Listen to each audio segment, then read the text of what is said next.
Everybody, and welcome back to the Games Done Quick Hotfix. Today we are going to be showing off some 90s classic games that you all have probably seen before and played, but if not, well, you're going to get to enjoy them for the first time in speedrun form. Before we get into it, just a few quick reminders for you. Gamescom GDQ will take place August 28th to the 30th live in Cologne, Germany. You can join GDQ's first European event by submitting your runs from May 4th to the 17th and visit gamescom.global for more info about the event. Also, Summer Games Done Quick 2026 will be live in Minneapolis, Minnesota from July 5th through 11th. You can visit gdq.gg to learn more or register for the event. You can check out the games list, which is out right now, or you can spit new game speedruns by May 7th. With all that said, I'll hand it over to our runner and commentator here. Let everybody introduce themselves. Hello, my name's Christalfos. I'm running 40 Orb today. I'm a variety speedrunner and streamer. So 40 Orb is basically just collecting 40 orbs, which is the requirement to get to Ripto. So we're just going to collect 40 of some of the fastest orbs, and we'll do that. And then I have Urugla here commentating, and we'll answer any questions as best as we can as we go. This is kind of a trick-intensive category, and it goes pretty quick. A lot happens in like a short amount of time. Yes, I'm Urugla. I also run this category. Looking forward to joining you all for the next hour or so. I think we're good to go? Yeah, we're all set. Okie dokie. So time starts on first movement. We just got a couple cutscenes here. So you can start the timer in 3, 2, 1, now. All right, so there's a lot to say in the first 90 seconds of this run, so I'm just going to jump in. As you can see, Christalfos is doing some out of bounds immediately.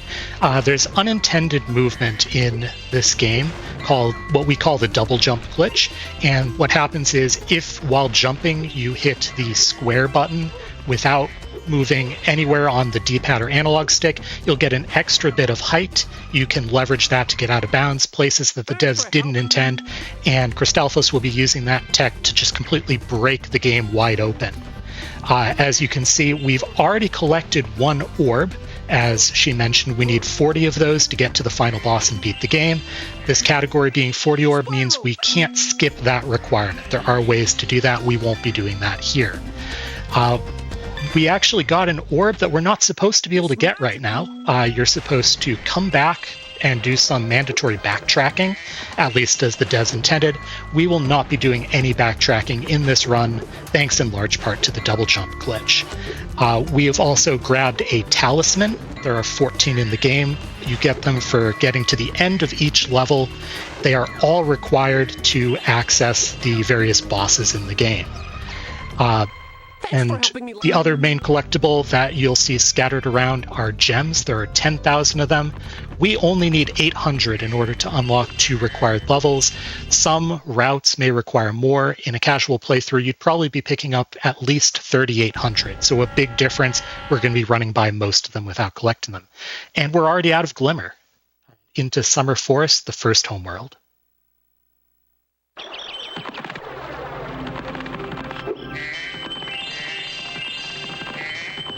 So as we go through Summer Forest, we're going to enter a new level, Idle Springs.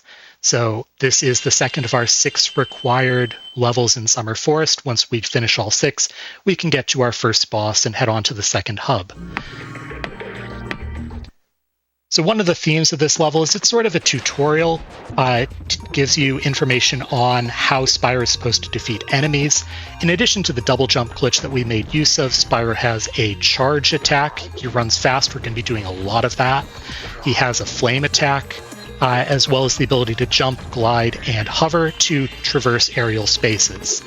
The flame attack is meant to be used on large enemies, the charge attack on armored enemies who can't be hurt by the flame. And so we'll be mixing those up in order to defeat enemies.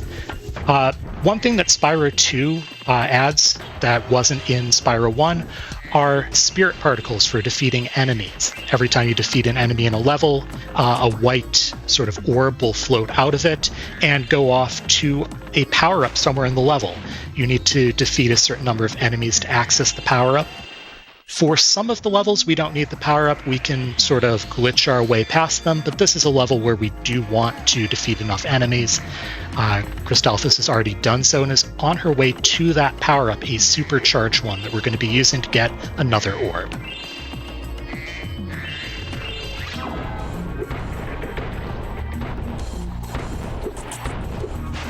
And there we go, a quick little challenge. Picking up another orb, and we'll be on our way out of Idle Springs already. So 2 levels done. My favorite level. It is a really fun one.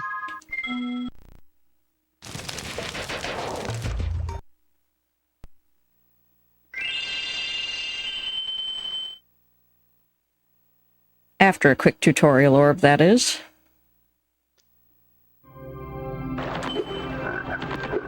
Yes, and now here we see Hunter, who is one of the denizens of the world that we're trying to save. He gives us tutorials and challenges us to mini-games throughout the run.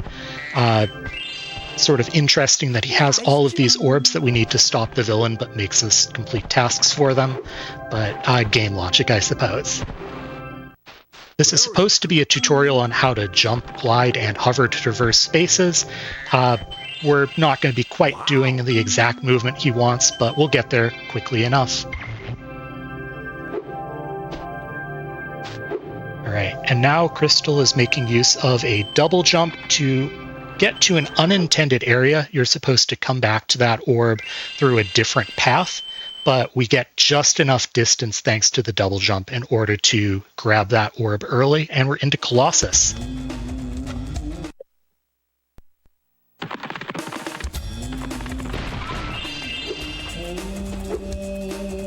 And here we're really going to see a theme of the run. We're going to be making use of double jump to just get to all sorts of places that we're not supposed to. So as soon as we get to this next section, we're not going to be talking to this second monk. We're instead just going to be traversing the area through some unintended movement. This area that we're at is supposed to be accessed after you beat the sort of get through the level the intended way, but with some careful and tricky double jumps, we're able to get up to the professor early for a task. We get here early because we're supposed to be flaming these cursed statues throughout the entire level, and the challenge can only start, we can only start flaming them as soon as we've spoken to the professor. We've got a little bit of a tricky jump here, but we're up and we're off to see the Yeti, the sort of villain of this level.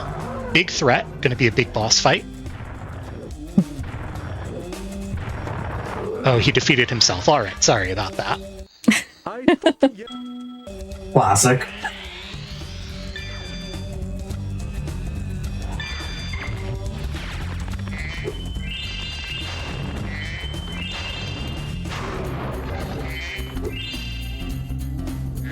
And now it's time for everyone's favorite peaceful sport, hockey.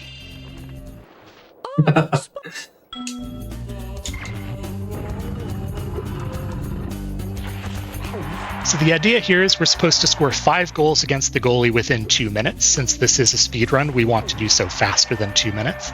And with some pretty precise movement that Christalphus is doing a very good job of, we can try to score some fast goals. They generally save something in the range of 10 seconds for every one you get.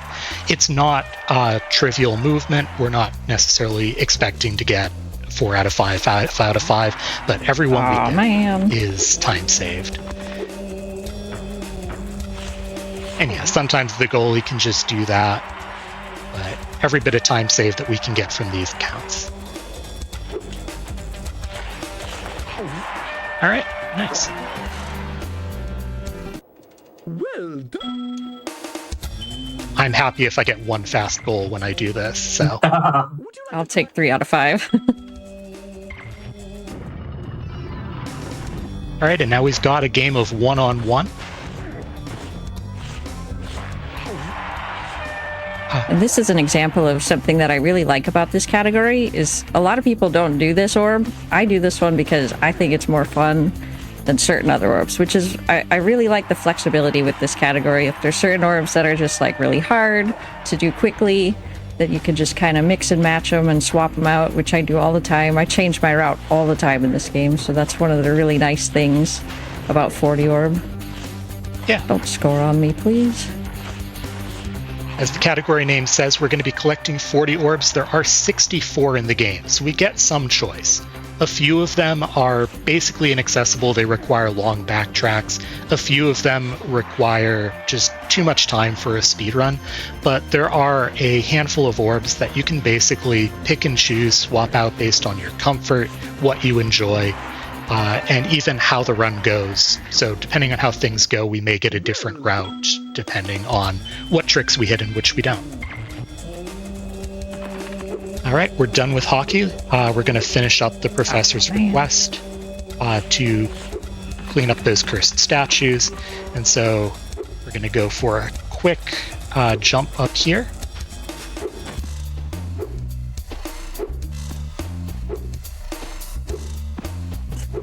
I'm not used to doing it this way. I just fell down.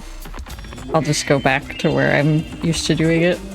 Yeah, there are a few ways up here and different backups for it, but the backups aren't easy. We're really supposed to be using the spring power-up that we get after killing a bunch of enemies, but that's slow. So, sort of a tricky set of movement inputs to get up there instead.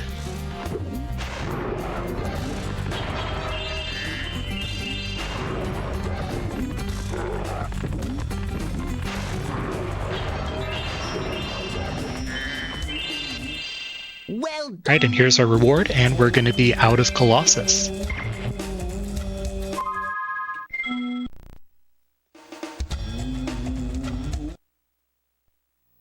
So now we're going to see our first attempt at something called a proxy or proxy jump.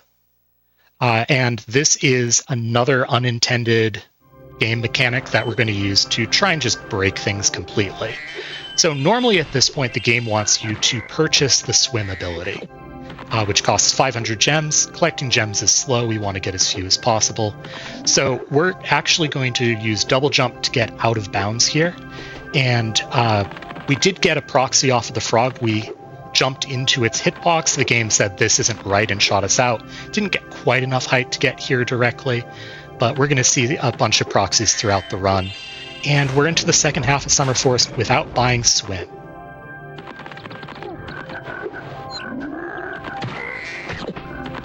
All right, so we've got a few more attempts. We get 3 attempts at this one. Yep. The frogs are basically there as intended. If you defeat the sort of fodder of each world, which is frogs in this level, you get some health back. The dragonfly behind you, Spark, is your health indicator based on its color. But we can make use of them for some pretty interesting movement tech. We're into Hercos. This is the second orb in a sequence of what's supposed to be difficult platforming. We're getting the second one first because we've completely broken the order that you're doing things in the level. I knew I was going to do that. Better than soft locking, though. Yeah. So we are out of bounds in an unintended spot. And we've just clipped into the final room in this level. You're supposed to go through a long sequence where you collect diodes to unlock electric fences. They are one way, so we can get out the other direction, but we don't have to do any of that. Now we're going to get a different type of proxy to get up here. If Spyro's in a tight spot that he's just slightly too big for, the game's going to shoot us out as quickly as possible, and we can get some unintended height from that. Spyro. So, as you can see, 40 Orb is basically the category that you would be doing if you played this game just sort of without any speedrunning strats. But within those rules, there's a lot that you can do with movement to just break the category wide open.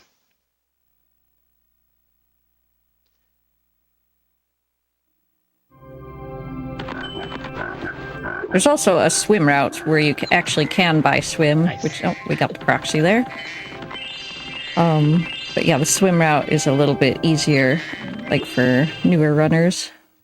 So we just got an orb that's supposed to require you to buy a different ability and come back later. getting it early means we don't have to backtrack and we don't need a backup orb. But next is Sunny Beach, and Sunny Beach is a level that assumes you have swim, because if you're playing the game as intended, you do. To escape this room, you're supposed to dive down. We can't do that. So we're forced to do a difficult trick by bouncing off the head of this turtle through a hole in the roof out of bounds. And you can see we're getting some height. This is difficult. It may take a few tries. This is a common reset point for runners. It's pretty precise and a bit finicky as well. And we're out. Nice. And we're off to the Turtle Soup mini game, which is another one that you're supposed to have the climb ability for, and so it's intended to be a forced backtrack. Instead, we're going to be saving these turtles from going into the soup pot in the center. They always come out in the same order, so it's a pretty straightforward minigame. There is a second one, and we're going to do it. This one is sort of one that not every runner will do. It is longer than the first one.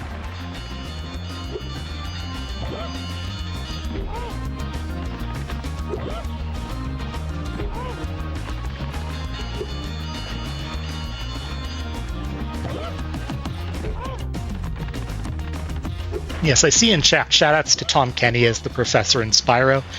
Tom Kenny, the voice of SpongeBob, also voices Spyro in this game, as well as some of the NPCs who do actually sound quite a bit like SpongeBob.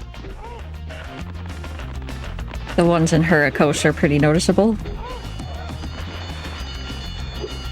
That was toned down a little bit for the Reignited trilogy. So this game was remade in 2018. Everything's in the same place. It was made from scratch to a different movement system. But it's a fun experience, and it's interesting to watch how they solve some of these problems without double jump. All right, we're out of Sunny Beach. Definitely did this level as intended. Definitely saved the baby turtles. Don't ask any questions about that.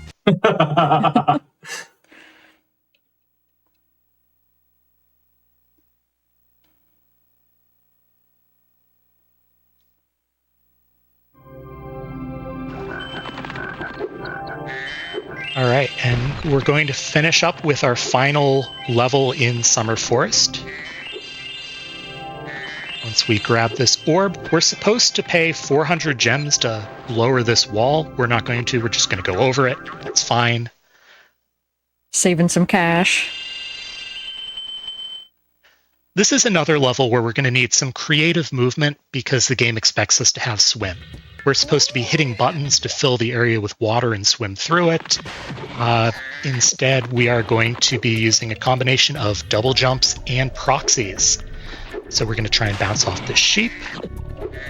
And this is something where you get to retry it as much as you want. You just have to go through this tunnel to respawn the sheep. But this is really the only path that we have without access to swim. Another big reset point. Yeah, the sheep's movement is RNG, so we're sort of praying that it plays nicely.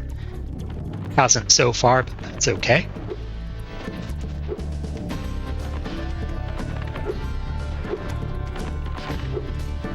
Now you may be asking, there's the end of level NPC that we keep walking by. Why aren't we talking to them?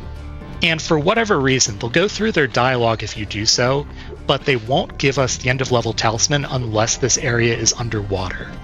So that's why it's so important for us to, there we go, get this bounce off the sheep into this area to hit the button. This is required for us to get the talisman and move on. Also, we are now swimming, even though we haven't bought swim. The game has no idea what to do with this, and so it just lets us swim as long as we stay in a swim state the rest of the level, which lets us get to this upper area for 3 relatively quick orbs. Our first goal is to save all of the seahorse princes. We're going to save all of them, right? Oh yeah. Okay. Definitely all of them. And definitely the intended way, by climbing the towers that they're trapped in, and not with this... Wait, what are you doing? Well, we saved one of them. Only one of them is important. Yeah, and that's actually really easy movement. If you charge and hold a diagonal direction, you can get out of bounds there. Nothing really too hard about it, but you wouldn't necessarily think to do it.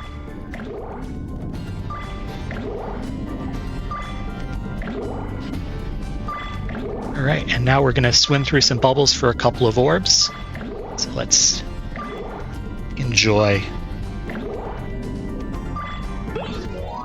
Well done.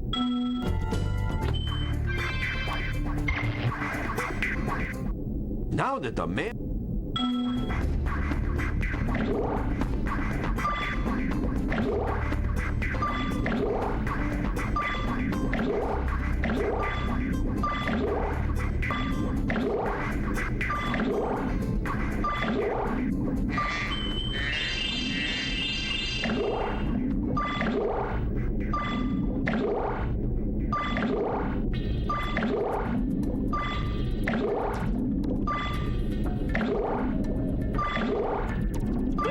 All right, nothing too challenging there. And we're going to be leaving Aquaria Towers and heading into the first boss of the run. The first real boss. The Yeti doesn't count.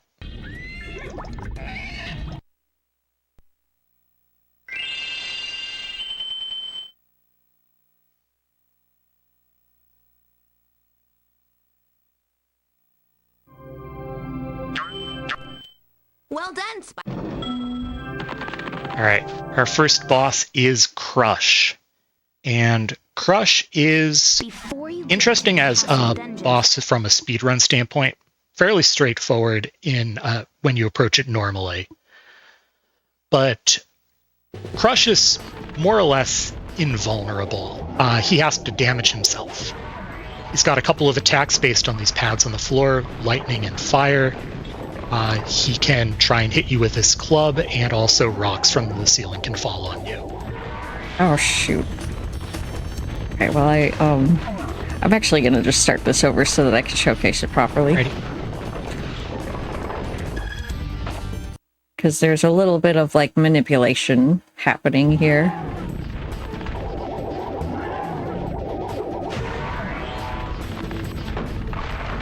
So basically what we want is Crush to do as many lightning attacks as possible. They're sort of easier to deal with and a bit faster for us. And so what Christalphos is doing is trying to manipulate Crush into staying on this specific pad. We do have to deal with a couple fireball attacks in the middle phase, but in the end phase, we're going to be guaranteeing ourselves the faster attacks.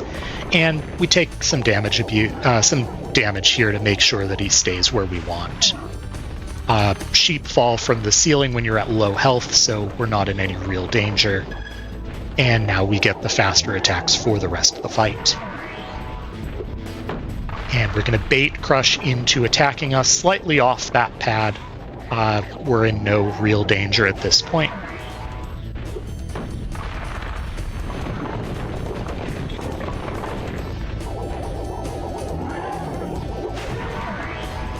Alright, and there's the last hit. First boss defeated.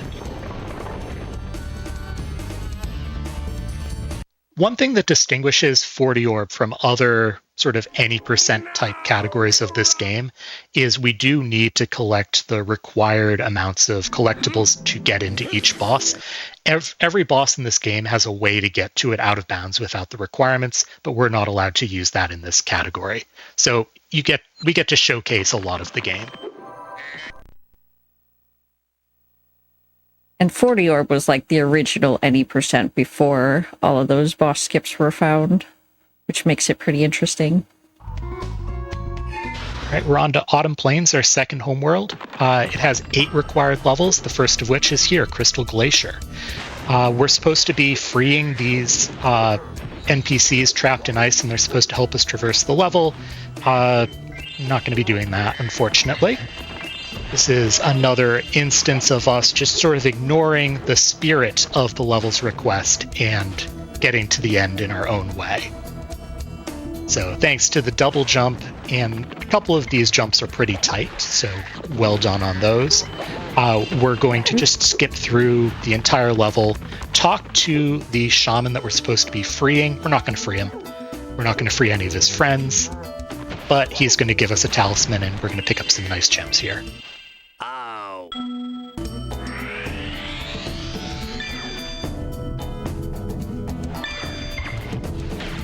And we're out. Both of the orbs in that level are on the slower side, so we're not going to pick up either of them, though shoutouts to George, the snow leopard, that you can free for an orb if you'd like.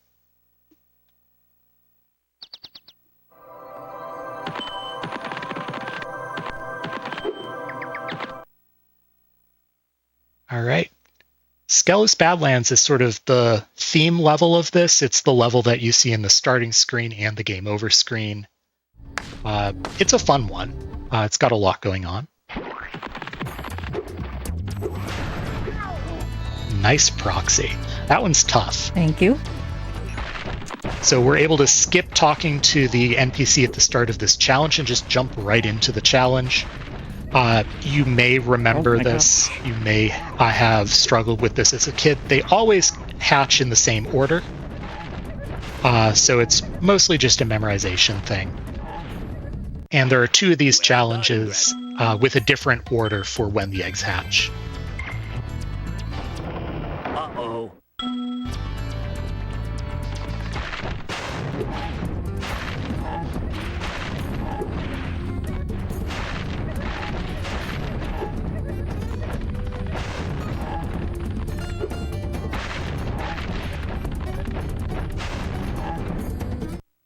Thank you for helping. All right, 2 pretty quick orbs.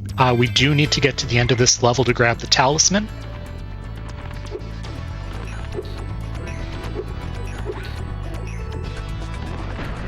And that's a pretty cool bounce off that bone so that we can just skip to the end of the level and not have to run through the long way. I guess technically we do meet this guy's actual expectations, which is just make it through the level. But again, it doesn't really feel like we're following the spirit of the challenge. Speaking of which, Breeze Harbor is next. This is another level where we're just not going to do what they want.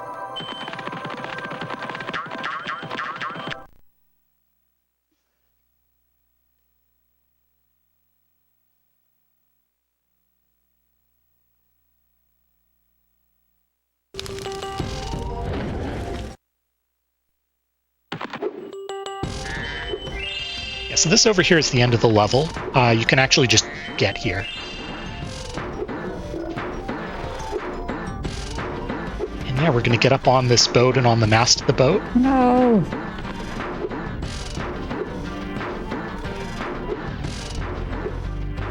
And yeah, we're just going to talk to the end of level NPC without doing anything. This level, the birds are at war with another level that we're going to see later. And we didn't actually fight any of the enemies. We're going the pacifist route here. But it still counts. So we're on Zephyr's side, in other words? Well, do we kill any enemies in Zephyr either? Guess maybe a couple. I do kill one that's in the way. At least. Alright, so this is Climb Skip. If you play through this game, normally you're supposed to spend 500 gems to purchase the ability to climb ladders. But that's expensive. It's also a little bit slower.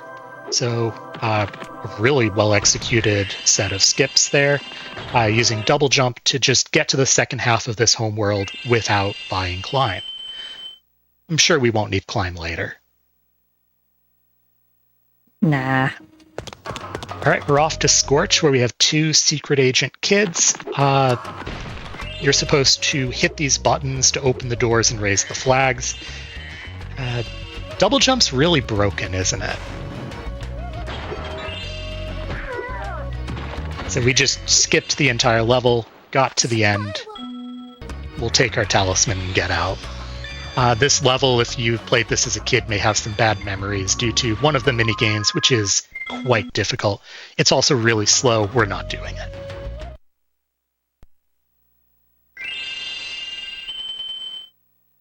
We also have, I guess, half of the orbs. We picked up 20 during Climb Skip, so making good progress.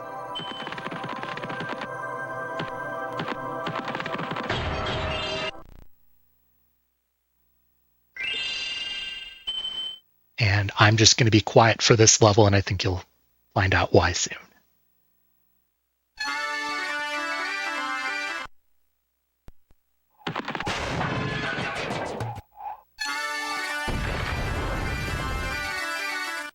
Thank you.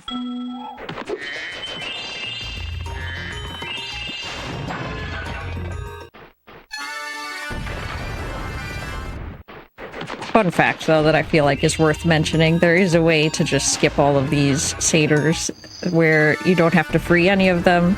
There's like a very convoluted trick you can do where you manipulate the camera and you can jump into the talisman room. But it's kind of a bit of a run killer, so I felt like not very marathon friendly, so... It's a run killer. It doesn't save much time in this category because we have to do more pieces of the level after. You can actually see the little pig dancing as well. That's a cute feature. Alright, we're supposed to use Supercharge to break down the door to free this fawn, but the ceiling has no collision, so we're just going to talk to her. And this is a door with a one-way collision, so I guess if she wants to get out, she can get out. It's fine.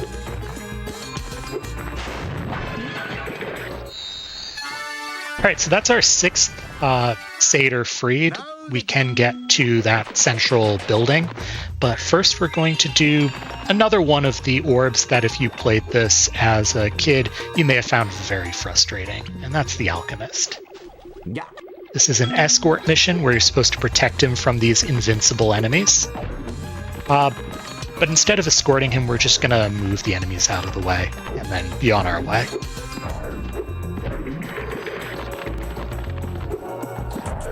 So his path from start to finish takes 50 seconds, and we don't need 50 seconds to move these enemies, so that gives us a little bit of time to do other things in the level while he's on his way.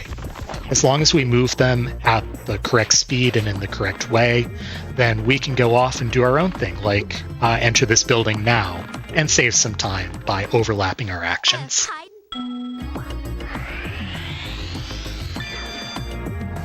So in just a moment, we will get warped back as he finishes his path, grabbing some gems while we wait. Here we go. There's also a second part to this challenge that requires you to come back with the head bash ability. There's no way around that. And so one of the things that you may have really disliked about this as a kid is doing it and then finding out you have to come back and do it again later. We will not be back.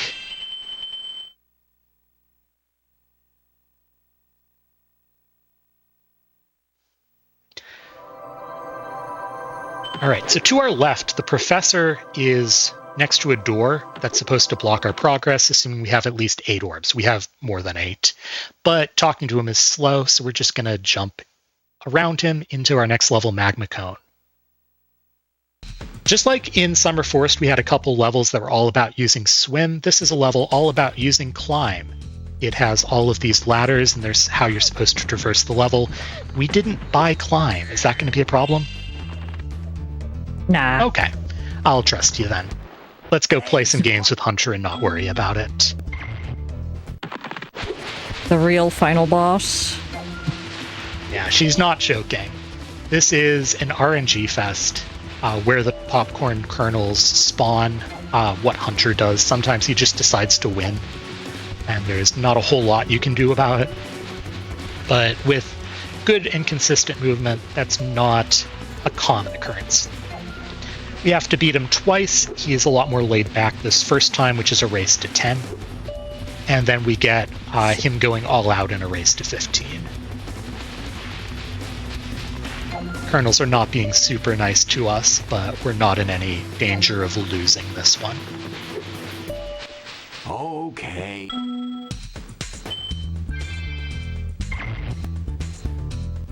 I'll give you another. Now this is the tougher one, but we'll see if the RNG numbers are nice to us. It's really satisfying stealing them from Hunter. Yeah, it really is.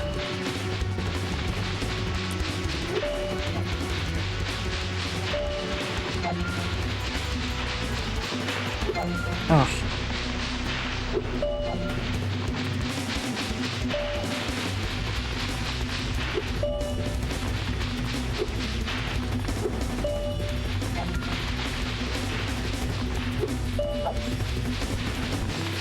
I straight up do not remember this game, like this mini game. So either I never did it or I blocked it out.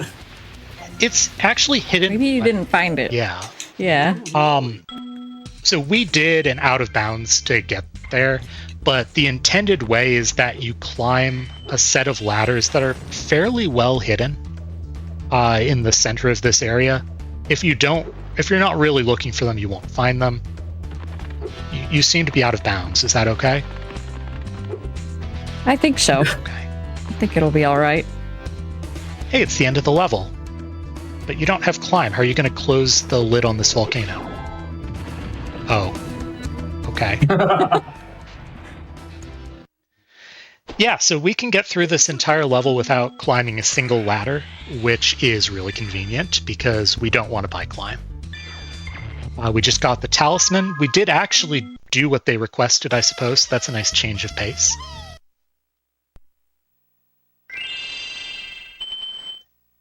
All right, next is the first time we're actually going to be spending gems in this entire run.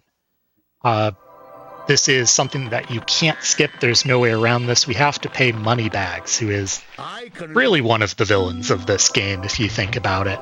He keeps charging us to get access to levels, and we have mostly gotten around that, but in this category, there's no way to avoid paying him here. Into Shady Oasis, which is basically a long escort mission. It's a nice little break, like midway through the run-ish. Also a very good spot to collect gems for our last level. And we haven't been talking about our gem count because it's very hard to not have enough gems. You sort of pass by so many over the course of the run that picking up 8% of the gems in the game isn't really a tall order.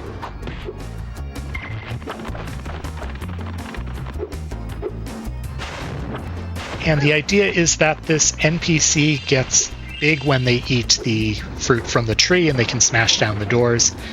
We just have to basically get the fruit down for them. And sometimes they get stuck on the enemies in the level and it's frustrating, but we're going to assume that's not going to happen. So picking up that rock for later, Spyro has the ability to spit certain objects, and that's going to come in handy for an upcoming orb challenge. But we're already done with the escort portion of this level. Spyro. So let's start a new challenge. These annoying thieves. And then pick up our talisman as a reward for actually doing something the correct way.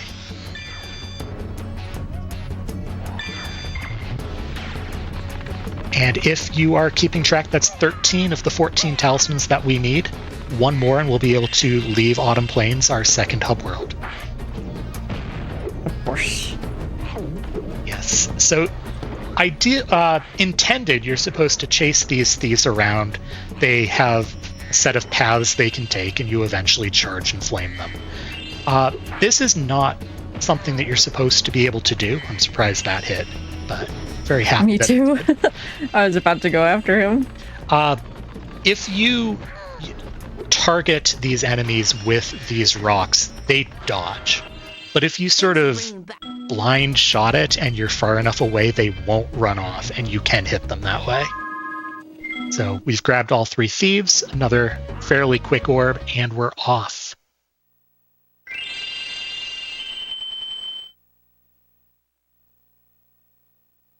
So we're going to do some homeworld movement before getting to our final level of Autumn Plains.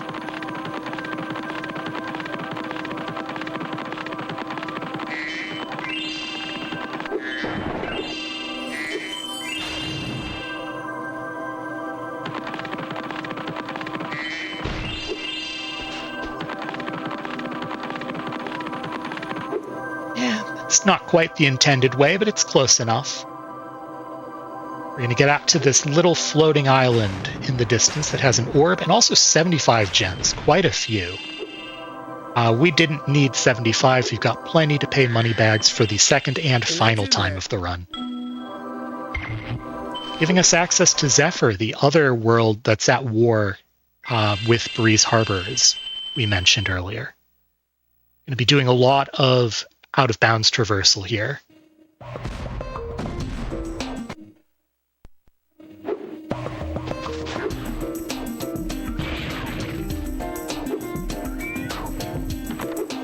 Nice. I always slip and fall on that second jump. It happens sometimes.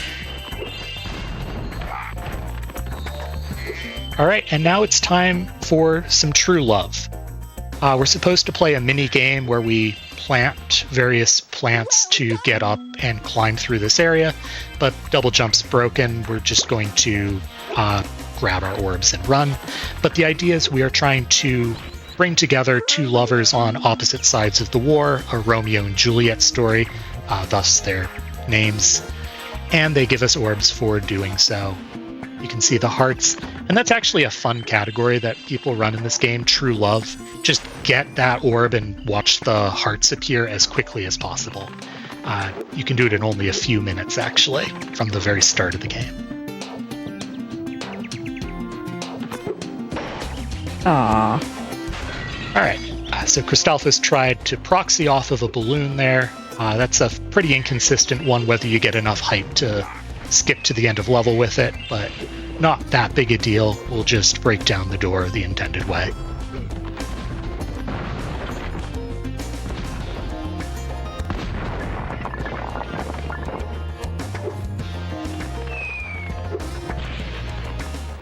Whoa! He's unharmed because he has a hard hat. If you manage to get into this room and destroy the TNT crates, you actually do take damage. So the hard hat is genuinely helping him. It's a cool interaction that they programmed in. All right, so the next handful of minutes in this run are very rough for a speed run. There's a lot of RNG and difficult jumps, and that starts with our second boss, Gulp. In addition to a large amount of RNG, there's a high execution cap. And it's just that this fight is, again, a point where sort of runs can sort of live or die. Gulp has a lot of hit points. There are birds in the sky dropping eggs that have weapons. We're supposed to use these weapons to damage Gulp. The first few have sort of fixed drops, but in random locations. The challenge is Gulp can use these weapons against us as well. We don't know what's going to come after the first few hits. We want to get as many sort of hits per egg cycle as possible, but some of these weapons are better than others for that. So we just have to pray for some good RNG. Rockets are very good for getting multiple hits, bombs are not.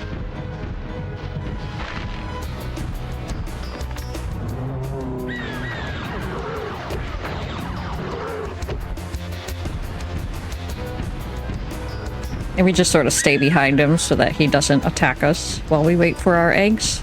Yeah, thanks to this, we can avoid seeing two of his attacks.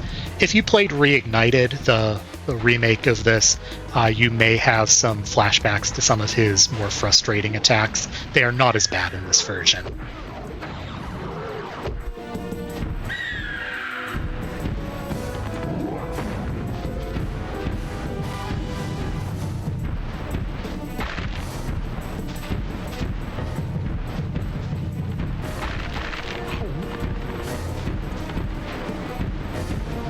Oh my gosh, he didn't spit it.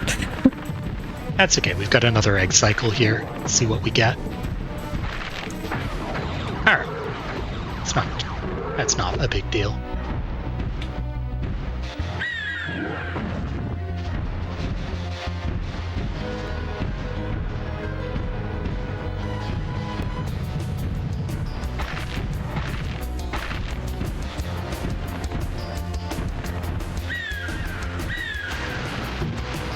Oops.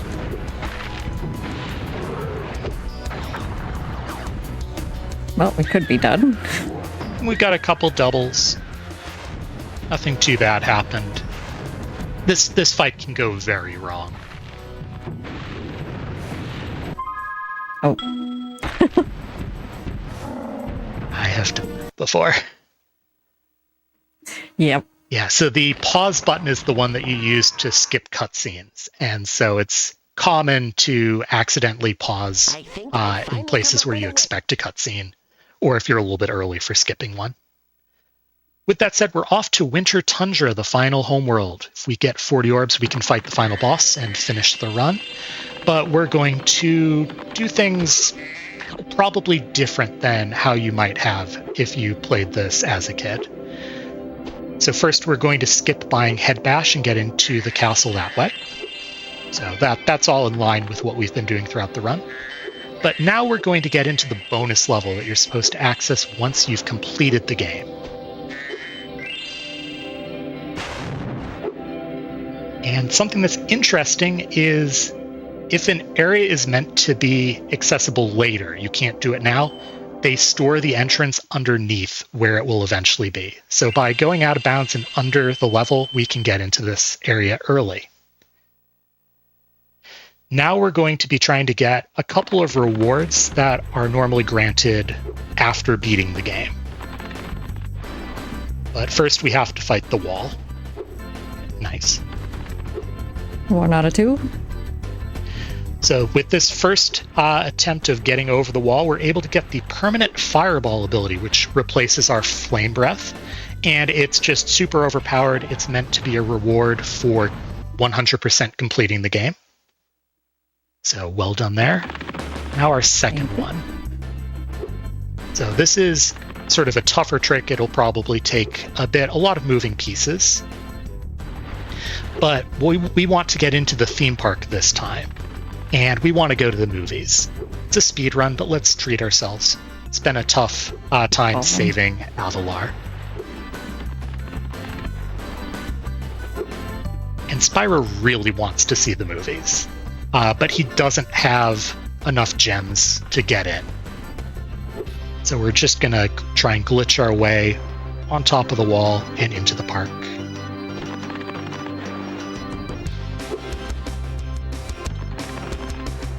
And this is a pretty tough trick, a precise jump, especially if you want to get on top of the wall and not just over it.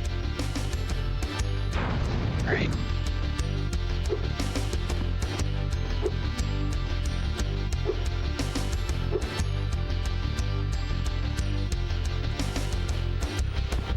No. Don't swim. What can I do here? Die out of bounds. Okay, that works too. All right, so what we're trying to do is basically do a series of inputs along the wall to maintain enough height to get around it without falling.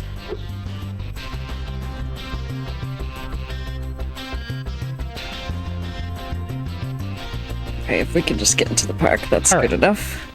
So we're in the park. Normally you need to complete 10 mini games to get access to the movie theater. We really want to watch the movies. I can't stress how much we want to watch the movies. And so what we're going to do now that we're in the park is we're going to do something called Coaster Escape, which is a bit finicky. There are a series of frames where you can double jump off the coaster and maintain control of Spyro. They are not consecutive frames, so it's not even a nice window. It's sort of luck-based to an extent. So we're going to keep trying to ride the coaster. We're going to crash into this poor little child on the track to reset. And eventually we are going to be able to jump off and keep control. It may take a bit because, again, they're not consecutive frames. This is a difficult trick. It's a really difficult series of tricks. Ow! I see the question, why are the movies important? That jump's annoying. So some of the unlocks in this game are tied to the cutscene after you beat the final boss. The movie theater here, nice, there we go. The movie theater here, which we're going to be skipping into, lets you watch these cutscenes, including the cutscenes for beating the final boss, which will give us all of the abilities that we didn't pay for, which is going to be really helpful so we can swim, climb, and use Head Bash without paying for them in this final homeworld. It saves a lot of time because otherwise you have to find other orbs and do some backtracking. And so it's worth that time investment, even though it's a series of hard tricks and lots of things that can go wrong. It's still faster than not getting them.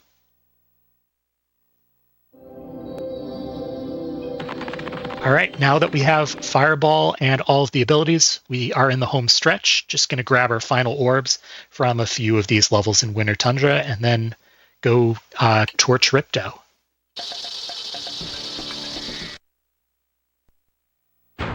And there's our first Fireball. It has a very long range. We can use it to snipe things. It explodes when it hits something or reaches the end of the range. And it's just so much nicer than our Flame Breath. It saves so much time.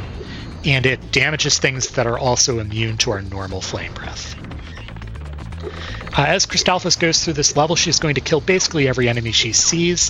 One of the few things that the Fireball doesn't damage is something that we need to break later in the level with the Supercharge power-up, meaning we need to defeat enough enemies. Nice jump. That out of bounds is tough. I was worried about that.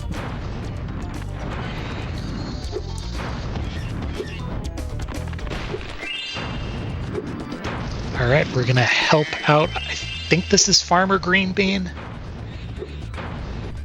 My field. Applebee.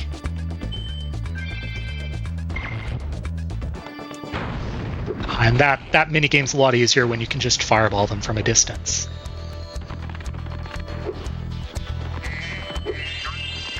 There's our 15th enemy, and so we have enough to use the Supercharge power-up, which will let us break down a couple of the doors that we have to for an upcoming orb.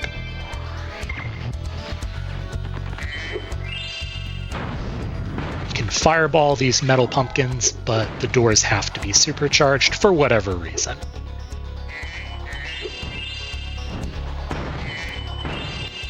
There we go. Just a couple levels left at this point.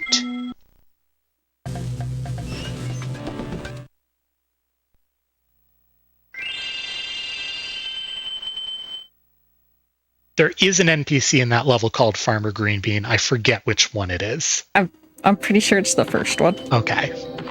You're not supposed to talk to him. That's why I know then. Well, I also know, so if that tells you anything. Yeah, a lot of these NPCs have just a general area where if you end up in them, they'll pull you into dialogue, which in a speedrun is slow. So knowing how to jump and move to avoid those is sort of useful for the speedrun, but inevitably we'll make mistakes, mess it up, whether because we're learning or just it happens. Mystic Marsh is next. This level, you're supposed to kill a bunch of enemies. I think it's 21 to access a spring to get up to the end of level. It looks like it's 20. We're just going to use double jump, get on the fountain. Here's the end of the level, but we're going to ignore the guy for a moment. We're going to try and combine talking to him with this other quest, which is to defeat several thieves throughout the level. Every time you kill one, the game takes control of your camera for just a moment to show the spark plug that they stole returning to you. But if we combine it with talking to that NPC, then we can avoid sort of losing the time when we're not moving. So we're gliding here, so we're continuing to do something as that spark plug comes in, and pausing ends the animation. So that's why you see Crystalphus going to the menu here briefly.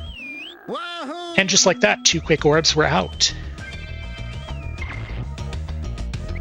So that's 35. We have 5 left.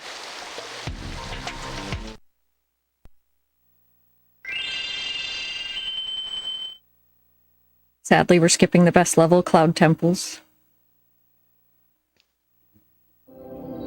It's a shame. It is a little bit too slow. But it is viable if you're looking to get into this category. It's only a little bit slower. But typically we want to minimize the amount of load screens that we have in a speed run. So if you can cut out a level, it makes sense to do so. All right, our final regular level of the run, Metropolis. And as per our normal theme, we're not going to be doing it as intended.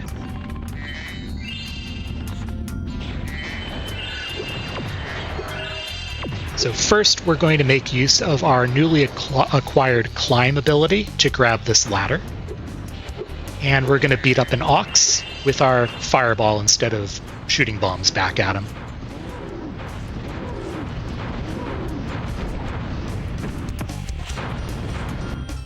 Excellent work.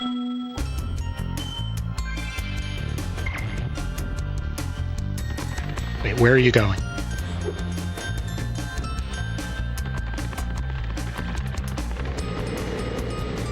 That force field is Okay, one. no crash. That's good. Yeah, so that out of Missed the guy. bounds Oh, I got him. can crash. If you go at the wrong side of the pole, or if you stop in the middle of the force field, the game doesn't really know what to do. You're not supposed to be there, and the game crashes. But we've avoided that. We're now pretty safe here. Excellent work. And we're going to be...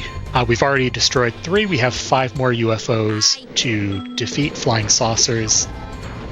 With this combo power-up that gives us Superfly, and it would give us Fireball if we didn't already have it. Nice. Nice flying. Thank you. That's 40 orbs. So we are now able to get into our final boss fight with Ripto. So we just have to climb the stairs, which in a way are themselves the final boss of this run. Because for the most part, Ripto's not going to pose us any danger. The fireball ability really means we don't have to deal with most of the gimmicks of the fight.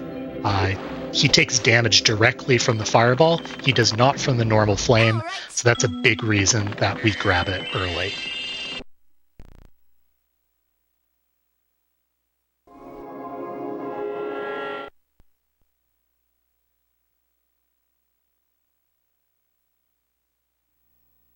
Spyro, we want to...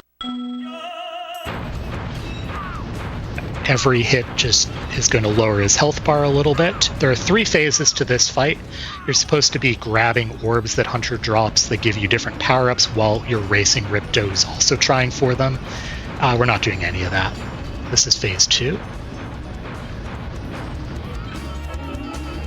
Oh, this is way too far. Oh, did it get him It still? looked like it. This is our final great. phase. As soon as the health bar starts to move on the final hit, that's when time's going to happen. It's going to be in a handful of seconds here.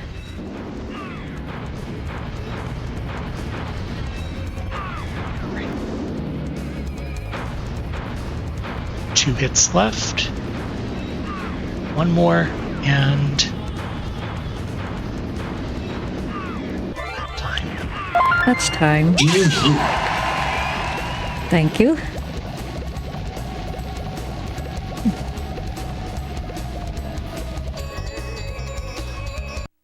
So that's it. That's 40 orb.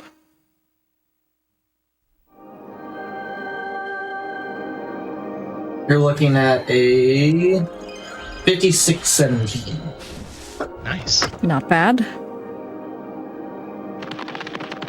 Yeah, do you either of you have any closing thoughts, shout-outs you want to give, anything like that? I suppose Oh, thank you so much for having me on. It's an honor to showcase this game. Hopefully we'll recruit some more 40 orb runners. And good luck to the rest of the runners today. That's about all I got. Yeah, good luck to the runners for the rest of the event. And yeah, thanks for having me on. Yeah, thank you both so much for being here, for, showing off this amazing run. This is like such a glitch-filled run. It's incredible to be able to do this in a marathon setting, so thank you so much for that. And just, showing off a game that I'm sure a lot of people, remember from their childhood. Thank you very much for being here. And like you said, we've got some more games coming up. We've got Tomb Raider 1 Remastered. We're going to take a quick break while we get ready for that. Just a quick reminder before we do go to that break. If you are ever curious on what's coming up on the Hotfix, or if you're ever interested in running something on GDQ, you can always check out this week's schedule and submit your runs to be showcased over at gdq.gg/hotfix. And we're going to take a quick break here. We'll see you in just a few minutes. Hello, everybody, and welcome back to the Games Done Quick Hotfix. Today, we are showcasing some 90s classic games. We've got Tomb Raider 1 Remastered here. Before we get into it, just a quick reminder for you all. If you ever need to catch up on past GDQ Hotfix shows or marathons, you can always do so over at youtube.com/GamesDoneQuick. If you're watching this over on YouTube right now, consider liking, subscribing, and becoming a channel member to support GDQ. And with that said, we have Tomb Raider 1 here. I will hand it over to our runner and commentators. Let everybody introduce themselves. Hi, so my name's Joe. I'm a Tomb Raider speedrunner / challenge runner, but today I'm going to be hopefully showcasing you a successful Tomb Raider 1 pacifist speedrun. Danza? Hi everyone, yeah, I'm Danza. I speedrun Tomb Raider, and yeah, I'm looking forward to joining Joe on this run. A very exciting run. Awesome. So, if you're ready, Danza, so when the cutscene ends, I'll do a little 3, 2, 1 countdown for you to start the timer. So we start off in Peru, and if you are ready, then in 3, 2, 1, start the timer. So yeah, as I said earlier, we start in Peru, and Lara's essentially here looking for an artifact called the Skion, I believe. And we won't come across that for a few levels' time, but this is essentially Lara making her way to it.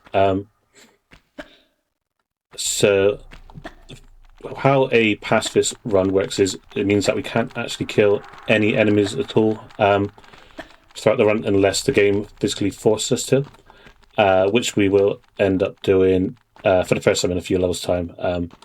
So, yeah, there are a lot of occasions where there are enemies literally swamping Lara, and she'll struggle to get by, essentially. But yeah, with a bit of luck and a bit of good RNG, hopefully we'll be able to make it through. You'll see Joe as well, running and jumping everywhere. Running and jumping is the fastest movement in this game, which has more speed. Just running straight is a bit slower, so you want to be in the air as much as possible. Yeah. And he's also going to do a precise jump here. Excellent. That's actually very difficult. That's a good time to explain as well the types of control schemes on this game. So you have, if anyone's familiar with Tomb Raider, you have the classic tank controls, where Lara literally controls like a tank. And the remasters introduced modern controls, and those modern controls there are very helpful for doing precise jumps like that curve jump there. Yeah, it's not the easiest jump that, but yeah, the introduction of modern controls it's probably shaved a good 15 to 20 minutes off of the full run of Tomb Raider compared to the OG tank times. So yeah, it's definitely a good introduction that they've brought in. So this is a nice easy level caves to start us off. Nothing that you wouldn't really do out of the ordinary compared to like a standard speed run. So it's a nice chilled start because the second level, the difficulty's definitely going to ramp up a lot, as you'll see. You'll notice there as well, Joe picking up a large medipack. Now, obviously, since we can't kill any enemies, stocking up on medipacks is going to be very important throughout this run to maintain health for tanking damage. Yeah, so do you want to explain about the wolves in this level, Danza? Yeah, the wolves in this level, yeah, they're absolutely crazy, and there's a lot of them as well, and they can push you in all various directions. So you want to try and avoid them the best you can, and there'll be some kind of smart strats later on to route them in a certain way. But it can be very tricky for platforming, because if they push you the wrong way and you do a jump, you can jump into a wall, and then suddenly you have a bunch of wolves attacking you. Yeah, you have to get your sequences pretty spot on, because one mistake and they will catch up pretty fast. But we're going to do a nice little shortcut here. So generally the game dev intended would make us push that block inwards and explore the area on top of us there. But because I avoided the crumble tiles when I came into the room, it means that we can use them to exit instead, which saves a good minute or so, I'd say, because you have to push it a lot more than you have to pull it. Yeah. So here, That's one of the cool things about the pacifist run is that it's still quite similar to the any percent glitchless run. So still very, very fast-paced run. Just a lot more chaotic with all these wolves. So as we enter this room, there's now 9 wolves on our case. Oh, nice wolf nice boost. Wolf boost there.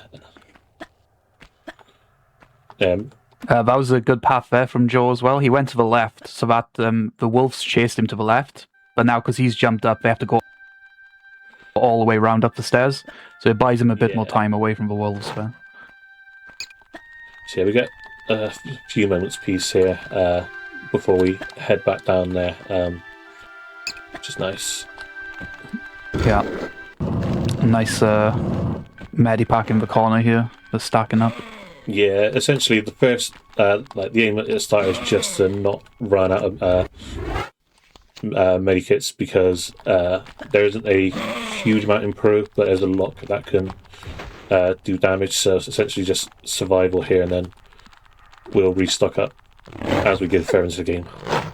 That jump there was really well executed. If he didn't land in the right place and jump up and grab the way he did, the wolves would have made it almost impossible there, so that was very well executed. Yeah, there's a little bit of a sigh of relief there. So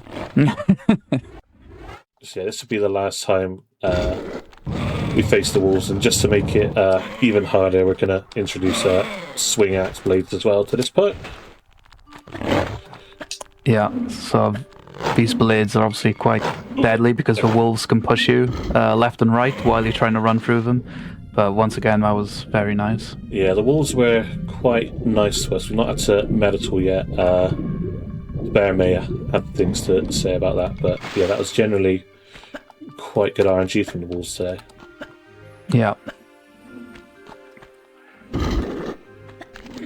So hopefully the bear's going to be nice. I don't see him.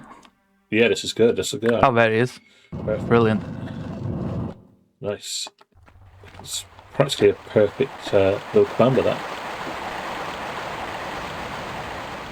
Now we move on to Lost Valley with some more wolves, but luckily they're not as obnoxious in this level as the previous. Yeah, I'm going to have my hands full with something a bit bigger than wolves shortly.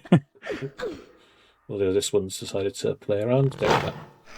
Nice. So this is probably the most iconic level that people that may have played Tomb Raider back in the 90s when it was first out probably remember, I'd say. Purely for the enemy that's going to be coming up shortly.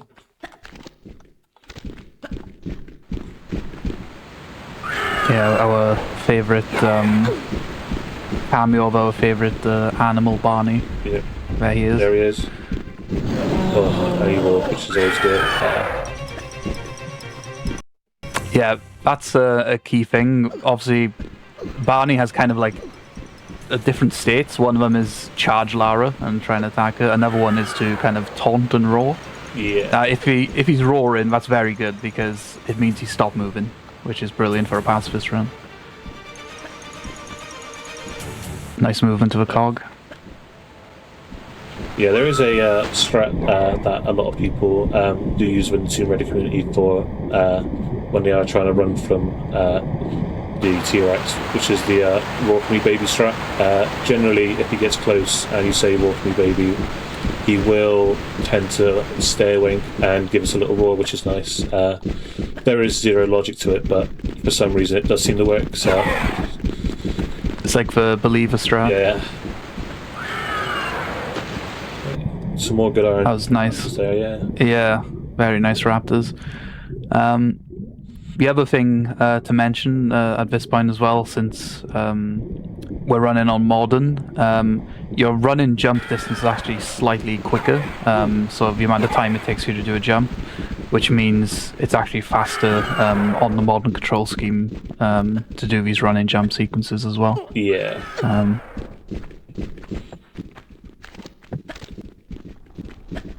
So So yeah, Barney's been relatively kind so far. We only got one more interaction potentially with him, which is hopefully going to be another one where he just tends to mind his own business. But this tends to be the time where he does want to get involved the most. So I will do another little safety save here just in case. Hopefully he'll roll for us. Yeah. There he is. Rock me, baby. There we go. Oh, he did. Okay, this is a nice little raptor boost here. No damage. Nice. Tool assisted raptor boost all the way. Yeah, that was perfect. No meds needed for Valley either, which is always a plus. Just quickly then, while we're doing some movement parts here, one of the main kind of things in this game is if Lara falls from a high height, she stumbles and she can't move like 2 to 3 seconds. So a lot of the movement in this game is either landing on slopes so that you don't like have a hard stumble, or landing on the edges of blocks so you can roll off it and cancel the stumble animation. So there's a lot of movement choices based on avoiding Lara stumbling from a high height. Yeah.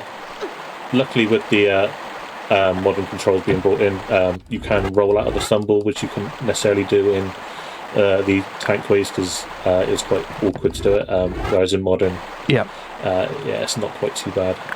You saw me pick up the shotgun there, which may be a little bit confusing considering this is a pacifist run, but in the next level will be the first kill of the game, and I say kill in inverted brackets, so essentially I'm grabbed that just to make the kill in that level go a little bit quicker. This has been a very nice valley here. Yeah, this has been perfect. So hopefully we pray again now for Qualopec. Yeah, get some more raptors on our case.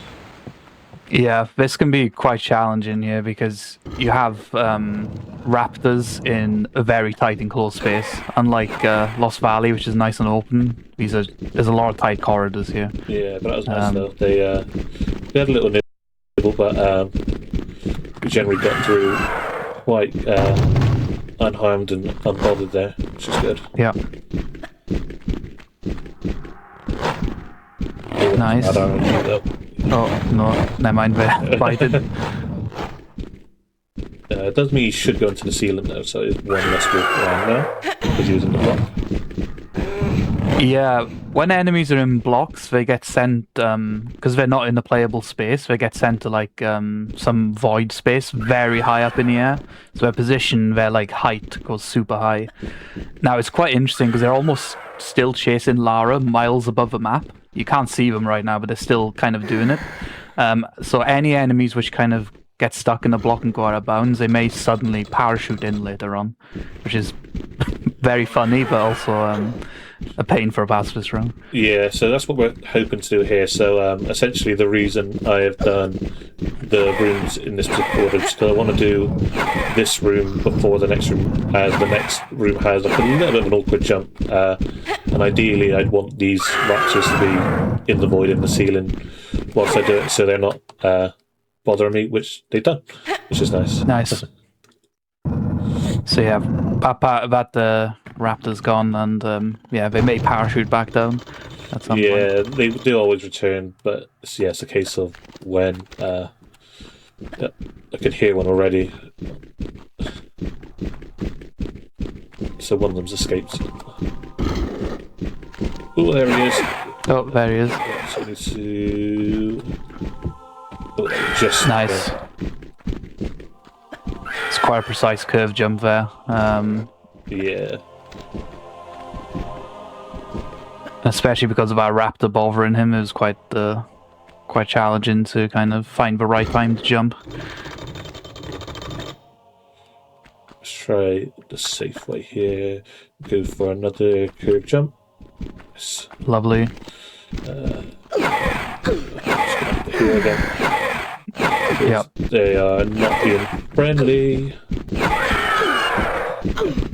We should be fine. So yeah, we're nearing the end of the level now. As I mentioned earlier, Lara's going to grab the ski on that she's been looking for and through this whole time. and Larson, who also is quite keen on having said part of the ski on, is going to try and take it from us outside. So whilst we don't directly kill him, the game does count it as a kill. So this will be one of 4 that we have to do during the game. This is very good with the raptors here as well, because they can push you into that falling debris if one's there, so that was really nice there. When we were having a little practice last week, one of them did that and sent me straight into the boulder, which was not ideal, but better to have it than oh, get closer. Yeah. There we go. Brilliant. So yeah, that's the end of the Peru chapter, and now takes us to St. Francis Folly in Greece. Yeah, Greece is an area with a lot of medipacks in, which is very nice. This is the area where we need to stack up on as many as possible for the late game here. And there's also some interesting routing in this level as well to account for the different enemies and trying to avoid as much damage as possible. Yes. So yeah, when I get near the end, I'm going to go through essentially what you wouldn't generally do on a standard run, but is like vital for this run. Now, Joel's going up to the left here to spawn Pierre, who's an enemy. Pierre shoots you, and you want him to appear here because it is much more beneficial. If you don't spawn him here, he'll basically appear near the end of the level, and then he will do this, what he's doing right now, where he's shooting Joe.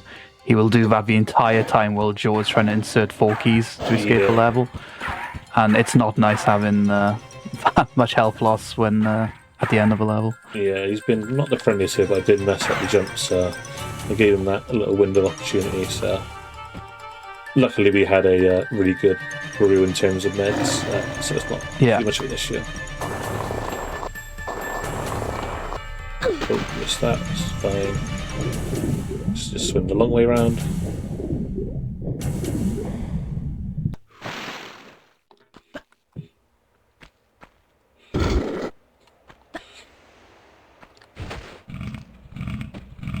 Yeah, again, anyone that probably did play this when they're younger may have core memories unlocked now of falling from this structure here all the way down to the bottom quite a few times, because it is a bit of a tricky level due to the gravity situation.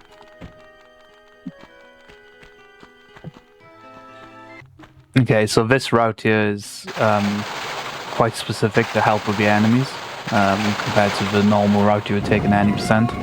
So he's essentially opened 2 different rooms, and he's going to visit these 2 rooms first. And you got the Force Hammer there, which is spawned this block out of nowhere. Yeah. Nice. So. Ooh, nice. Yeah. So essentially, the reason we have to do this room and the room I'm going to do next first is because the aim of this level is to get 4 keys and put them into keyholes down the bottom, and when you get the other 2 keys that I'm going to get later, by picking up the keys in there, it spawns a lion each time that will hang around at the bottom, and the lions in this game can drain your health incredibly quickly. So it's better to do these 2 here now and put them in the keyhole as I'm going down to the bottom, so that when there's no lions around, than it is to do all 4 at once later on, as you'll see later. Yeah.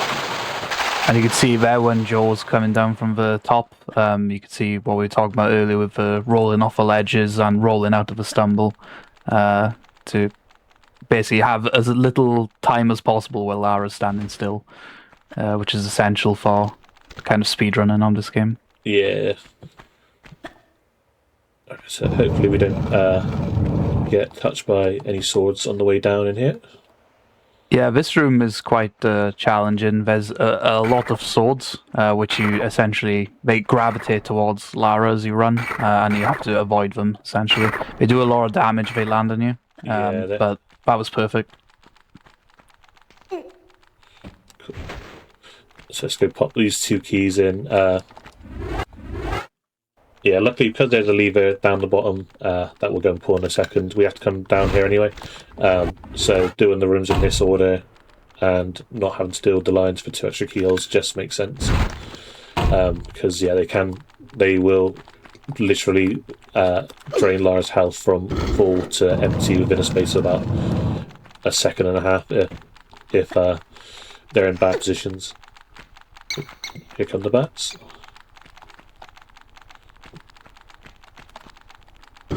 So the bats will drain my health here a little bit. That's the only time they're really going to bother me during this level. Yeah. So now we're climbing back up to the next area we're going to visit, which is... I can't even remember what it's called. Neptune. Neptune, that's the one. Yeah, go for a nice long swim.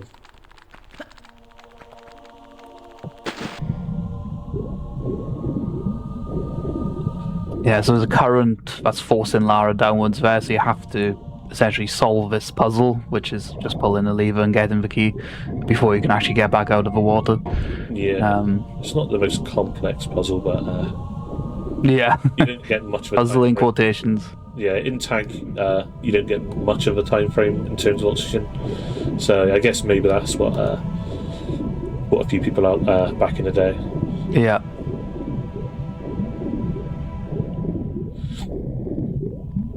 Yeah, this has been quite a nice volley apart from the start. Yeah, it's not been too bad. I'm quite happy with it. We'll do a save here just in case, because this gorilla can definitely throw a spanner in the works if he wants to, which he's being nice to that. There we go. Nice.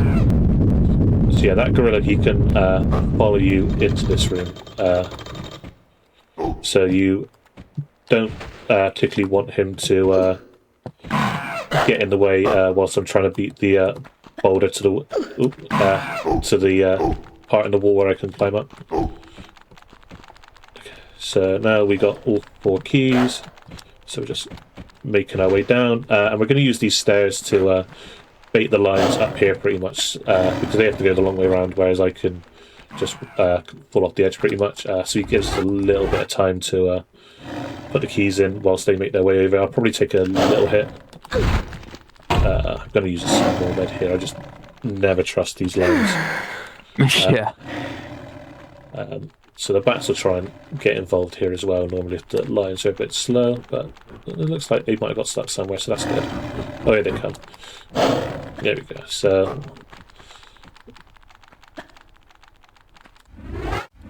yeah, so that's the type of kind of clever strats that I use on pacifists to avoid enemy damage. There we go. The lines drain me there, so that's what can happen.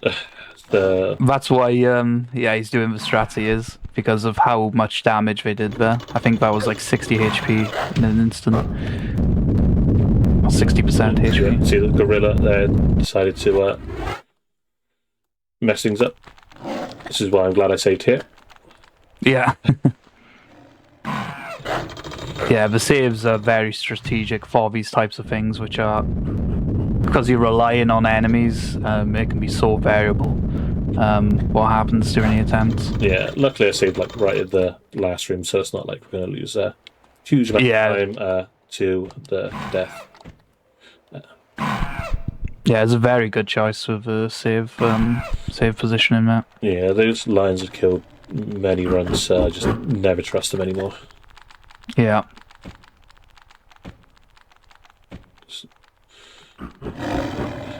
The issue is they like try and break a bit where they have the same like mechanic as the T-Rex, where they either roar or they charge, and if one decides to roar a little bit more than the other, then they end up being like different distances away, which isn't overly ideal.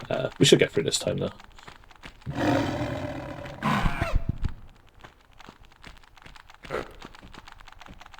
So yeah, the bats are here this time, so we just need to have a little wiggle around as they decide to show up. There we go. It's quite nice there. The lions are quite tight together there, so it Yeah, should be. it's a little bit nicer. Yeah. I'm just going to use a med. That's fine. Yeah. Didn't want to rip it again. There we go. We're through. It's Colosseum now. This is quite a bit of a picturesque level. It's quite nice to look at when you do enter the Colosseum area. Yeah, looks nice. Very nice music as well. This whole Greece area has really nice music. Yeah. There's really nice sequence there to skip some platforming, and the same here as well. Usually you have to shimmy across this entire gap, but Joe has jumped all the way to the edge there and shimmied along, and then done a backflip twist. That wasn't possible in the original because you didn't actually have the backflip twist maneuver. That's something that was added in the remasters.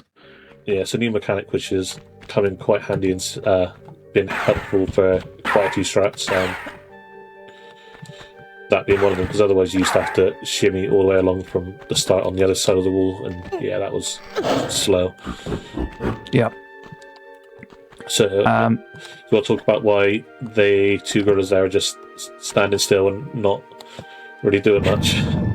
Yeah, so the what Joe did there, that kind of curve jump, is not the intended route for the level, and because he's done it that way, these gorillas haven't actually spawned.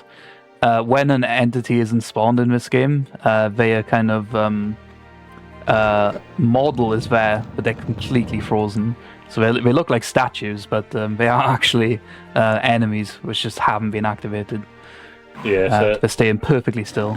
Yeah, later on they'll be active at the end of the level, because when I left that area, then I went over the tile that triggers them. So at the end they'll be a bit more active, but hopefully they don't interfere too much. Yeah, the enemies aren't too bad in this level, and it's a nice level as well to stock up on the medipacks. Yeah, we get 2 large and 2 small in terms of medipacks this level, so it's nice. And yeah, we generally shouldn't use any meds, providing that Pierre doesn't shoot too much, and that line doesn't really get in the way. But yeah, generally this is quite a nice level because it's quite chill. Enemies don't really get in the way too much, which is probably for the best with what level was coming next. Yeah, this movement as well, you have to do that quite well, because this area is a secret area and it's timed. So if you mess up anywhere on those platforms jumping up, then you won't make this secret. Yeah, the timer is pretty tight for making that that secret door before it closes. Good. That's fine. That's fairly good. Nice. Yeah. Unless the gorillas don't play very nicely later, then we should be able to get out of this level without a med. Yeah, all these meds are super important, and as Joe mentioned, the next level, Palace Midas, is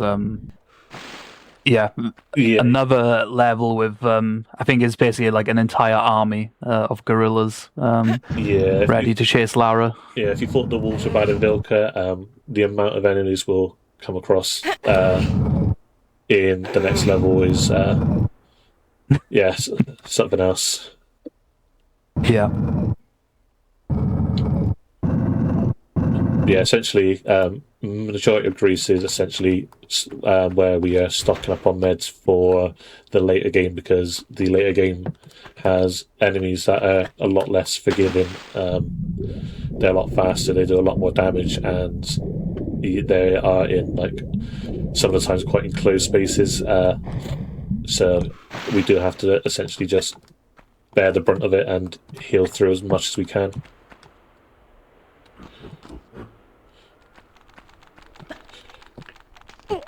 Okay. So yeah, Hopefully the gorillas play nice here. and no, they're not gonna. He's gonna come over, but we might be able to get away with it. Oh, nice. He's taunting a bit. Oh, this is not good. No, we've Nice. Yeah, the croc won't do that much damage if he doesn't get us here, so yeah, I'm not going to bother. Medin will save one.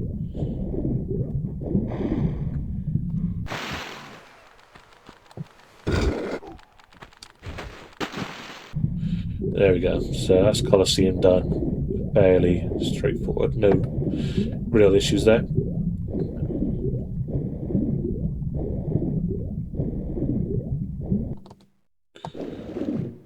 And something very interesting at the start of Palace Midas as well, and some good trivia is there's crocodiles here on the ground which chase Lara.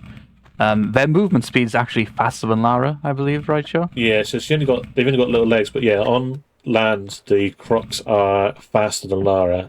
Naturally, I managed to pull away there because I went up these stairs. But in water, Lara is faster than the croc. And yeah, I'm not an expert on crocs, but yeah, that always seemed a little bit puzzling. But so yeah, you can be a little bit annoying the croc in this level. They got very little legs, but they're very speedy. That's for sure. Okay, so got fairly good RNG there. This here is like these burners are on a timer. So you obviously want to jump across the gap before they reactivate. But even when they're lit, you can actually still run around the edges and not catch fire. Yeah, we're going to have to do a strat here where I just shoot the croc once because he will just try and knock you into the water, which luckily is allowed on pacifist. As long as you don't kill them, you can do what you want to them damage-wise, which is handy because, yeah, otherwise he will literally just stand there in the fire waiting to push us off into the water. Yeah.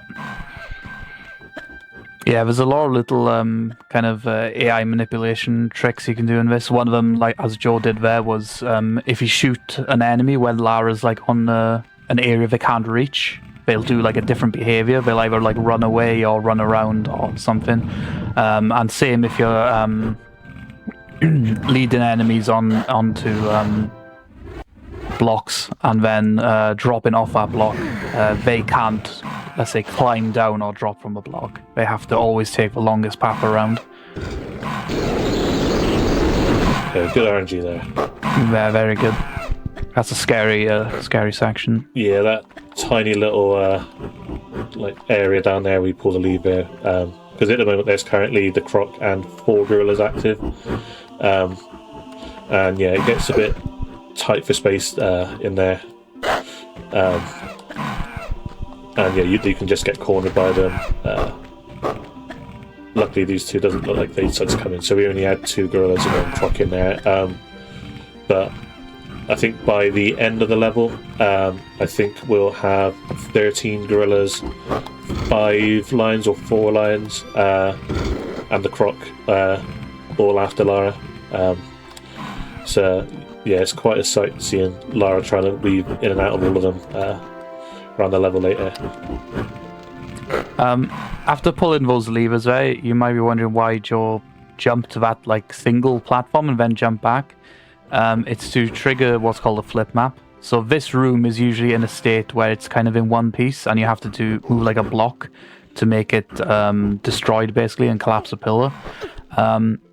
But by him jumping on that block, he's activated what's called a flip map tile, which changes the room into an alternate state. And then, because he hasn't touched the actual ground, the floor, where the kind of off trigger is, it activates that room without having to actually do the puzzle, which saves quite a bit of time. Yeah, it's a handy little one, because yeah, pulling that block here, yes, got a bit of a detour to do it. So it's a nice little trick that you can do.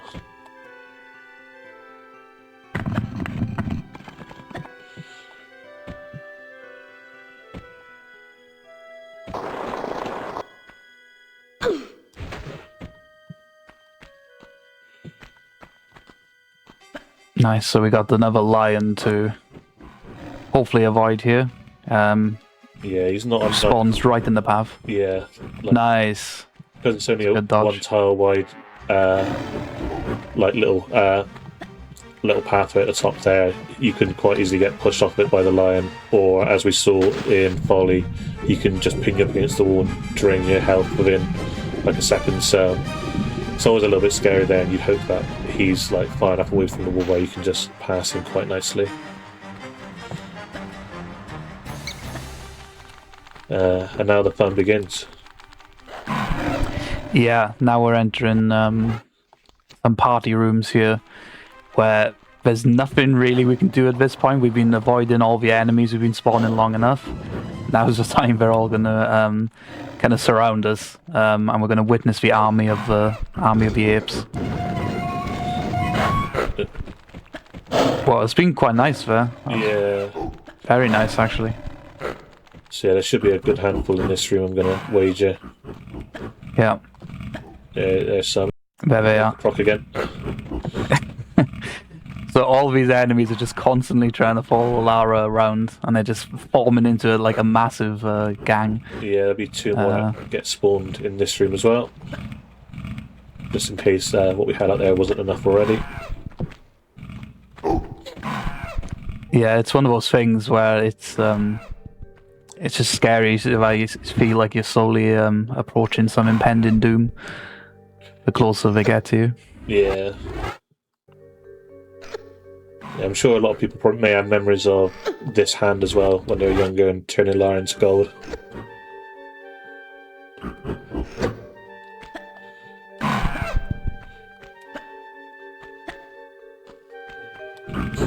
So yeah, now is more fun. Hopefully we can get through that gate. That's good. So a lot nice. of time that they can gather around that gate. Here they all come. And it's hard to get through. Ooh, little nip from the lion there.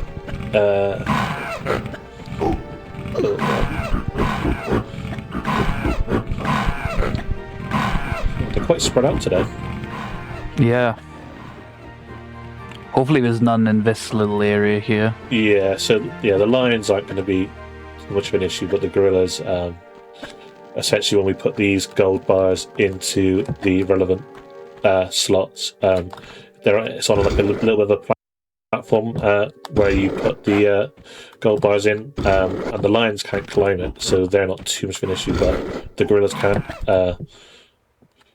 So we need to be quick here so that they haven't caught up too much, because yeah, they can pin you against the wall in here and do damage quite fast. Yeah, so we just pray in here that we don't get too many gorillas to join us in a little party here. Yeah, we've got one so far, which isn't too bad. He didn't do any damage. I will just do a safety save here just for peace of mind. So here they come. Here's the group. Yeah. Glad I did. There we go. That's a very good choice.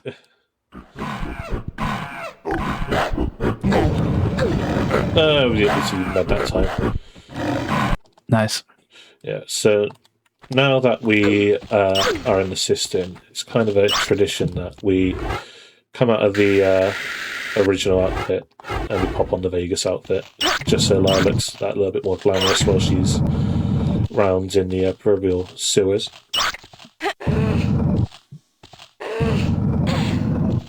Yeah, I always appreciate the precision of Lara's movement in the sewers while she's wearing high heels. It always fascinates me.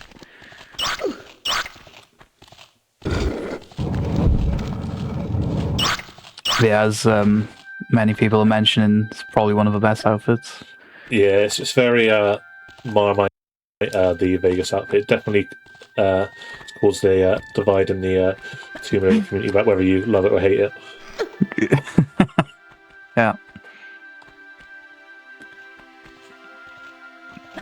Okay, so this level is another one of collecting a bunch of keys. to reach the end of a level. Yes, I think it's 5 keys in total, I want to say. Yeah. Yeah, essentially it's just using one key to go and get another key, and then vice versa, going to use that key to get another one.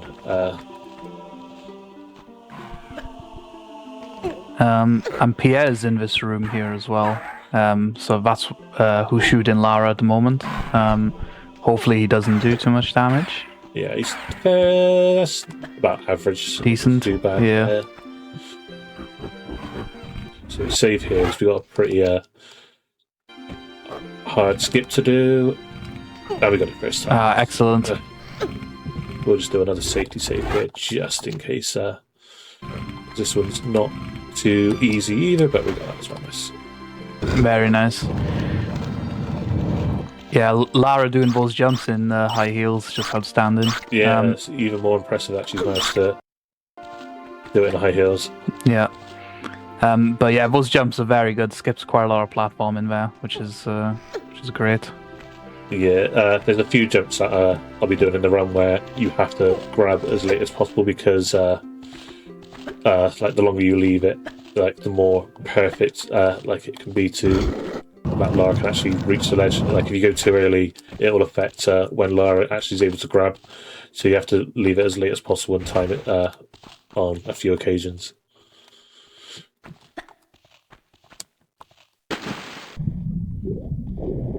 So yeah, we're going different answer. As I was say, the enemies are quite nice as well in this level. There's not as many as the previous levels. Yeah, those 2 crocs are the only real issue we have. Generally at the start they won't be too bad. Later on they might have a nibble or two on us when we are like picking up keys and in a bit more confined spaces. But yeah, it's not a bad level for enemies. We should be able to maybe get away without needing them, which is nice.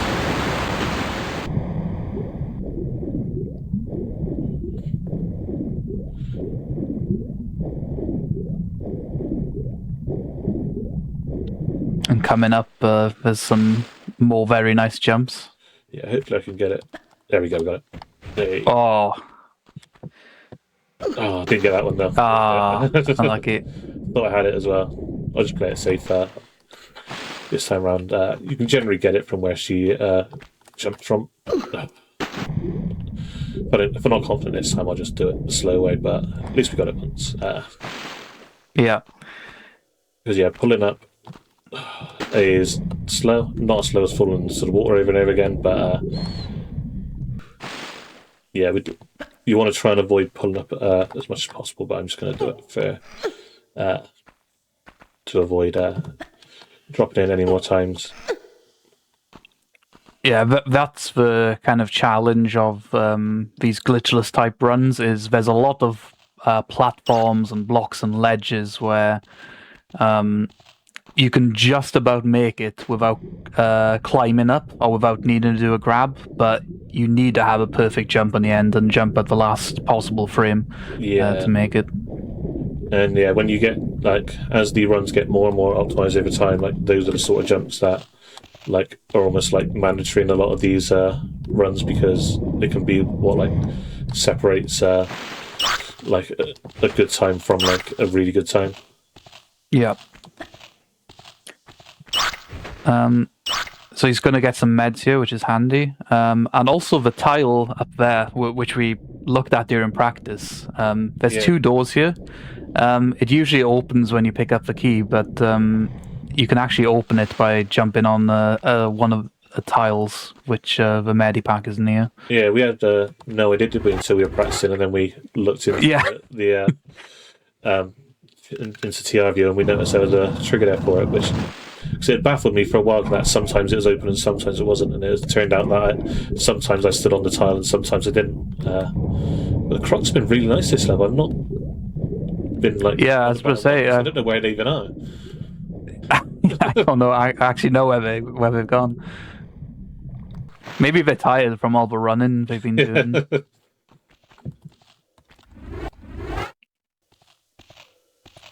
So yeah, finally now we can insert all the keys we've been collecting. Yeah. And open some more doors. You get a nice little glamorous shot of Lara here in a Vegas outfit as well. Yeah.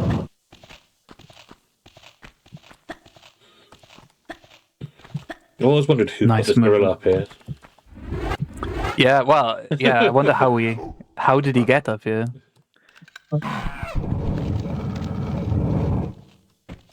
How's he survived so long? I know, just up there guiding the keyhole. Badly, by the looks of it. Yeah, his life's work was to protect that keyhole, and it was over in about 10 seconds.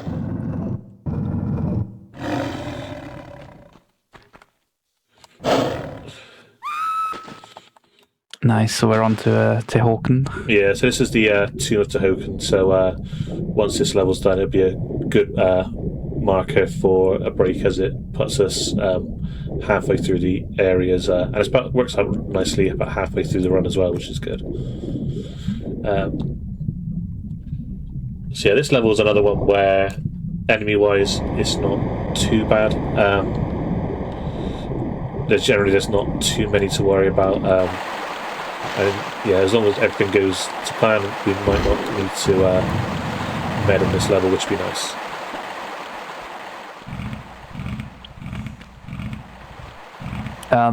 Thankfully as well, on the remaster, on OG there's a bug where that crocodile, if you don't kill him, it means that he can almost attack Lara from anywhere in the level.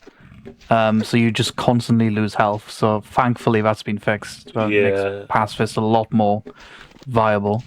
Yeah, I can't imagine having to do a pacifist in the OG, because yeah, that'd have been annoying. So what I did there was a nice little skip, because essentially you're supposed to flood that room with water, and it raises a block to allow you to get into the area that I dropped into. But by rolling off the edge into the perfect spot, it does mean that you don't need to. As excellent movement there, avoiding another climb. Very smooth. So we have got another hard skip coming up here. Yeah, so this is a curved jump to skip a significant part of a level here. So we're going to jump along this corridor and curve our way right to the end of it. Oh, perfect. Very nice. Take that every day. So that skips a whole bunch of shenanigans we need to do with water down there. Yeah, you have to do a lot of shimmying and yeah, drain it and then use the water. So I'm just waiting for this line to come out here because there's a lever to pull here. I don't know which way he's going to come because he roared. There we go. You've got the other way. Nice. Good guess. This is a tricky part here as well. There's some spikes on the floor, as you can see, and these gorillas can just push you in there. Yeah, there is an optimal way where you can grab this area here where I'm going to pull up, but the slightest movement slightest touch from either of the gorillas will send Lara into the spikes, annoyingly. So it's always like I'm pulling up and deciding, is it worth the risk based on where the gorillas are at the time, and yeah, it just didn't seem worth it at that point. Yeah.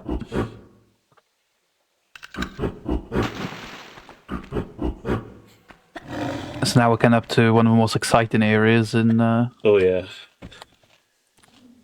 in Tomb Raider 1. Yeah, so whenever I do a full run of anything, I see this as like the halfway point because it's quite chill. Essentially, there's 4 tiles on the floor. You'll be able to see it better here. 4 tiles on the floor here. I'm pushing the block on, and each one opens up a different door. And I think 3 of the doors have enemies on. So you want to essentially only put it on the door that has like keys inside that you need to get. Otherwise, you're going to just be pulling this block around with more gorillas and rats trying to cause you more harm.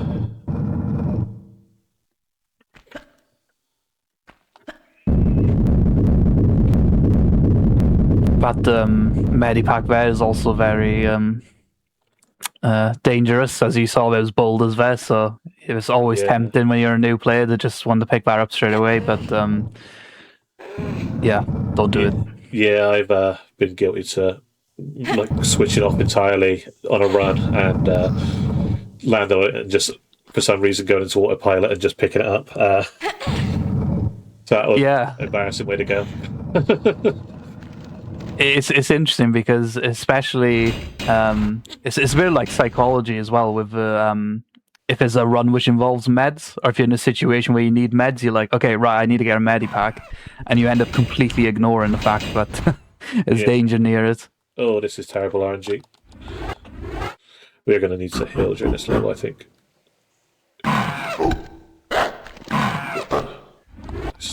Ooh, nice.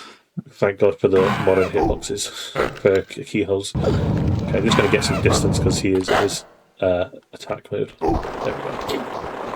That's a very very important point you mentioned there with the keyhole. On modern controls, your radius for activating like a lever, a keyhole, some sort of action point is actually larger. It's significantly larger, which is a lot more friendlier to this run. Because on Tank, for example, that side flip, he wouldn't have been able to activate the keyhole there and would have had to have run around the gorilla and lost a bit of time there. Yeah, I know that, there's a few Tank players that are very critical about the radius that modern players have to put keys in and pull levers. Yeah. So, once we've finished pulling one more lever, we're going to be heading into our second kill of the game, and this one is actually a kill. So, Pierre, that was shooting us in Folly, in Coliseum, and in the Cistern. He will finally be coming face to face with Lara and dying, hopefully, shortly, once we go through those doors. We will be using the magnums, which I got in the secret in Coliseum to do so. Little late for the prize giving. No. And there he is.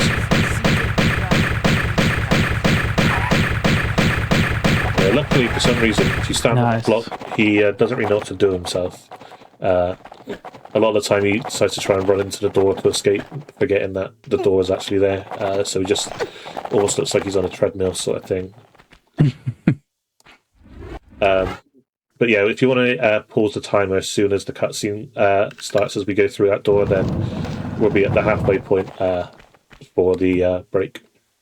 Perfect, yeah. So yeah, the break will be in 3, 2, 1, go. Perfect. Yeah, so during these longer runs, everybody, we like to take breaks every hour, so just everybody can get up, stretch, get some water, anything y'all need to do. Just a quick reminder before we go to that break. If you are looking to be more involved with the GDQ community, you can always join the official Games Done Quick Discord and add the Hotfix role to get updates on upcoming events, chat with staff, and more. You can use !Discord in Twitch chat for an invite and more information. We're going to take a quick break. We'll be back in just a few minutes here with the rest of the run.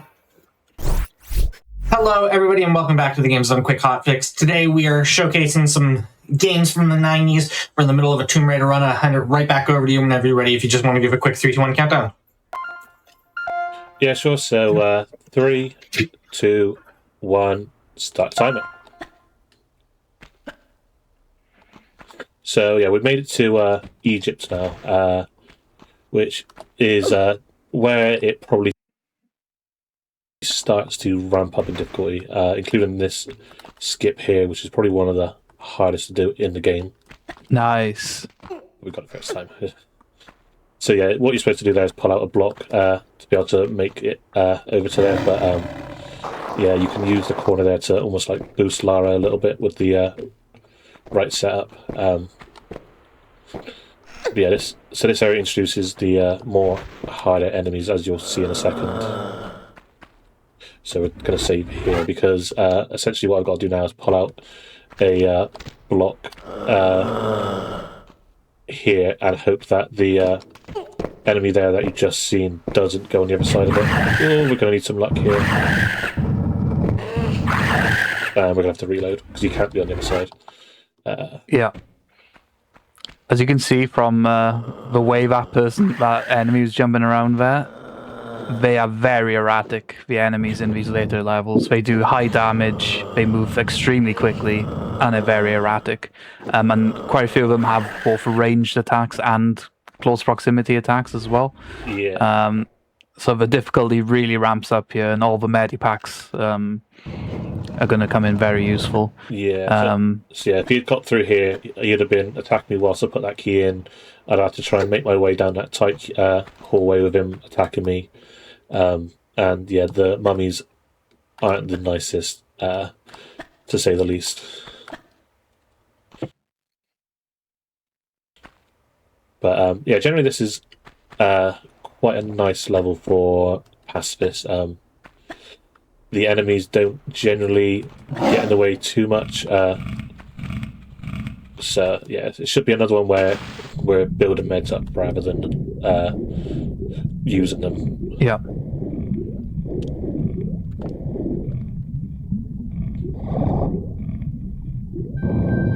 And I really like the Car Moon levels as well from a kind of speedrun perspective, because in both glitched and glitchless categories they have like really nice tricks and movement, like that nice little curve jump there. It's just full of nice little sequences. Yeah, I really like this sequence here. It just lands you perfectly on there. It's nice. And then coming back down as well. I was find quite satisfying. Yeah, and those sequences are quite important as well, because one thing, even though modern is, you know, quick and objectively the fastest in many ways, when it comes to precisely platforming or like trying to land in a certain spot, it can be a right pain. So being able to do these sequences and land in precise positions first try without having to manually adjust is very good. Yeah, she's not the easiest to adjust into position in modern. What she makes up for in speed, like precision's not always her best point. Like being more precise for stuff is definitely where tank does have the advantage. Yeah. So do you want to explain what we're going to do here? Because yeah, this again might seem a little bit confusing to people that don't know. So this is another flip map trick here. So we're going to climb on this tile and we're going to trigger a flip map. So that's why you saw everything change there. Usually those tiles turn into a slope, but because we've climbed on it and we're holding jump, we're actually still able to jump even though the tiles disappeared. There's a single frame where you're still able to trigger a jump. So now we've activated the flip map and we've been able to go to the next area in its, let's say, flipped state, which you normally shouldn't be able to do. Yeah, so that area there wouldn't be filled with sand. It would be an empty room had we not done it, which would mean we'd have to go and up over to where that big hole in the walls over there to pull a lever to empty the sand. So it's a nice little time save. Plus it means the mummy, which was actually really nice then, would have been on our case to try and make it out of that room. That was pretty clean as well. Yeah, that was a nice, albeit the fell into the pack bit, but recovered really well. Now it's Obelisk of Car Moon, which is quite similar to Folly to a certain extent with respect to getting 4 kind of relics or ankhs and using them to end the level. So a very similar principle, but different area and different level layout, and obviously tougher enemies as well. Yeah, there's a few occasions with enemies in this level where we are going to be face to face with mummies, and I'm just going to grab that. I wouldn't normally, but purely as I have gone through a little bit more smalls than I normally would, I just want to get to be on the safe side. But yeah, in terms of this level, I think there's 3 occasions where we need to achieve things with mummies in our path, and have to try and use movement to manipulate what they do so that I can get through them pretty quickly. The first one being when we go into there.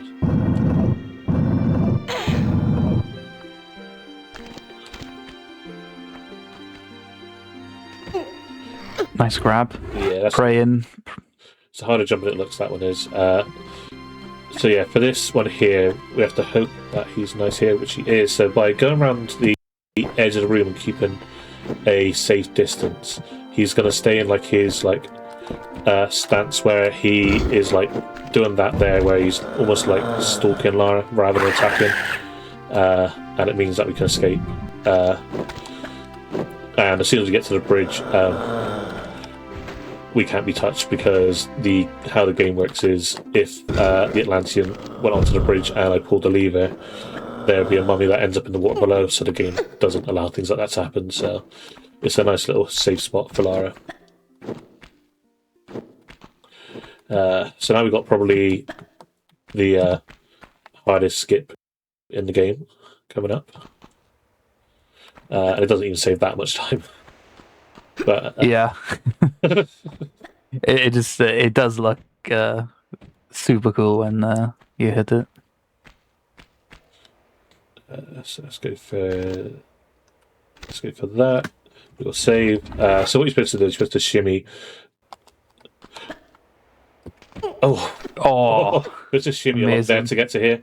But you can, with a extremely late grab and a perfectly timed jump, make that there. And yeah, it saves a nice chunk of time. So this will be the second occasion where we have to do something with a mummy in our path. He's being really nice. What the hell? There he goes. So now we just do a big skip and hope that he leaves us alone, because we can die. But yeah, we're good. nice.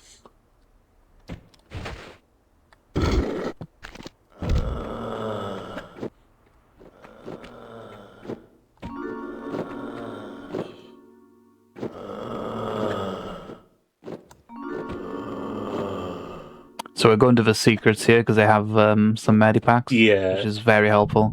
Yeah, also they had like double and triple pickups as well, and the extra pickups are Uzi ammo, which is what we will use to kill the one of the final bosses later on.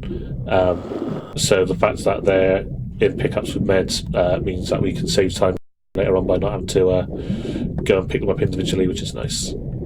It's good of the developers to put that in. It's almost like they were thinking that someone was going to do this pacifist one day. Yeah. So yeah, we've got the last instance of being like face to face with a mummy here, and he can be a little bit of an issue sometimes. But again, we've got a strat to deal with him. But I will save just to be safe, because you never know what they can do sometimes. But to jump through his legs like that, you can make it up. Perfect. Relatively unharmed. Really nice boost from it as well. Yeah. And now we're back into the area where we were at the start of City of Carmine, where we've got these 4 items that we've got. Excellent, that's very good. Yeah, it's been a nice Egypt so far. One thing to mention while we're inserting these is, Pacifist is run under what's called the glitchless rule set. So mainly on Tomb Raider you have 2 categories, glitched and glitchless. The main distinction really is glitched allows you to essentially do bugs which embed Lara into walls or put her on top of objects, etc. Glitchless, you can still do, curve jumps and little tricks, but it mainly avoids embedding inside objects or anything like that. Yeah, you're a big fan of the glitches, aren't you, Dan? So that's more your portion, especially like the TR3. Yeah, definitely. But I think with modern in particular, glitchless, it looks so smooth with the sequences. It's definitely really good. Nice swag diver. Yeah, extra style points there. Hopefully it presses the Atlantean down there. Yeah. So yeah, I have to be careful with my timings for when I heal here, because I don't want to go too early and waste meds, but I also don't want to go too late and die. But I think that's a good point to use a med. So that hallway where we start the level in later, that's where we're going to end the level. So we'll be seeing the two enemies we left there in the not too distant future. Why are you there? That's so weird. Do you know that? Yeah. So I just give a little circle round. Try and, like, he's fast, but his brakes aren't very good. So Yeah. if you can, like, try and read where he is going to end up. So by pulling the lever, we spawned the flying Atlantean there. I died. Oh, Good. splash damage. Yeah, splash just caught me. That's fine. And then you can see how difficult, V sections are of the game now, because you have erratic enemies which can chase you but also shoot you from far away, and you have those enemies in flying form. It kind of chucks everything at you at this point. Yeah, I don't think I've ever done a pass this run where I haven't died, so none of this is unexpected stuff. Yeah.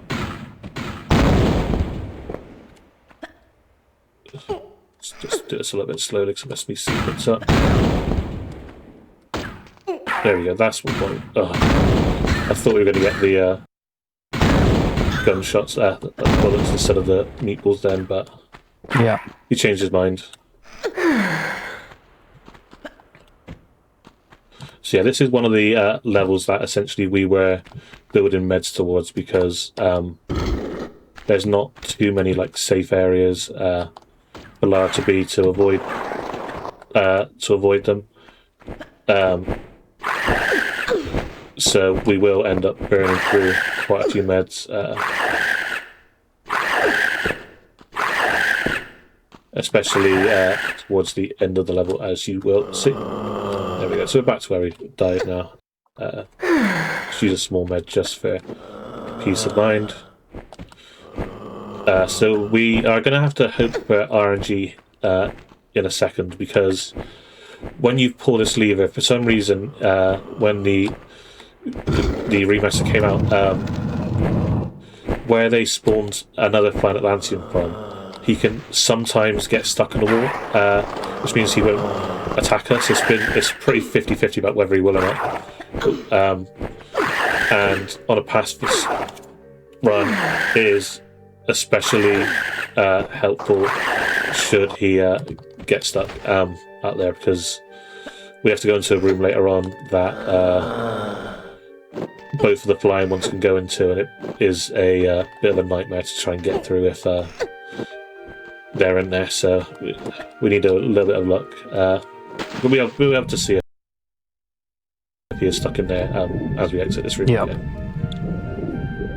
You could also see while Joe is trying to navigate into this area how difficult it is now to even do standard movement of all these enemies chasing, because they can interrupt your path in so much.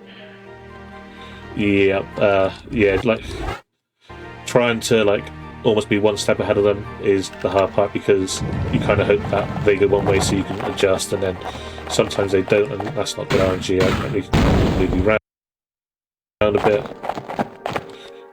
There we go.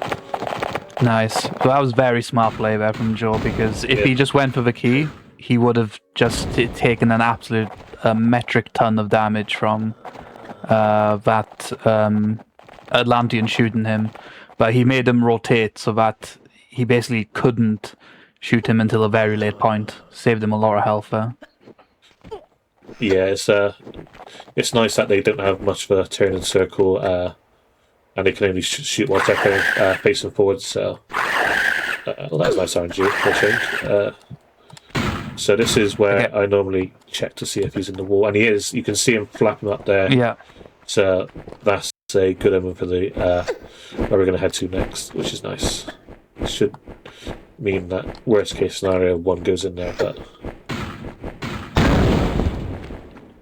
a little bit clunky there, but it's fine. So this is one of those levels where a lot of the time just being able to survive it is so compared to clunky movement, is the survival element of this level is the biggest aspect. Yeah, like the level after this is where like we can chill again, sort of thing. But this one, yeah, if there was like the plant lanterns here, getting onto this block is a nightmare. Luckily, I've managed to get through just as he came in. So again, we're going to try and manipulate his spot so not to take too much damage. There we go. Nice. And he's in here now, and I think he struggles to get out. So, strictly speaking, we should be fine putting the axe in, but you never know. He might have got out. I can hear him flapping around somewhere. Ooh. Oh, nice, nice stumble cancel there. Yeah, you notice well, Joe took a bit of a sequence outside after that room. Instead of going immediately right to the medipack, he went around, and that skips another spawn, which is obviously less enemies, but better. Yeah, so if I'd gone down the slope, another one of the Atlanteans would have spawned on the back of the Sphinx, which means he could literally just have a free shot at me as I was climbing up onto the head to put the items in. So just taking that extra couple of seconds is definitely worth it, because the last thing you want in the pacifist run is to get to the last level and all of a sudden you're low on meds, because yeah, that could be a run killer.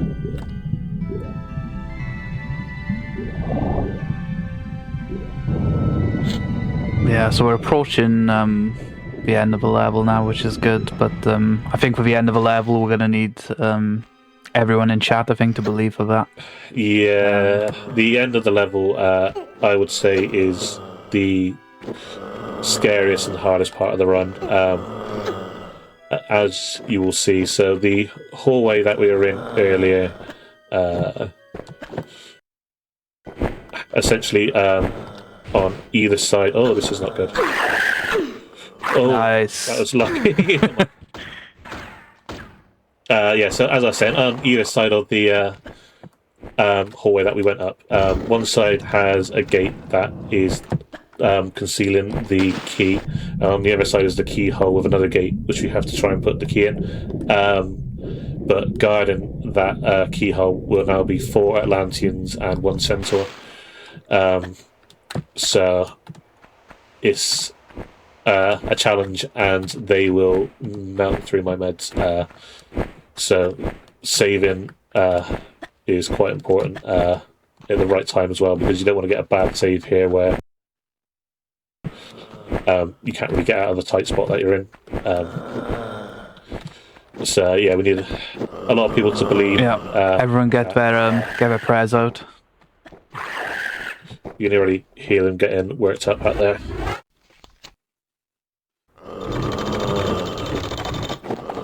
So,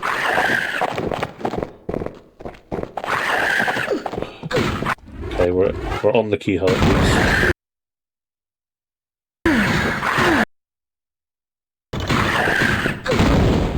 Oh, nice. Oh, I didn't even save on the keyhole either. Jesus. That was lucky. And there's our friend Larson that was in Tomb of Qualipec earlier. Ideally, we're supposed to kill him there, but you don't need to. You just need to pick up the item and we're through. Which now brings us on to the Atlantis portion of the game. So, yeah, thank you to all the believers in chat. Yeah. The energy helped. Yeah, and Atlas Mines now, interesting level because it pretty much is pacifist to an extent. Yeah, so even in normal play. Yeah, on a full game run, you do exactly the same as a pacifist run, really. This is normally a good spot where I check my meds as well. 4 and 11, that's quite good. Because, yeah, in a normal run, you wouldn't kill anything in this level anyway, so you're just doing it exactly the same. Yeah, this level also has a very interesting glitchless skip as well, which skips a large section. It's a pretty cool curve jump. Yeah, Cowboys. It's a lot easier in modern than tank. Luckily, yeah, but exactly. Yeah, back in the day, when in the original, when save crystals were the only way of saving on a lot of PS1 runs, they definitely wouldn't make or break a run if you got that managed to get the jump or not. Yeah. Luckily on the PC version, you do get the benefit of saving as and when you like. Sadly, no quick save feature like we get in 4, 5, and 6, but can't have everything, I suppose. Praying for it in patch-free copium.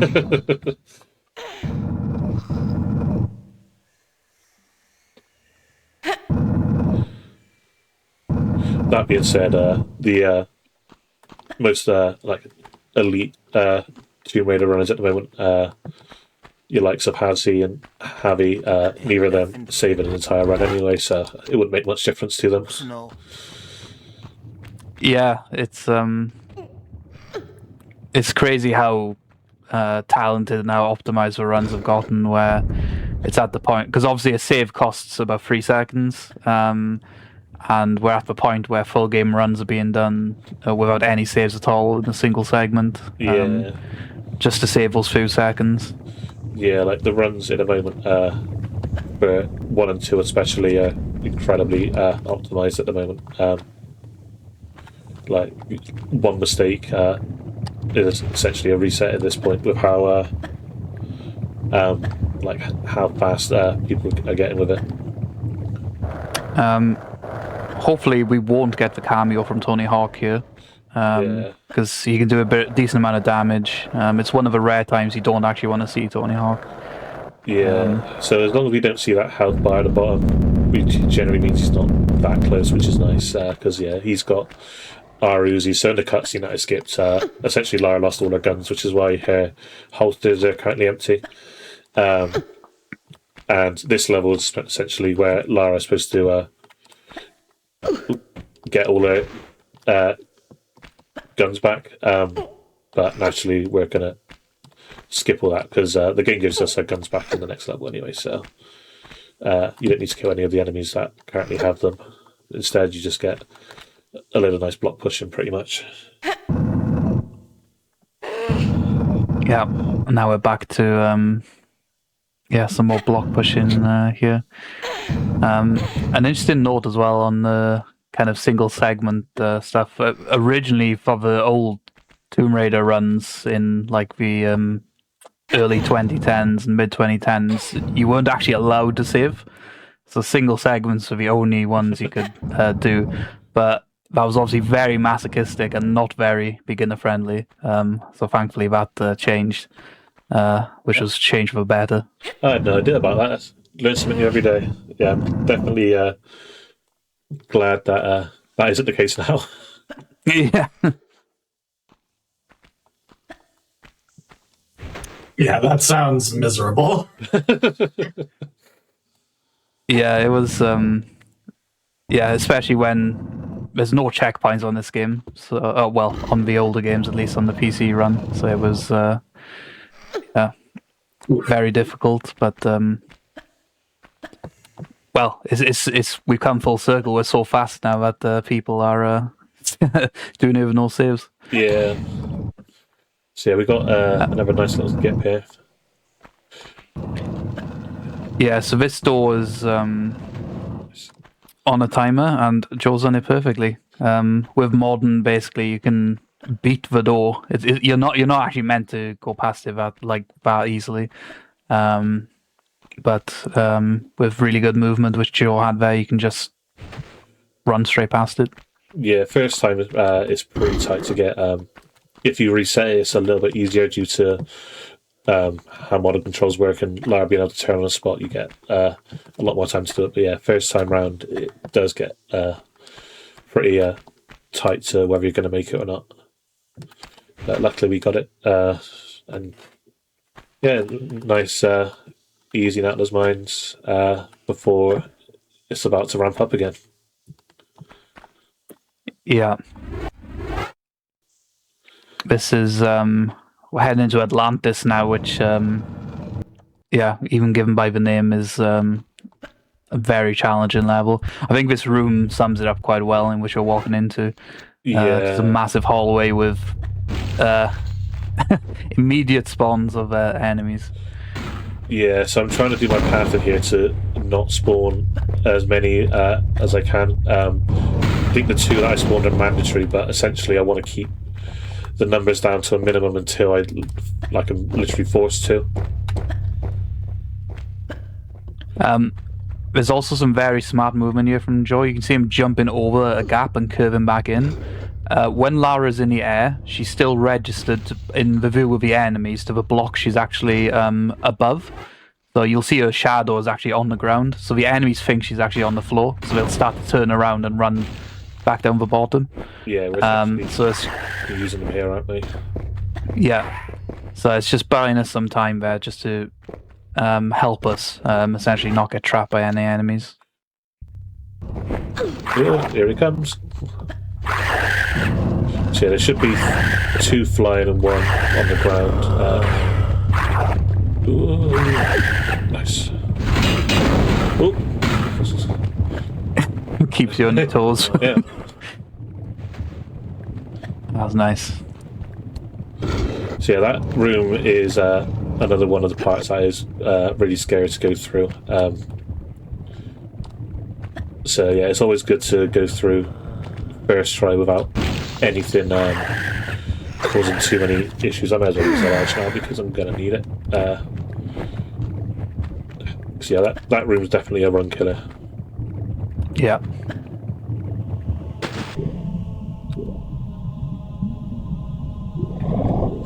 Yeah, and I think having that room at the start is quite nice as well because of there's some tricky points later on, but that's again that bit out of the way at the start is quite helpful.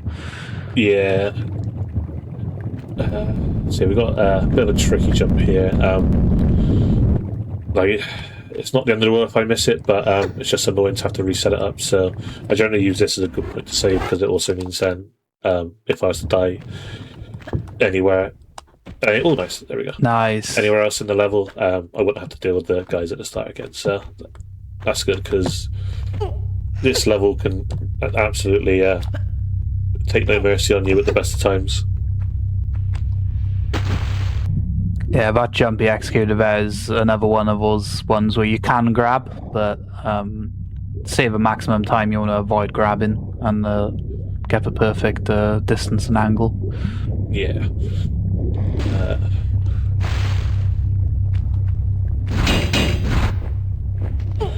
So yeah, we'll be in and out of this room quite a lot. But and in that big room there'll be some flying Atlanteans, but generally, unless you get hideous RNG, we should never see any of them, which is nice.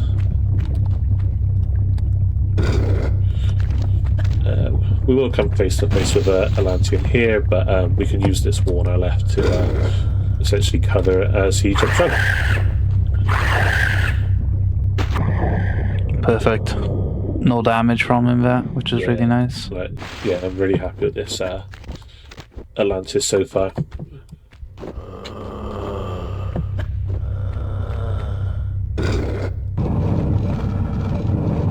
No boulder, nice. So yeah, when I jumped through that door, the tiles in front of it spawned that boulder that you probably just heard as I was leaving the room. So by not landing on the trigger tile, essentially means we can escape without having to squeeze our way through.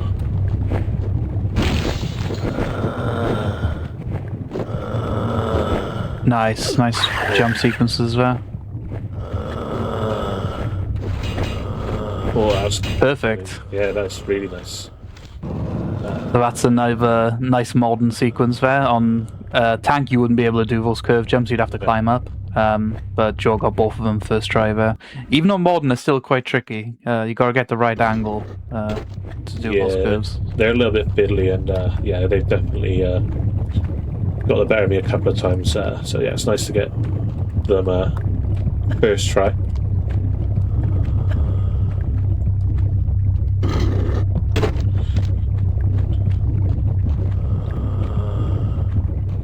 And now we get fun hallway.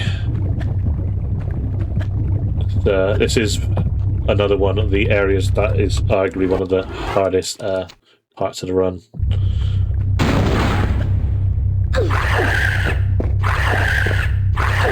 No, we'll reset that. So essentially, we got to try and get through this hallway and pull up. Ideally, without any of these following us. One is fine. But yeah, this is not a nice area. There we go. We're Nice. Yeah, very tricky corridor there. yeah. And yeah, another smart decision there to just load straight away, rather than try and waste a lot of time trying to climb up with like 3 Atlanteans around you. Thought I'd give it one go. Try the fast trap there, but I'll play it safe.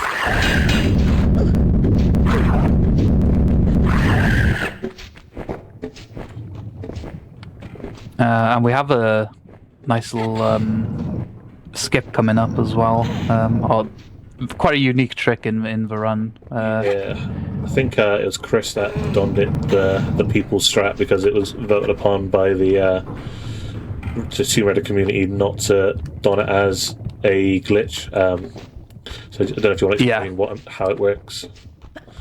So what happens there is you're able to climb onto that block, but you can't stand on it because it has an item above it which pushes Lara out. But when it pushes Lara out, you have a single frame where you can actually jump.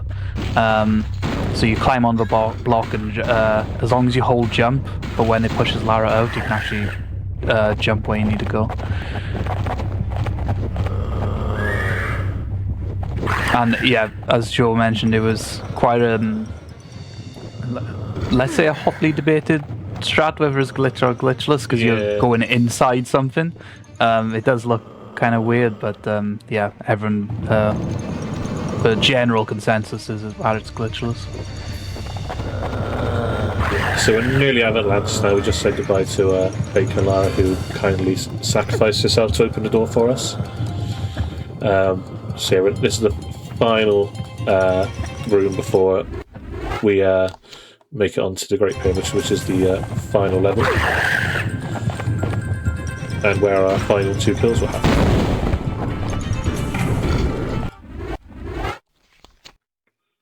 Some important saves here as well, because as you can see, this is a very thin corridor and there's a lot of enemies. Yeah, you don't getting pushed into the lava there is so easily done. Oh, why are you doing that? That's the modern pickup radius backfired a bit there. Oh, I need to heal. Oh, I don't need to do that. Some style points. Yeah, at least I died in style.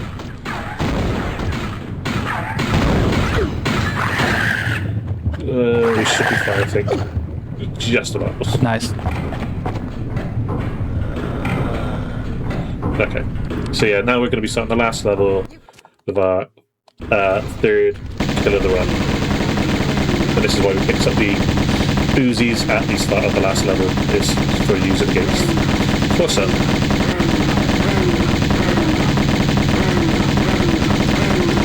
Yeah, so this is the final boss,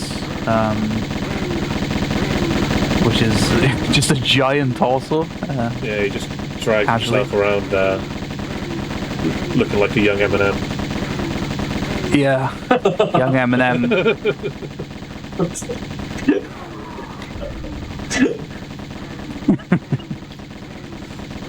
Now, quite interesting as well is when you saw the torso did attacking animation there. Sometimes Lara's aim can go all messed up when they're attacking, and you actually miss more shots than you hit. But that was a very clean fight, very nice. Yeah, and essentially the reason we do have to kill him is because that door there won't open without us killing him. So yeah, without him dying, we'd be essentially stuck on that platform, just doing circles with him. Yeah.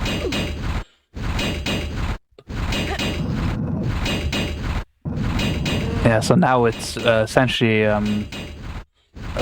once we've gone through this push block section, it's basically a big obstacle course now to reach the end of the level and escape this big pyramid. Yeah, there's a lot great of pyramid. Yeah, it's a great pyramid. But yeah, there's a lot of traps in this level. Lots of easy ways to die, but not that many enemies, which is nice. Yeah. And I think we're quite good in the med situation here as well. Yeah, I'll do a little check as we're on the block. If I've got more, if I'm on around 6, I'll be happy. 2, 9. Oh Jesus, we could go nice. we could go around twice in this level. Very good.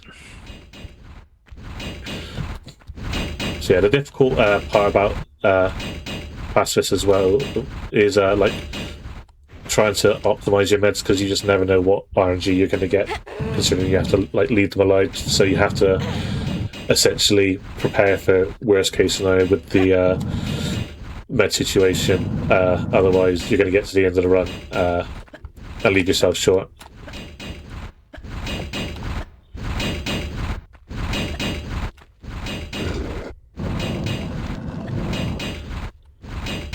Right, so here we go with the platforming now. Yep. And the endless amount of traps that are gonna like rolling meatballs. Yeah, Nobody wants to get in front of those. Yeah, there is a way to get squeeze past them with precise medding, but yeah, I don't think I want to try it. It is insanely hard and requires perfect timing.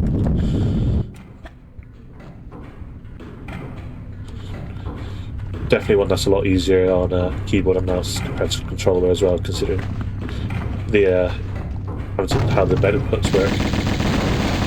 And that there was the final kill of the run. Essentially, we shot the piece of the ski on that was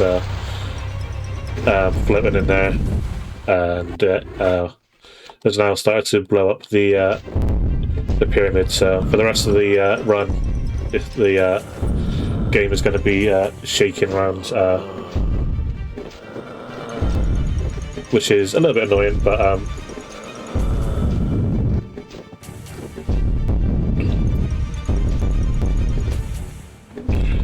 so here we go with some of the harder stuff. So we got spikes, we got lava, the ember bosses as well. Yep. So treat yourself to another save here, because nice. Something it was very important that Joe basically didn't get a full stumble there, and it's a technique he's used throughout the run, but we didn't have a chance to explain really. It's called a grab cancel. Yeah. So if you fall from a height which can cause a stumble, but it's not too high, if you delay your grab late enough, you can actually grab as you land, and it's like a shorter stumble than having a full stumble. And that allows him to do a nice clean sequence you saw there with the go through the swinging blades and everything. Nice and clean.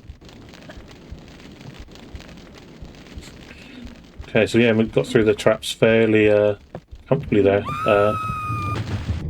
which now leads us on to our final enemy of the game that we have to try and navigate past, which is Natla. The final ascent. Yeah, on a good day she'll just let us breeze through. On a bad day,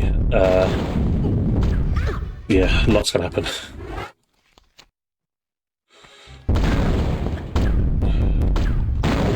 Hopefully she won't follow in here.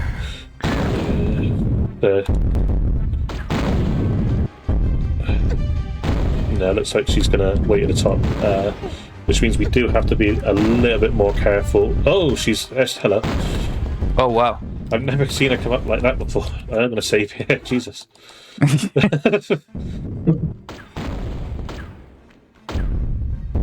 She heard we were talking about her. I had to spice it up some way. Yeah, one more scary jump to go, and then that is the run done. Pretty much. on a run before, I have fell from that platform and died on what would have been a PB, so it's always good to not do that. But yeah, as soon as we get to the bottom of this slope and the menu pops up, feel free to stop the timer. So got a little bit more sliding down, but yeah, as soon as it pops up, we are done. GG. But yeah, there we go. Just to confirm, only 4 kills, so we got only the important ones.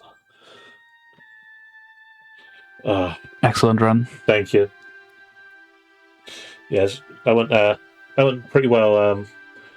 There was a couple of silly deaths in there, but generally that was about as clean as I could have hoped for.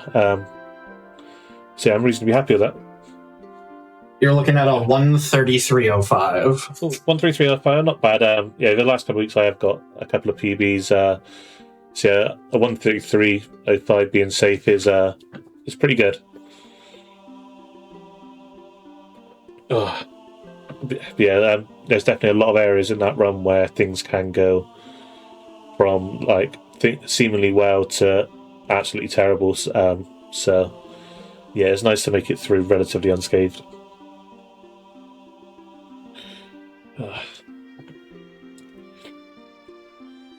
Yeah, I mean, that was a fantastic showcase of the run. Do you have any closing thoughts or anything you want to say? Yeah, I mean, I hope anyone that hasn't really come across Tomb Raider before really enjoyed it, or if you played it when you were younger and it's the first time you're seeing it again. I hope it brought back a lot of good memories and is now giving you a bit of motivation to check out a few more Tomb Raider streams, because I've been streaming for just over 2 years now, and I can honestly say the Tomb Raider community is some of the loveliest people I've ever had the fortune of meeting. Like, some of them will do absolutely anything for you in terms of, like, when it comes to speedrunning. Everyone will try and help everyone out. If someone finds a strat, like, rather than gatekeep it, they'll go and share it with everyone else. So it is really full of wholesome people. And yeah, I just want to shout out all my mod team that always do a great job for me when I stream. And yeah, anyone that watches, thank you so much for the support along the way. Danza?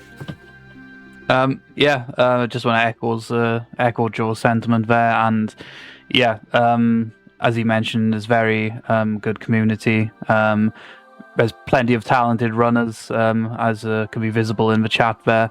Everyone's willing to help each other out, and yeah, I just would like to shout out the various communities. So Tomb Runner, which has been around for many years. So if you're looking to start of Tomb Raider, have a look there. And also as well, other communities like the Raiders Exhibition, which is a community where you can participate in events and learn different runs and stuff together. There's a new season which is coming up soon as well, very soon.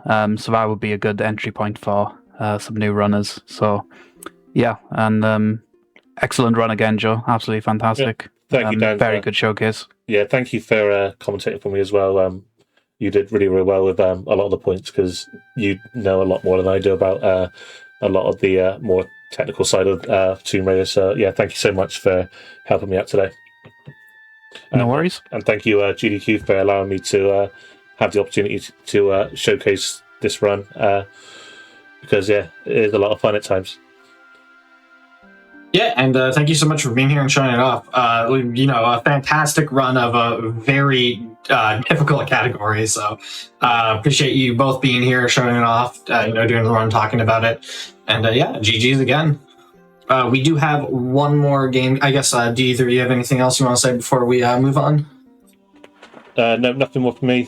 Yeah, I can look at chat now, and yeah, I'm overwhelmed. So thank you everyone for watching. That's it from me. Yeah, and if you didn't believe us before about how awesome the Tomb Raider community is, take a look at chat now. Honestly, one of the most wholesome and fantastic speedrun communities I've ever had the pleasure of, working with and, interacting with. So definitely a great community if you are ever looking to get into speedrunning the Tomb Raider game or speedrunning in general. Definitely a very good place to start. Yeah. But yeah, we've got... Oh, sorry, go ahead. No, that's it for me. Yeah. We do have one more game coming up for you. It's going to be Chrono Trigger. Before we get into it, just a quick reminder, or I guess just a quick thank you to everybody who, is watching, who is supporting Games Done Quick, either with your subscriptions, gift subs, or bitch cheered. All of your contributions really do help keep the show going. It helps us put on these specials, where we have a bunch of different communities and runners on. It helps us with our regular program. So if you are enjoying the stream, please consider subscribing for exclusive emotes at previewing and access to chat during replays if you are able. And you can always support us by sharing the stream with anybody who you might think would enjoy the Games Done Quick channel as well. It really does help us keep putting these shows on to show you all these different speedrun communities and runners. But yeah, with that said, we're going to take a quick break. We'll be back with Chrono Trigger 100%. See you in just a few minutes, everyone. Hello, everybody, and welcome back to the Games Done Quick Hotfix. Today we are doing some 90s classics. We are about to get into a Chrono Trigger run. Before we get into it, just a quick reminder. Gamescom GDQ will take place August 28th to 30th, live in Cologne, Germany. You can join GDQ's first European event by submitting your runs from May 4th to the 17th, and you can visit gamescom.global for more info about the event. That said, we've got Chrono Trigger here. I'll hand it over to the runner commentator to let everybody introduce themselves.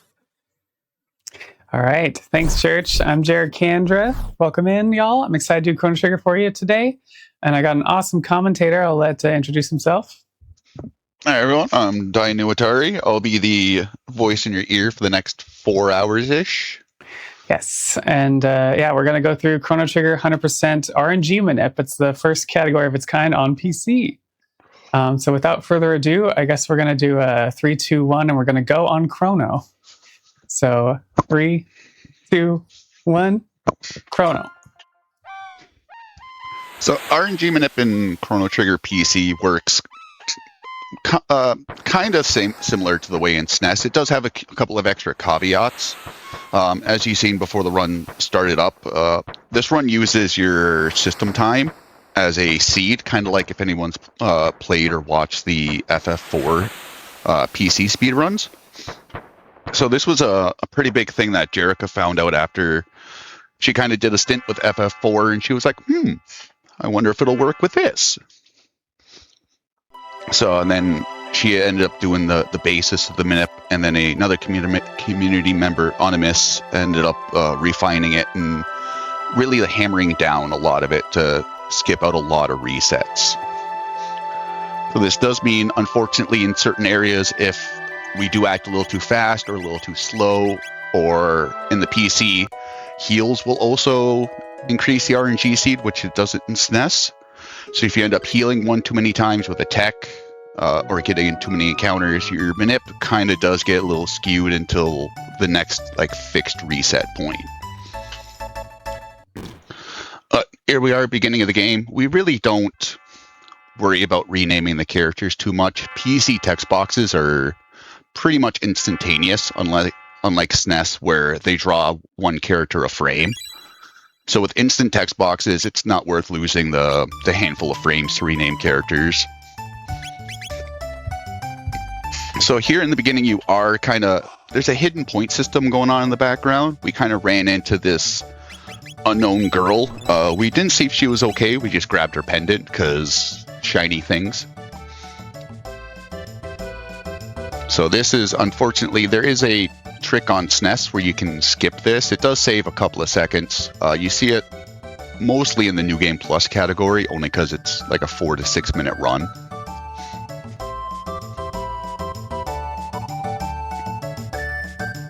So the beginning intro is static no matter really what run you're doing. Back and forth, we're going to see these brand new teleporters at work here in the fair.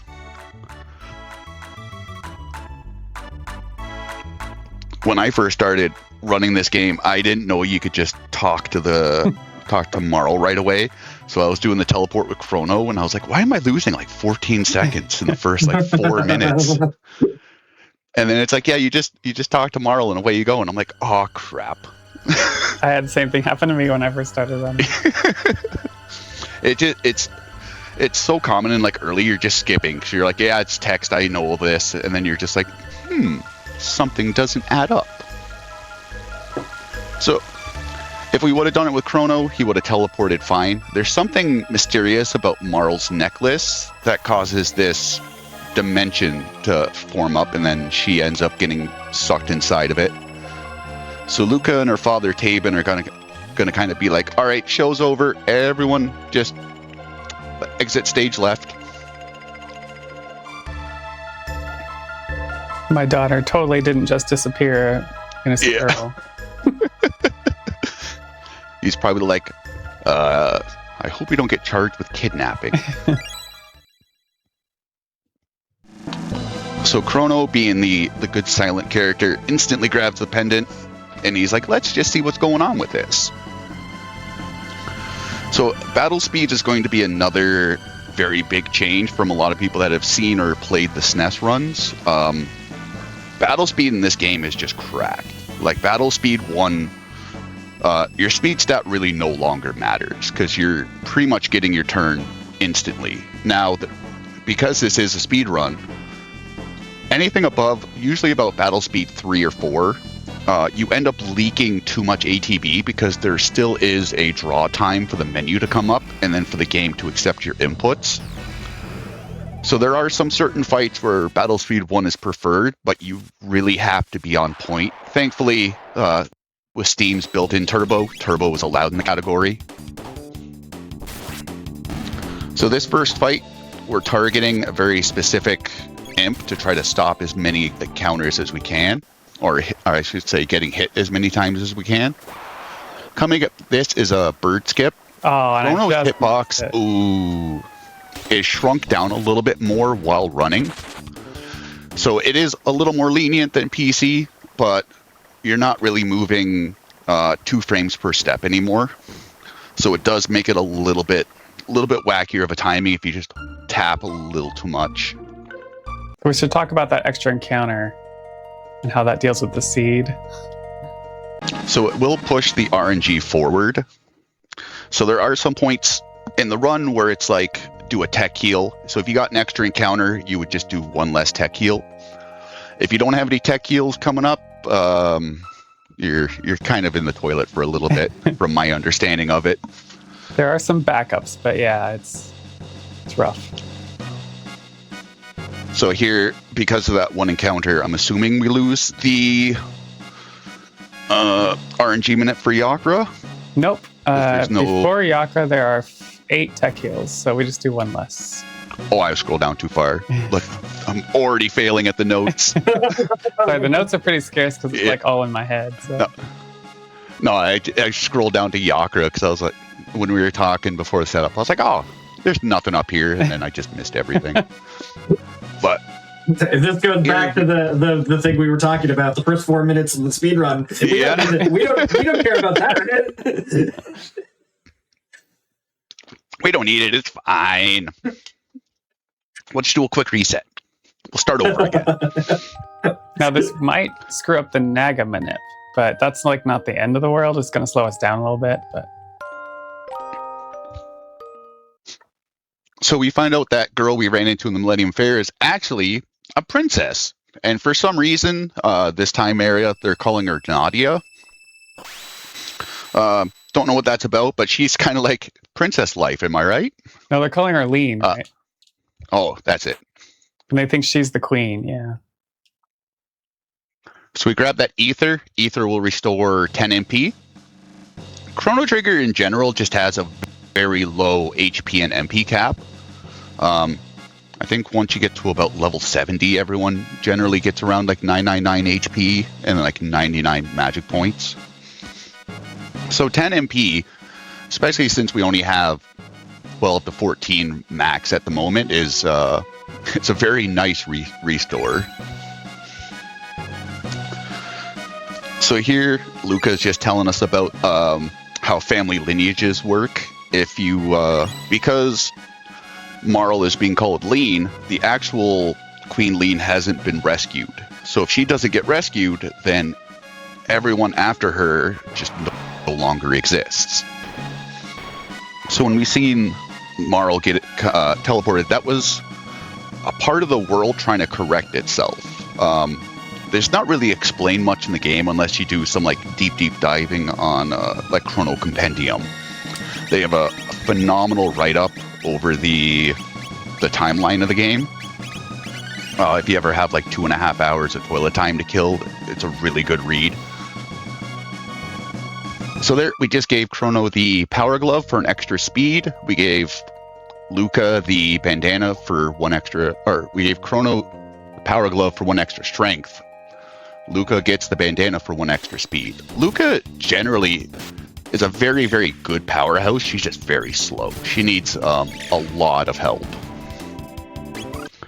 So we take this encounter first because this allows Chrono to learn Cyclone. And then we take this fight because we want to learn Fire Whirl. More importantly, for the nice grouping. Yeah, that worked out.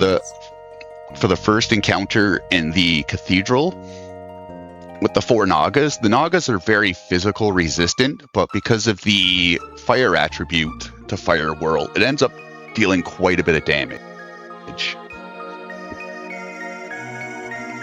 And a lot of dual techs kind of have like hidden multipliers to them. Early on, you really don't see a lot of them, but a lot like mid to late game, you'll really start seeing a pretty big damage spike. Nice, we got a good Nagamanep still. Slow on Luca. Oh, it missed. Yeah, so if you get slowed on Luca... Ooh, sorry, go ahead. Sorry, the Nagamanep there is that the right 3 come down right away, and so since we got an encounter, the left 3 came down, which I'm totally fine with.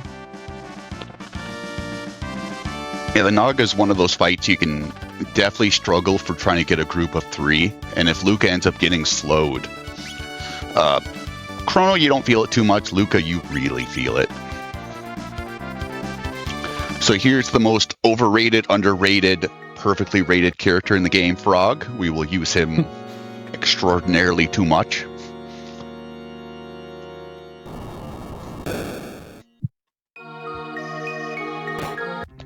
But here we're just going to be going through the cathedral. Thankfully, a lot of these encounters are tile or collision based. So it does make Chrono Trigger quite interesting to watch, especially just with the encounter skips, because there's a lot of what seemingly is random movement, but it does skip out on quite a bit of encounters along the way. We'll only be taking a couple early on, especially for Frog to learn Slurp.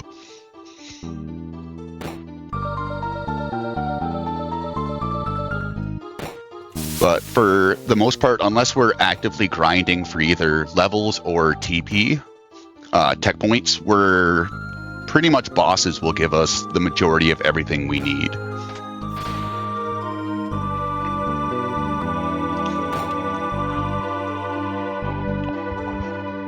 So here we're just running through this little kind of puzzle-like area. As you can see, like, even though there's 2 gargoyles and a bat in the room, sometimes their gargoyles do not activate in an encounter, so it might be the bat or something else. So a lot of the enemies will have kind of quote-unquote just non-viable collision boxes. So there we got another good grouping with the henches. If Frog got a crit there, we could have saved a little bit of time with the chrono attack, but in the grand scheme, it's not a big deal. So one of the daunting things if you're trying to pick up the run is the encounter skips. It's kind of just like a step route. It sounds more daunting than what it is. 1, 2, 4, 1, 2, 3. Sorry, once you do it a couple of times, it just becomes muscle memory and you don't even think about it. There might be like 1 or 2 troublesome rooms. One of the nice thing about practicing room in Chrono Trigger is when you reload the room, all the enemies go back to their original state. That's boring. He was actually doing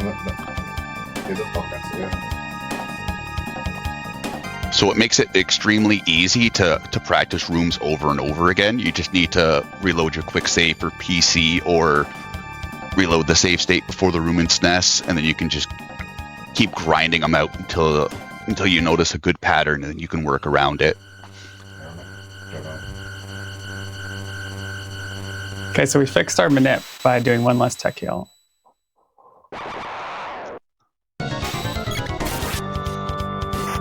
So Yagra, if you're doing it unmanipped, you'd really want Luca to kind of protect the floor, because the counterattacks won't happen where he kind of just bounces around and hits everyone. That won't happen if a character is down. But thankfully with the manip, we've kind of manipped where that counterattack chance doesn't happen. So we don't have to worry about him kind of playing bumper cars with everyone. Also on glitchless, we usually get X strike, right? So we take a bunch more fights to get that. Yeah. So Frog is the big carry in this fight, especially with his crits with the steel sword.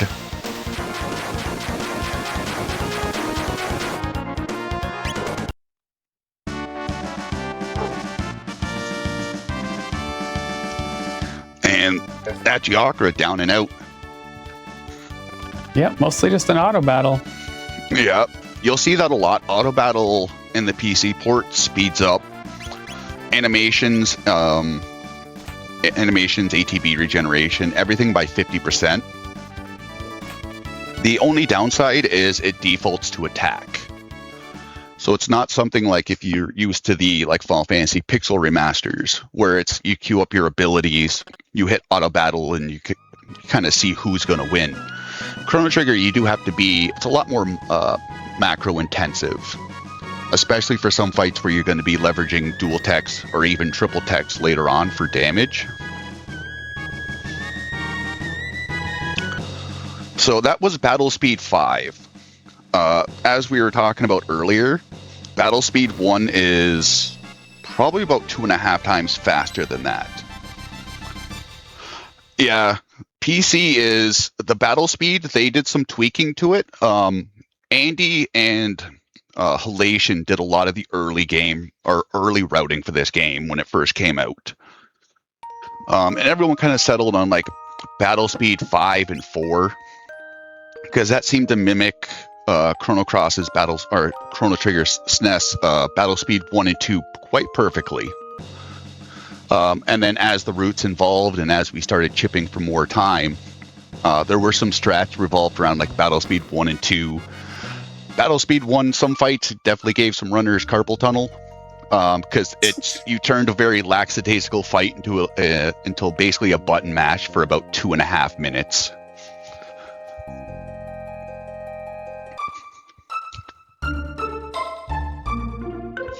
We saved Lean and we got back Marl. We got a 2-for-1 deal going on. Surely we're going to go back to our own timeline and everything's going to be okay. They're going to throw us a parade. They're going to put a stone on the corner of the building. Like, everything is just peachy. The run's over. We basically just bloated it because we wanted to show a bunch of stuff later on. Like, nothing else can go wrong now. Yeah, we got a hero's welcome, right? Yeah. So, I don't know. Luca is just a wizard. Like, if they knew about her in 600 AD, I'm pretty sure she'd be burned at the stake. In the 2 minutes we disappeared before her, she built a key to kind of tame the temporal portals. Like, she watched Chrono fly through it, she's like, I can mimic that, and then bam. So we come back to our own time, we're back at the Millennium Fair. Luca's like, I'm gonna go home, you better bring Marl back to the castle so no one's worrying about her.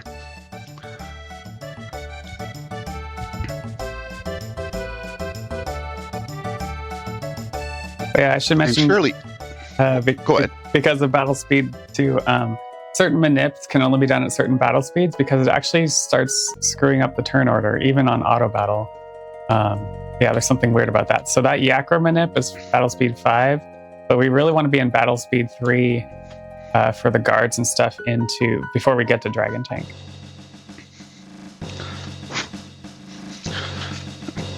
So we bring Marl back, and the Chancellor's like, oh my god, where you been? You have to stop sneaking out. And they instantly arrest Chrono. So, yay? All on a day's work. Yep. We couldn't have done a better job if we didn't try. So this courtroom scene is a part where we're kind of getting judged. from our earlier actions, there's a bunch of small things you can do around the fair. If you eat the dude's lunch, if you bring the girl back her kitten, if you check on Marl before giving her a pendant, the candy shop if you try to not take her away. All these will help with a guilty, not guilty. For PC, whether you get guilty or not guilty is kind of meaningless. It's slightly faster to get one over the other, but with the instant text boxes and a funny thing in the SNES version, the courthouse, if you mash anywhere above roughly 16 times a second, you'll actually start inducing lag. This area, with everyone kind of like chanting and pumping their fist, is very graphically intensive for the SNES. But because of Steam and auto inputs, we can basically mash at 16 milliseconds or 1 millisecond, depending if you have an auto clicker set up, and it just doesn't create any lag. So you also get the extra speed for that on top of the instant text.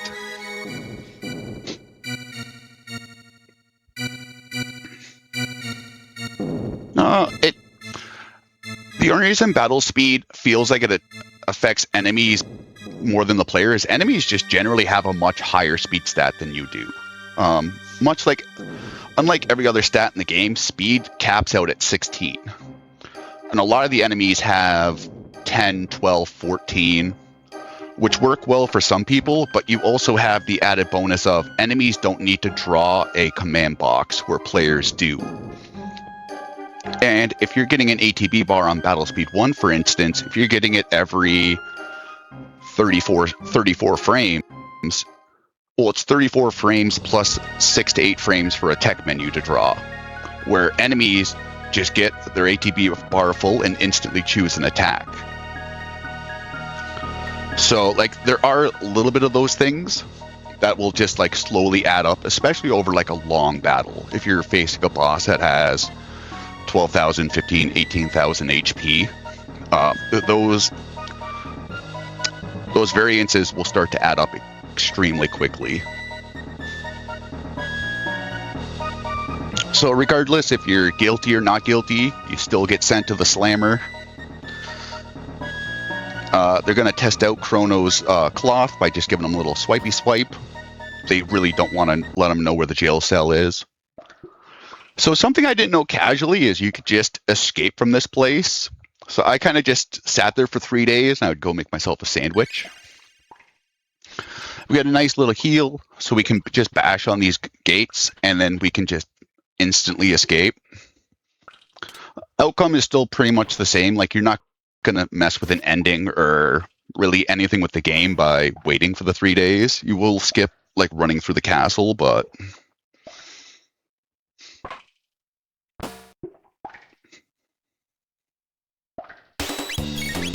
So here we will be using Cyclone. Cyclone is 25% stronger than a physical attack.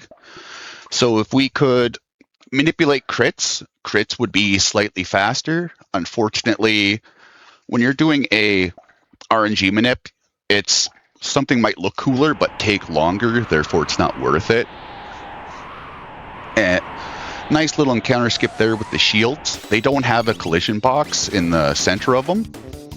So if you line yourself up just in that space, you can kind of just run right through them and completely avoid them. So coming up here is a little bit of you don't want to push your luck. So these guards every, I believe it's 90 frames, 60 frames, have a chance to decide which direction to look. Now that first guard's not too tricky. This second guard, for some reason, will just troll you to no end. Yeah. Not bad. He kind of just looked away, didn't want to see anything. So you can grab mid potions off them.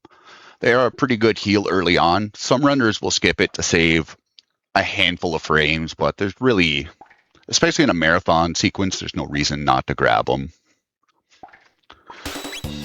So this fight, you want to just delay a brief second to have the enemies start to group up so you can hit both of them with a Cyclone.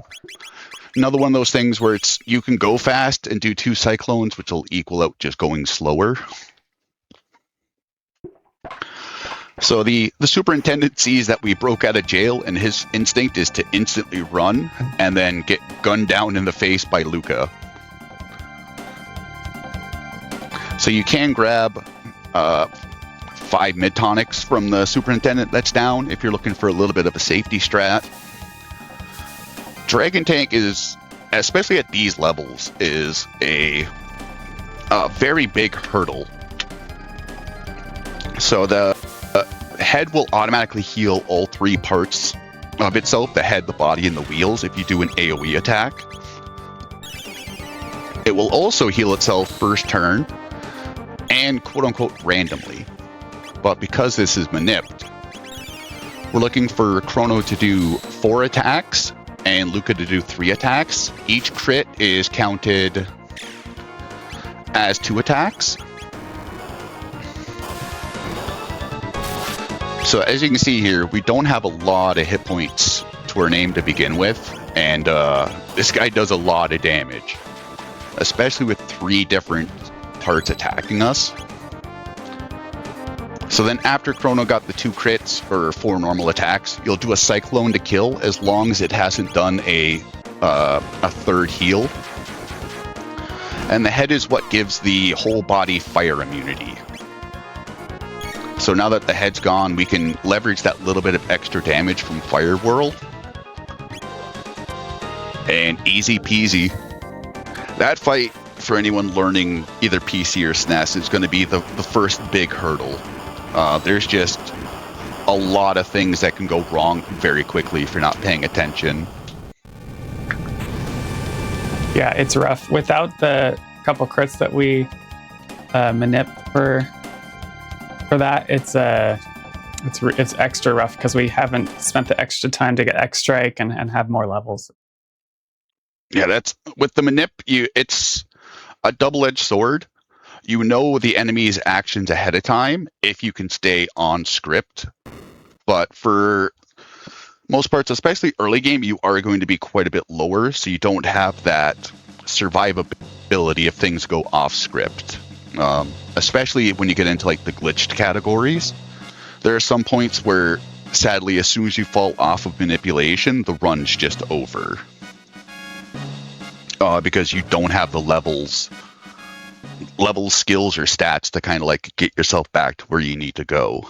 Oh, but we have a backup. But yeah, it's just anytime you have to do an extra manip, you have to close the game, hit the button that changes the date and time, and then open the game again. So it's like 11 to 12 seconds every time you have to do a backup manip. Yeah.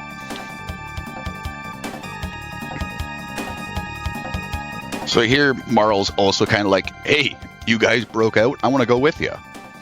So because we've already messed with time and space a couple of times, now these random portals are starting to show up in different places. So they're like, Marl's like, hey, let's blow this popsicle stand. Luca's like, well, we don't know where it'll take us. She's like, anywhere's got to be better than here. And kind of like everything else, you kind of just, you sent us down a wrong path. Because where we're going is definitely not better than here. You're not wrong.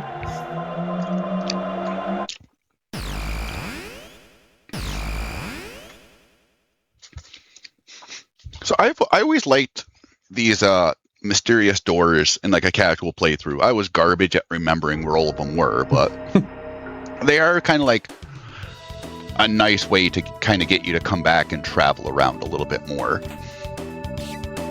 So here we're going to grab the Berserk Ring.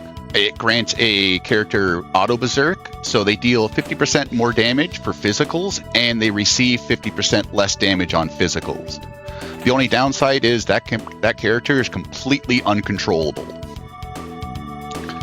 So in this screen, Jerica is purposely getting stolen from by the rats. Not that last one, but just the first 2. As long as those text boxes are up, those little Venus flytrap enemies cannot cause an encounter. So if you happen to miss it or you're a little bit too slow, you can go directly to the south, down and around. That's just a little quote-unquote speed tech to save some seconds.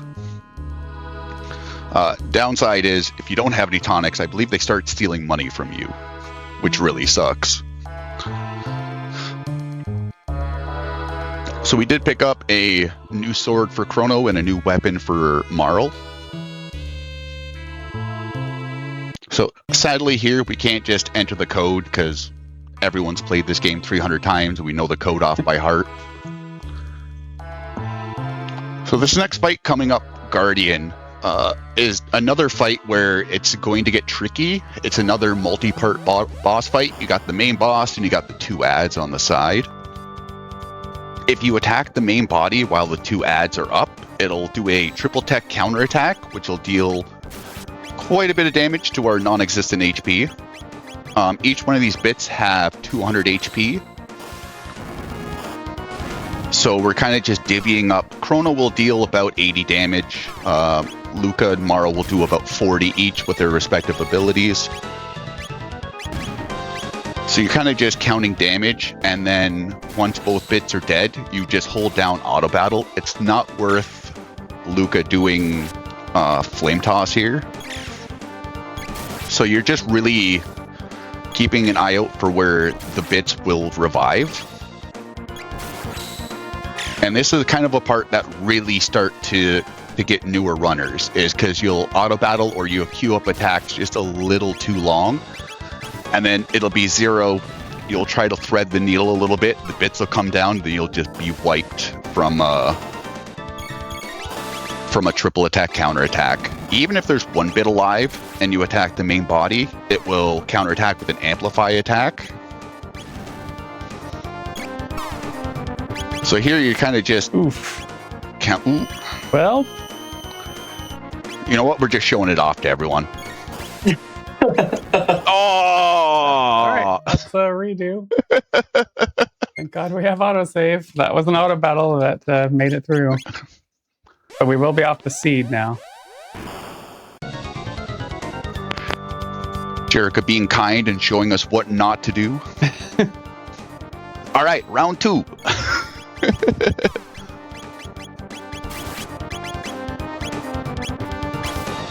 While most characters, Chrono, Ayla, Robo, Frog will use the strength stat for their physicals. Luca and Marl will use the accuracy if they're doing their ranged attack. Now, when they're doing their melee attack, Luca will kind of hit him with a hammer, and Marl will hit him with the butt of the crossbow. Those are done by the physical stat, or the strength stat, so you will see like a pretty big damage difference, especially early on, just because their strength stat, like they're magic users, their strength stat really isn't there.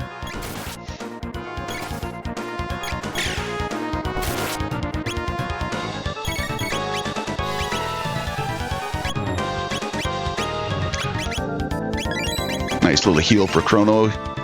Getting both of these bits with a fire toss is really nice, just for a little bit of extra supplemental damage. So one thing, PC has very sticky inputs. It doesn't like you pushing more than 1 input at a time. So if you try to go like left A or up B, it'll only take 1 of those inputs. So there's a little bit of a learning curve with this port. All Square Enix ports kind of have their own little learning curves. But it's very much, you get into like a tap, tap, tap, tap, tap, tap motion over and over again. Nice crit. That was almost, we Nice almost had to do breakdown. another round. First try. Oh my So we God. can, each character, we're so underleveled, each character got 2 levels from that fight. So something interesting, I don't know if this exists in the PC, Jerica can correct me. In SNES, if you go back into that Guardian room and open up the menu, it will cause an encounter with 2 debuggers. I'm not sure. I've never I don't had know it happen. Yeah. I remember when Super Handy was learning the run, he was like, oh, I'm just going to do a heal menu here. And then he just ended up wiping because he got into an encounter he was not expecting.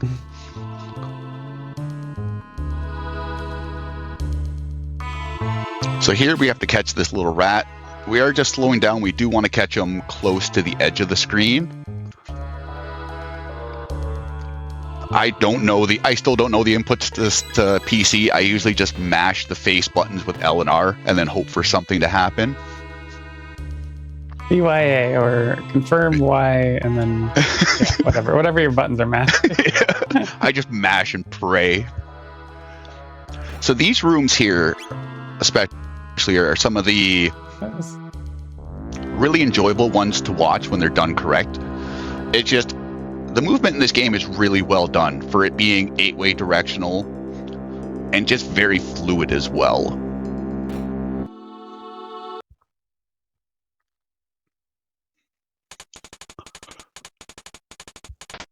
So since we had to reset on Guardian now, we're off the seed. And so we're open Heckran will be nice. R series is fine. And then we'll get back on seed before Zombor. The big fight. So here we're kind of doing what every movie, novel, manga, anime, whatever media you watch has told you not to do about time travel and look at the past to see what happens. So we realize in 1999, good old Y2K, Lavos decided to kind of wake up from his many millennia nap. And for anyone that's like a Transformers fan, it's kind of like Unicron scratching his back and the planet exploding. So Lavos woke up with a vengeance, and he kind of just ended up toasting the world. And the time zone we're in now, 2300 AD, is kind of humanity trying to just survive in a wasteland. So because Marl is even though the game's name is Chrono Trigger, it should be Marl Trigger, because Marl's just making all the decisions and Chrono's going along with him. So Marl's like, we can't let this happen, and Chrono's like, the hot girl said we can't leave it. I guess we're doing something about it. So now the venture is to stop world destruction. Very trimmed down, but so now we're on a mission to save the world instead of escape the castle that imprisoned us for saving the queen. It's been a very wild ride so far. So going through these rooms backwards sometimes can be very disorienting. Even though you have to do it in the route, I've definitely seen some people learning the game go through like one way perfectly and then try to go through the other side, and you can tell they haven't practiced it as much as the first way because no one wants to sit through the cutscene. So they're like, oh, it's fine, we'll just do everything in reverse. But enemy timings kind of skew everything a little bit. So on PC, it's easier to do on PC than SNES. You can skip this cutscene. And the bike key we get from Grandpa Dolan is a story trigger. If we don't get this bike key, we cannot proceed in the story. So there have been a couple of PC runners just been like, oh, we skipped the cutscene, free time save. You get to the next area and you're just like, oh, not time save. So if you don't have the key, what will happen is these 4 robots will come up and you will fight them, and then you'll try to leave again because you're like, hey, they're just blocking the gate, and then you fight them again. So the bike key is what triggers the man, the myth, the legend, the one and only Johnny, to show up and kind of save us. So here we're just going to do a nice little mini game. We do have 3 boosts. You can use 2 of them right away. The third one you want to save till you're at about 30 to 40 left. Now if you bonk against Johnny, you save 7 or 8 frames. If Johnny bonks against you, you lose 7 or 8 frames. So some runners will kind of try to thread the needle to get that little bit extra ahead. Sometimes just playing it safe like Jerica's doing, just doing the good old dotsy-do, will end up just guaranteeing it. If you want to save a second and a half, go for it. If you fail this, then it is faster to run through the highway than it is to do the mini game again. But you have to do this at least once. If you could skip it, it does save a couple of couple of seconds.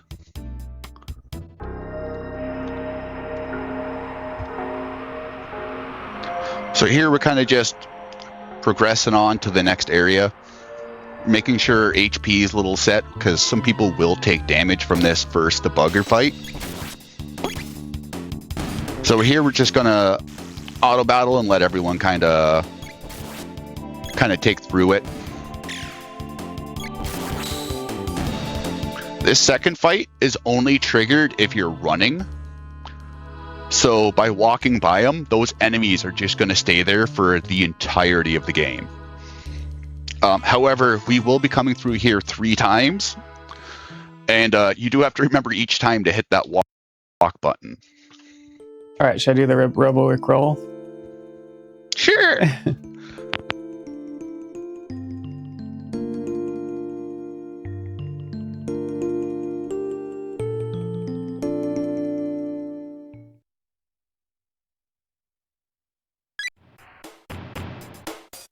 Okay, we get 2 bars to start.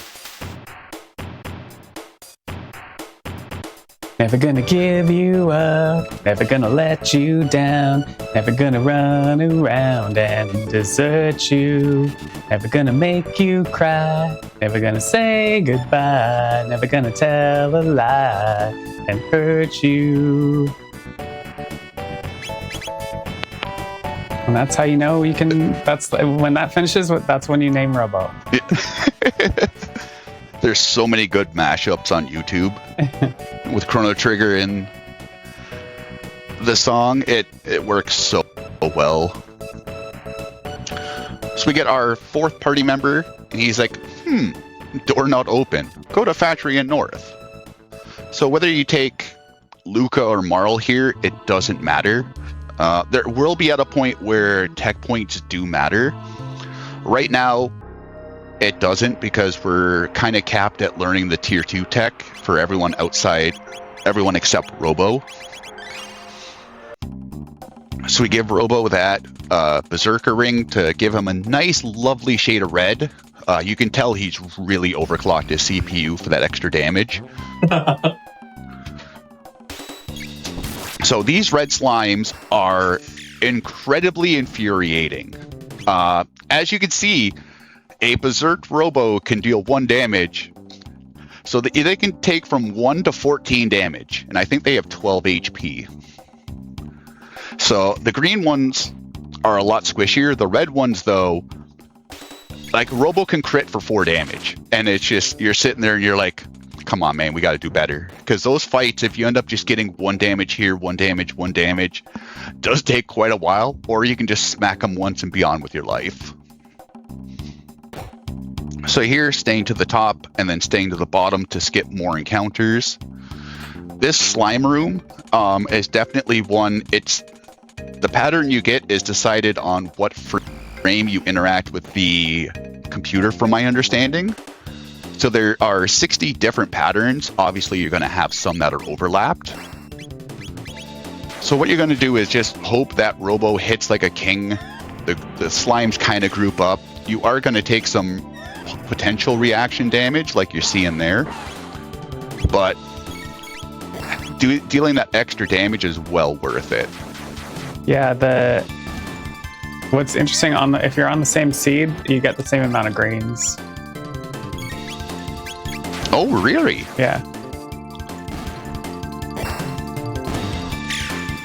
So I know for SNES, one of the slimes give more than the other for experience. I don't remember if it was green or the red. I seen Blue Sir in chat. I'm calling him out. He might know. But I know if you get, I think it's 5 greens, it throws the manipulation off slightly because you're a level lower than where you should be. And for a lot of the techs, your level is done into the damage formula. So being down a level does mean you lose a little bit amount of damage with your techs and abilities.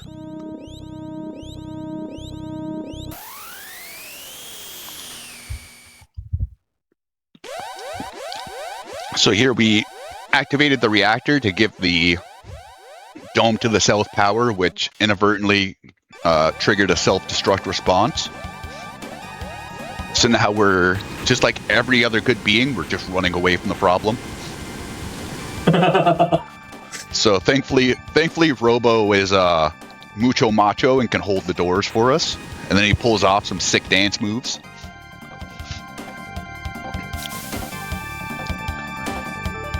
So all encounters in this are right now disabled. So we're kind of just we're trying to get out before the plant goes kaboom. And what is this? Different colored robos with same animations? It's like synchronized robotics.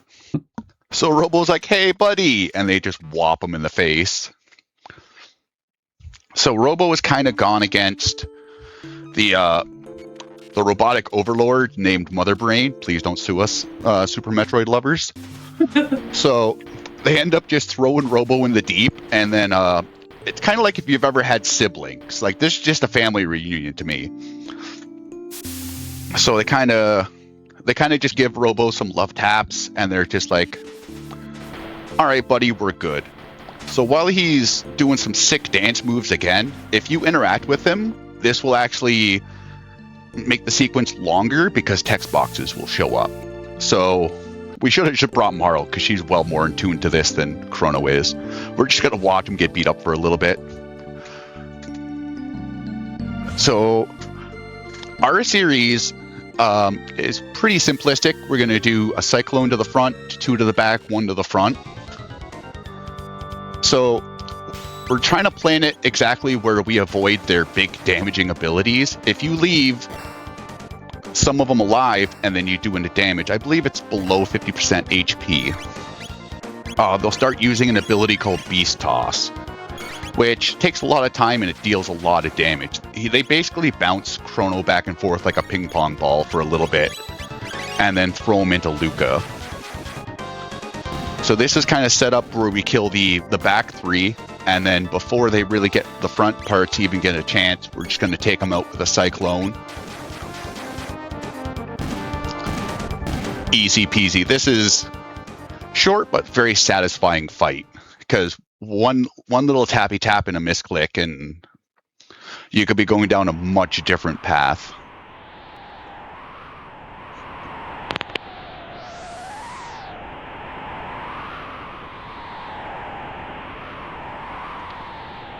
So here we're just dragging Robo back to the dome. We very covertly skip past all the enemies to the south.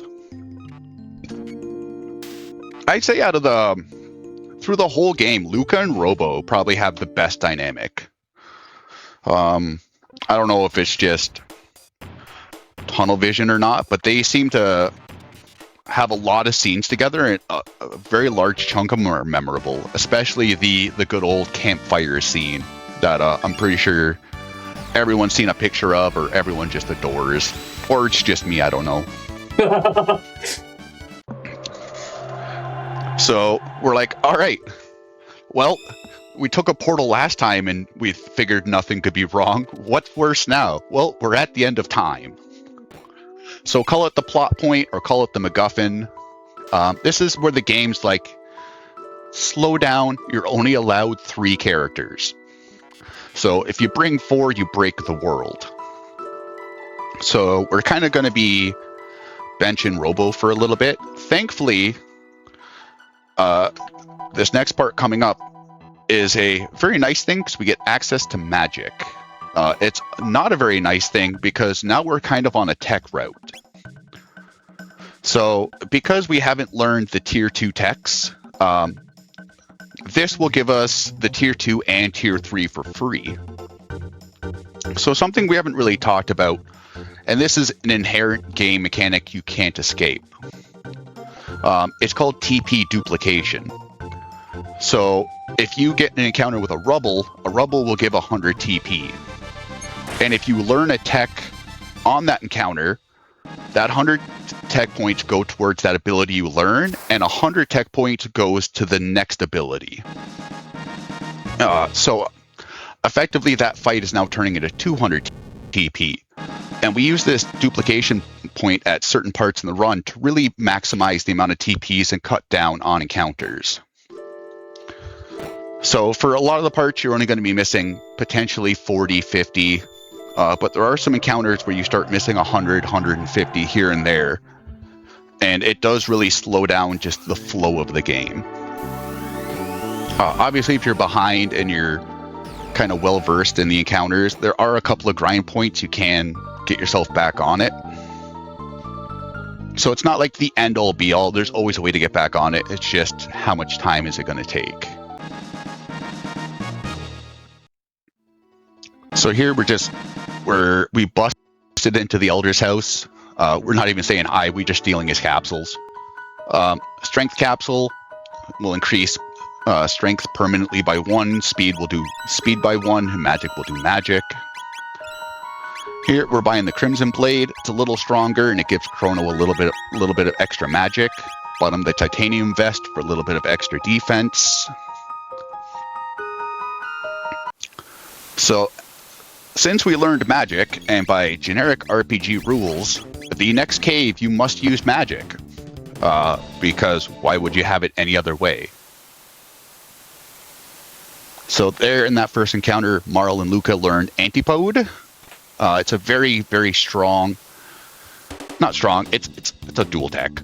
It doesn't get any additional damage modifiers, it's just an animation saver.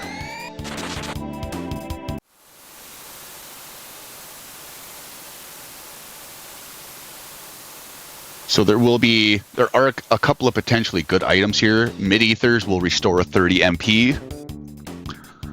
There are a couple of these encounters like this that are just unskippable. It is faster to let auto battle go and run, because auto battle also speeds up the run attribute flag, let's call it. Now you don't want to do this against certain enemies like goons, because they have a counterattack script, so you'll actually end up losing time. But for the majority of the counters, you can pretty much just let auto battle fly. And even with Chrono doing that attack, it's still faster than sitting in the tech menu, building up your run, leaving the tech menu, and then running.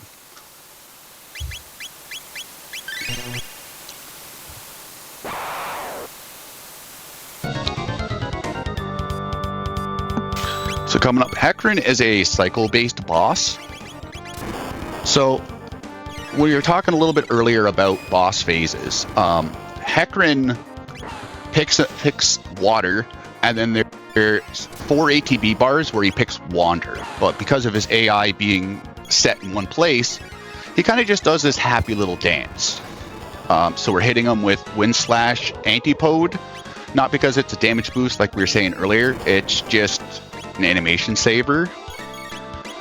Lightning will do a little bit more damage than Wind Slash, so you can start off with like 2 Wind Slashes and then go into Lightnings if you want to save a couple of frames, or you can just mash out Lightning and Antipode.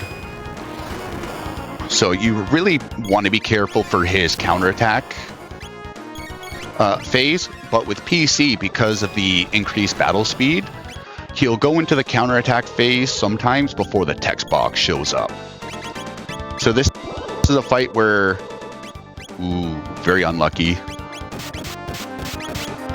You kind of want to pay attention slightly to his animation after that Yahaha attack, because he'll go into his counterattack phase after that. Where if you hit him with anything, he's just going to hit everyone in the party with water too. So you can use Mid-Tonics or Aura Whirl to heal up if needed.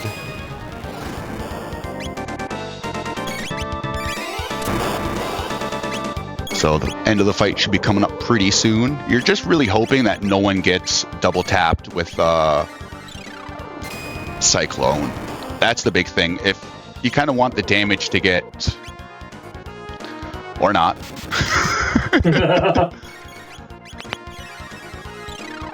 You kind of want the damage to get spread around a little bit. Aww.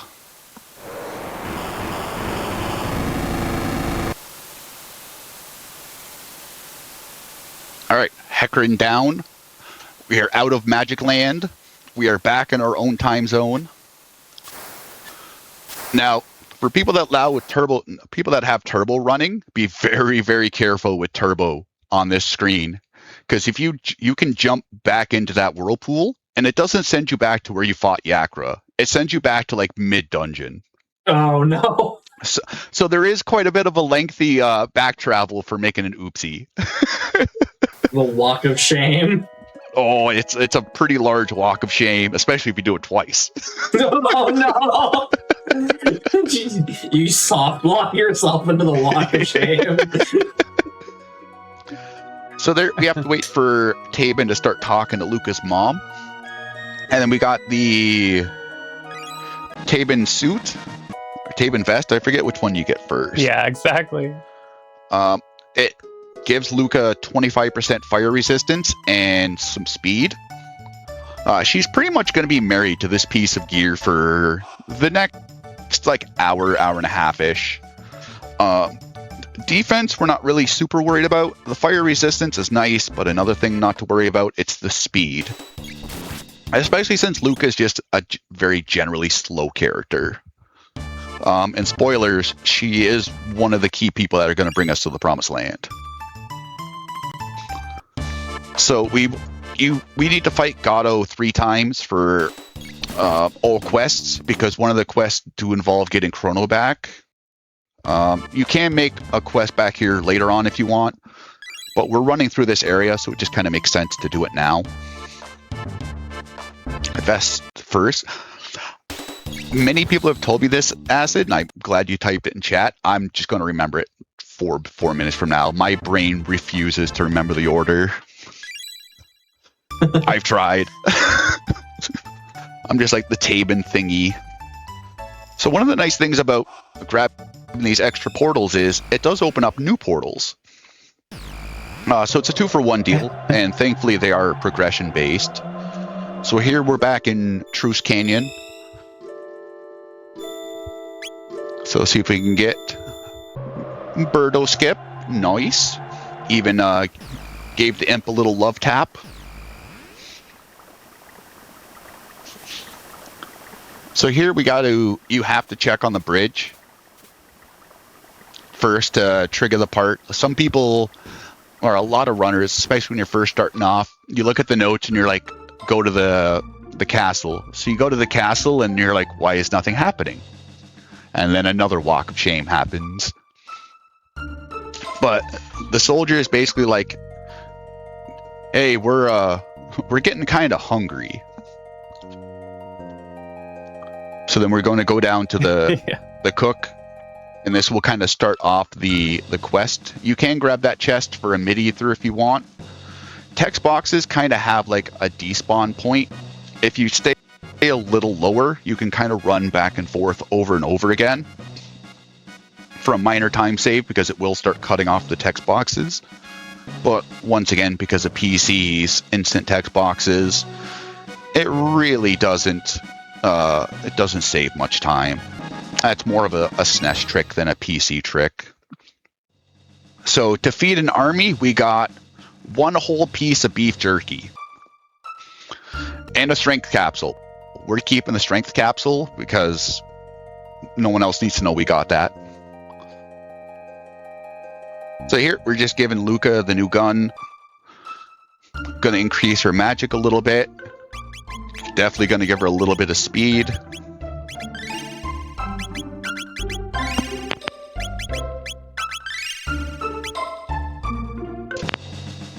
We're also going to start the Zombor Manip here. Now that It's one big piece of beef jerky. Through Nisbel this way. So one interesting thing coming up with these fights, Ozzy will summon skeletons to fight. So you can prove your mettle by killing the skeletons, or you can just hit Ozzy 3 times and you get experience for the whole fight, because hitting Ozzy 3 times is a trigger to basically just auto kill the skeletons.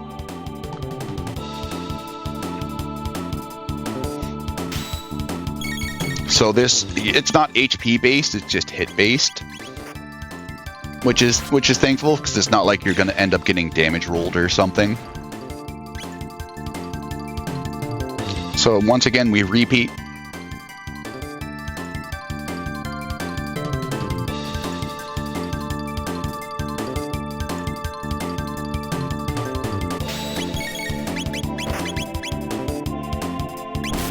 Unfortunately, you are going to like sit through their attacks. The speed stats are just very comparable at this point in the game. Unless you ended up getting a couple of extra speed, which is a little more difficult. It's hard to kind of thread the needle there. So we're swapping Marl out for Robo. Marl's just not going to get a lot of useful screen time until very specific parts. Robo and Luca will be 2 of the 3 members on the N team. Luca definitely needs the most love. Robo is kind of very sadly behind. So Zombor is a very interesting fight. Robo's berserked, so outside of Manip, you're really just praying he touches the butt a lot. Or the other way around? Oh yeah, he doesn't want to touch the butt. Yeah. Whoopsie! So you're really hoping he's just going for the noodle.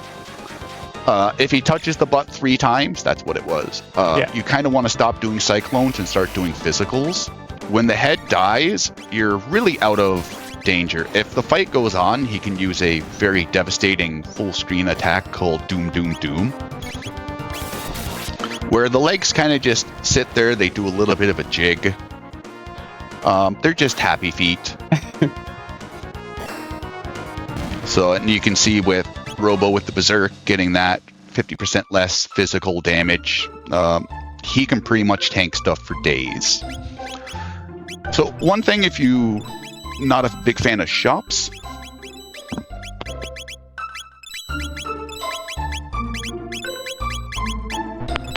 there's very few shopping segments in this game. That's the first big one. We sold a lot of items except the air gun, and we ended up buying Athenian waters, which are revives. I don't know why that got translated so awkwardly. Mid-tonics, and a couple of remedy type items to get rid of status effects, and then shelters for full party heals on overworlds and save points. Ooh, meaty crit from Robo. Before we get too much farther into this next section here, we're near that hour mark. Do you want to take a break anytime soon? Yeah, I mean, we can, any time's a good spot. Let's say you want to do that save point before Masa? Yeah, sure.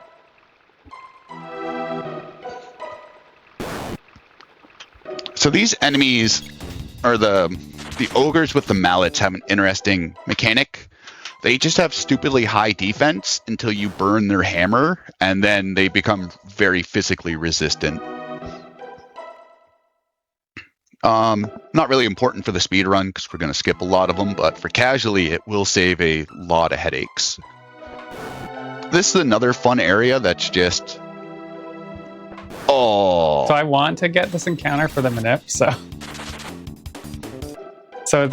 this is a weird one where if you get, there's like a really hard encounter to skip there, but if you skip it, the guy will move out of the way and start another encounter, and so that's the backup for getting that encounter. But so there is one screen that trips up every runner, and it's this screen. So you want to go up a little bit and then run left. If you run on any kind of diagonals, it starts a 5 battle gauntlet. It sucks because if you're doing unmanipped or just safety strats, there is a silver earring down to the south there that will increase your HP by 25%. And if you grab that, you got to do that walk twice. So a lot of people on the first time will be like, I can skip it, no big deal. The second time, you just hold up left, and you're like, there goes 2.5. Oh, it's probably about 1:10 on PC, but in SNES, it's like 2.5 minutes. It's just down the drain.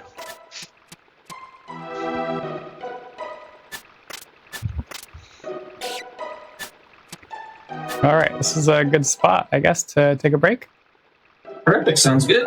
Yeah, so during these longer runs, everybody, we like to take breaks every hour, so where everybody can get up, stretch, get some water, anything y'all need to do. Just a quick reminder before we go to that break. Summer Games Been Quick 2026 will be live in Minneapolis, Minnesota from July 5th to 11th. You can visit GDQ.GG to learn more or register for the event. You can also check out the games lists live right now, or you can submit new game speedruns by May 7th. With all of that said, we're going to take a quick break. We'll be back in just a few minutes here with more of the run.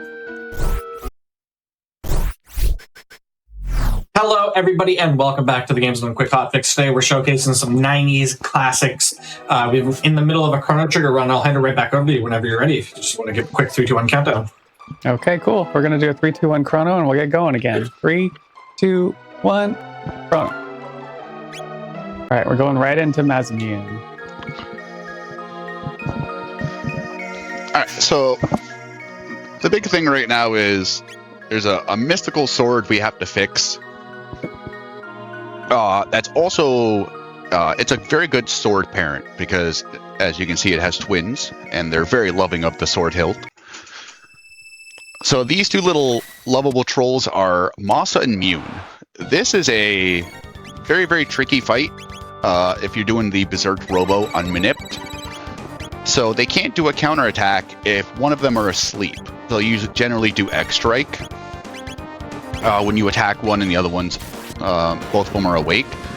So thankfully with Manip, we're just gonna kind of like love tap the right side a little bit. Each one of these guys have 600 HP. So, and then once you deplete that, the battle's over. Auto battle again. So Manip's out the window, so... It's fine, just for that fight. Yeah. Now, this fight is fine. So here they do the good old fusion dance, and they turn into Papa Masa. So Masa Mune is a cycle-based fight again. There is a NPC that will tell you to use Wind Slash to kind of get rid of his tornado buildup. As you can see there, Berserk Robo is just chef's kiss. So you're really hoping that Masa kind of just hangs out to the left side and just keeps love tapping Robo. Because with his massive HP pool and the defense bonus from the Berserk Ring, you don't really have to worry about his HP, where especially after you've dealt about half of his HP in damage, his attacks get doubled. So instead of being able to take 2 love taps, as you can see there, we went from 50 to 90 damage. Now we take 1 love tap and desperately drink a mid potion.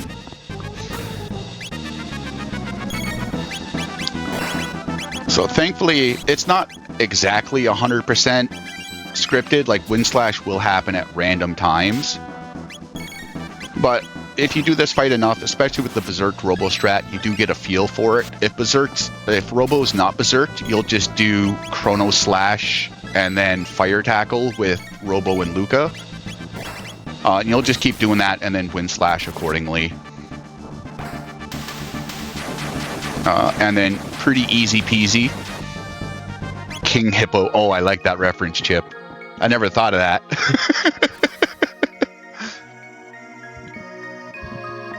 So these two lovable trolls will play more into the story later on.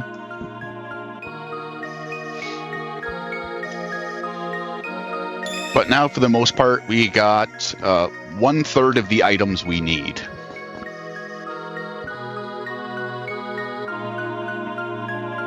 So now we're just going to go to the southern region to get the Heroes Medal. We're going to take a little shortcut.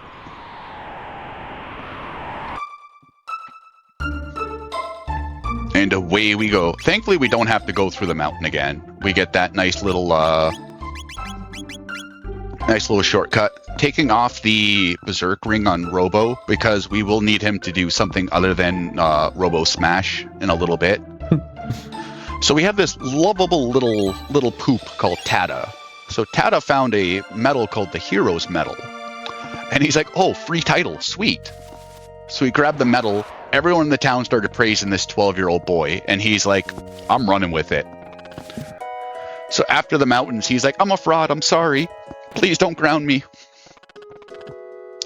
So we end up getting the medal from him. His dad is super disappointed. He's not getting dessert for a long time after dinner. So Frog's kind of just been like holed up in here since we left him on the steps of the castle. And we found the hilt of this sword. And on it, it's got Rolamek kind of engraved on it, which If we flip that around, it says Meckler. So funny, that's the name of that swordsmith we found in Medina Village. So arbitrary time to go off to a random spot to talk to one person to find out where to go next. Incoming. So we will make a specific trip just to talk to him once to find out we have to go somewhere else. Truce Canyon just gets a lot of use. We come back here so many times.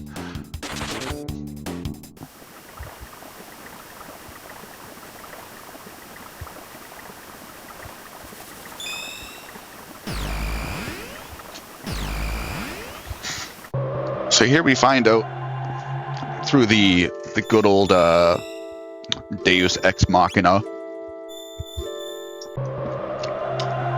that Meckler originally helped work on the sword.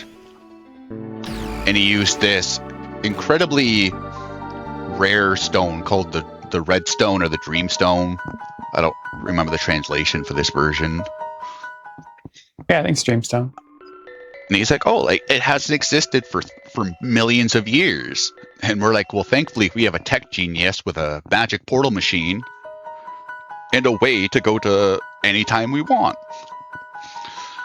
So for the lover of dinosaurs and for whoever grinded out horns and feathers and fangs and bones for items, welcome to the fun part of the run, where a lot of new runners and experienced runners have taken the jump off the cliff. Nothing has happened, and then you sit there and wonder what you did wrong. Because if you don't talk to Meckler, there's just no one here, and you're like, this isn't right. So one of the big reasons we took the Berserk Ring off Robo is these dinosaurs are weak to shadow magic. And even though Robo doesn't have a element per se, laser spin is shadow damage. Another way you can do this is have Luca and Marl use Antipode and Chrono use Wind Slash. It's a rather messy fight, but it can be done. Or you could just have Robo break out some more sick dance moves, and they're done.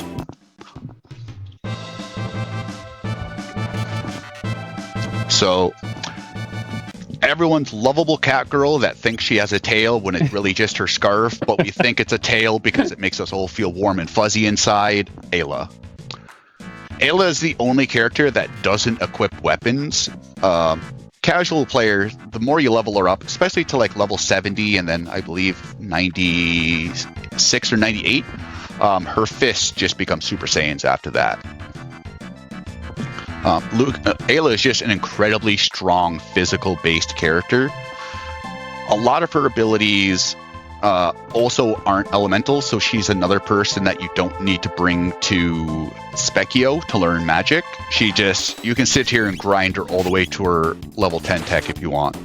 Don't use your I will inject logic where logic does not need to be injected. So here we find out Ayla's kind of a big deal. She kind of runs the village.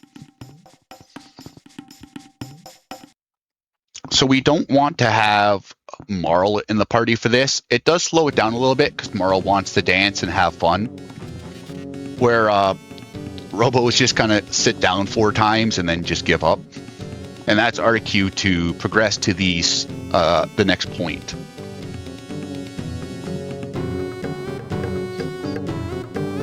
So we talk to Robo once, and then we find out that this incredibly large stone, Ayla's just got a very large chunk of it. So here we're going to have a quote-unquote soup drinking contest that's under the age of 18, 15, 21, whatever your legal drinking age is in your area of the world. As you can see, Jerica is a master at mashing. Just like, look how fast Chrono's guzzling that down. Like, Ayla's just got no chance. So, with the power of Turbo or the power of your wrist for Carpal Tunnel, whatever you prefer, if you happen to fail the soup drinking, it is pretty lenient on the mashing. You can redo it as many times as you want. Somehow, Robo, even being a robot, still has a circuit board hangover. I don't know from what, because he didn't drink anything, but I guess it's just by proxy.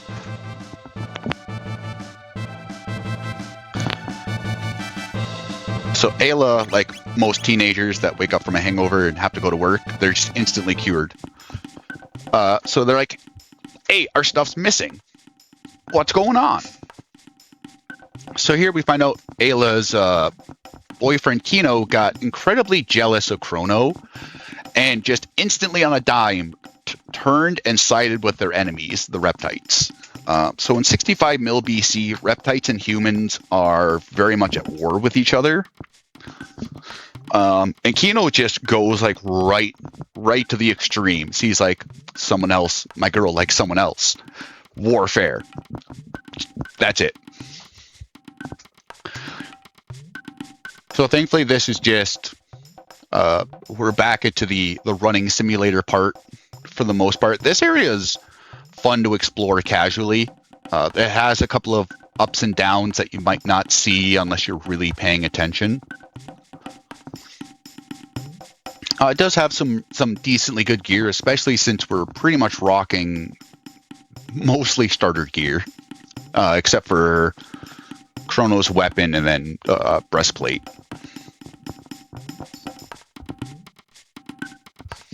So this area, if you're doing 100% or if you're a casual player that needs to grab old chests, is a nightmare. These Weedles will dig in certain spots and it'll open up more areas in the dungeon.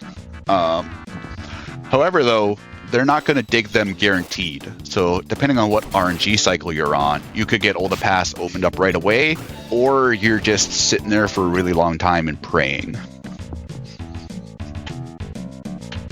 So much like the ogre with a hammer in Denadaro Mountains, this rather chonky Pterodon, once you hit him with lightning, his defense drops to, instead of resistant to weak, he also gets shocked, so he can't do his flamethrower counterattack.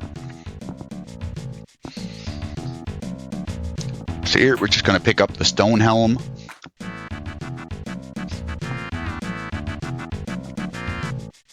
And then this is a really neat encounter skip. You just kind of slide right on by.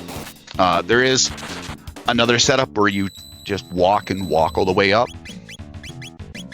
So what's better than one berserked party member we don't have to control? Two berserked party members we don't have to control. So now we're only worried about Chrono. Everyone else, we're just going to leave them to their own devices because the two people with fists really want to hit something. So Nizbel has a same mechanic as the Pterodon. We want to hit him with lightning to lower his defense, and then on his third turn, he's going to release that electricity built up. And since Chrono is lightning element, he'll take quite a bit less damage. Robo, being a robot, will take quite a bit of damage. In this fight, you're hoping for 3 Ayla crits to guarantee that you finish this in the second cycle. If you don't get 3 Ayla crits, it's going to go to a third cycle, but really not much you can do about it. Robo will die in this fight. That's scripted. There's just no good way to try to keep 3 party members alive. Stepped on Manip. So because we are on Manip, we can obviously skip the heals. Oh, Robo lives in this. Yeah, we only do a 1-rounder on this.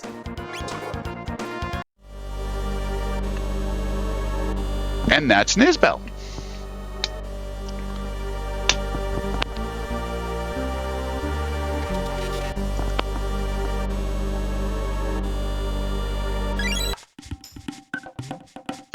So we get the stone, we get our gate key.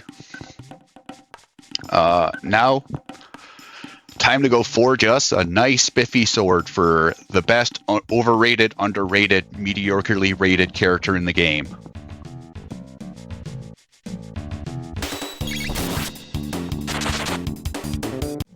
So you don't need to like really worry about healing here. only one person's going to get hit, and because of the game's auto revive mechanic, they're going to come back with 1 HP.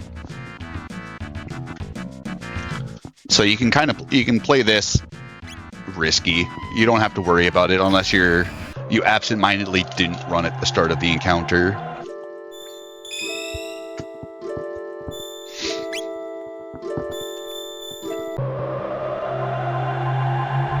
Frog is the goat in our hearts. I will have none of this. I mean, I will have all of this. So this family is infinitely cool with us using their cabinet as a warp stone to Narnia. They're just so casual with random people just popping in and out of it.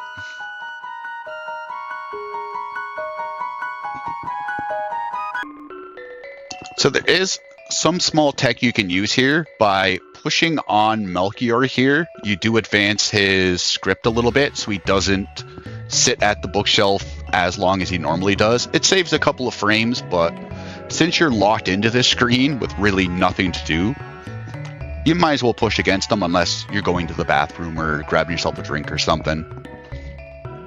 This game does have a lot of just small breaks that you can kind of capitalize on depending on how close you are to the bathroom or the sink. Obviously not for the same reasons, but... So Lucas casting some fire magic on the Dreamstone.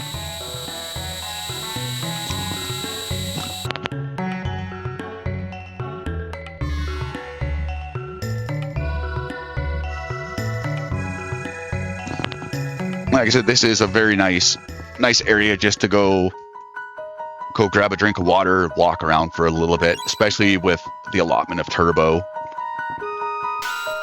And we have the ultimate sword for Frog, the Masamune. So the Masamune has a property that didn't work in SNES and didn't get fixed in PC. It is supposed to deal double damage to magical enemies. That hasn't worked in SNES, that doesn't work in PC, but it still makes it just a really strong weapon regardless. I mean, it can cut open a mountain too. Yeah, but it only does it once, and then that's kind of it. All right, this is our last trip through Truce Canyon. So 3 for 4 on bird skip. So thankfully, Chrono Trigger, there's a bunch of areas since you visited once, you don't need to keep re-going through the map drawn area, which does make overworld, especially at this point in the game, not too cumbersome. You do have to go through the forest a lot. New. So that new has a 25% spawn chance running up to Frog, and then a 33% spawn chance running away from Frog. Some runners dictate the new as that blessing the run. Some runners take it as you should just reset because your run is cursed. Well, it just depends on how superstitious you are. Yeah, unfortunately, the reality is with RNG seed, it is dictated by the seed. Mm-hmm. So here we get some beautiful Frog backstory. I kind of wish they touched on it a little more instead of just a blip and that's it. So for anyone that doesn't know, Frog is not that beefy knight. He's the scrawny worm kid that somehow is a better swordsman than the knight Cyrus. Don't ask questions.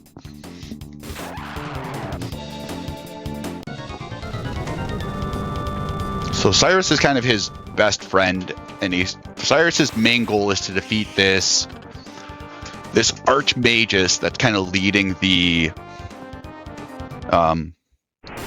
monsters in Medina Village called Magus. And there we see Ozzy just being your typical henchman. So Cyrus got all the way to the top of Denadaro, went to fight Magus with the Masamune, and then very quickly realized he's not cut out for this. He's not that guy. So Glenn picks up the sword after Cyrus ends up getting, Cyrus is a little cold. We got to warm him up. And Magus kind of taunts him after he ends up just murking his best friend. And then ends up shattering the mass immune and turns wonderful Glenn there into little froggy boy.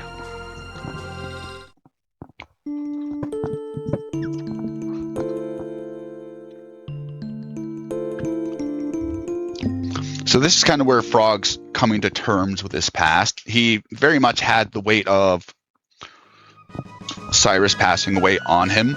And then earlier on when Queen Lean got kidnapped, that also kind of weighed on him as well.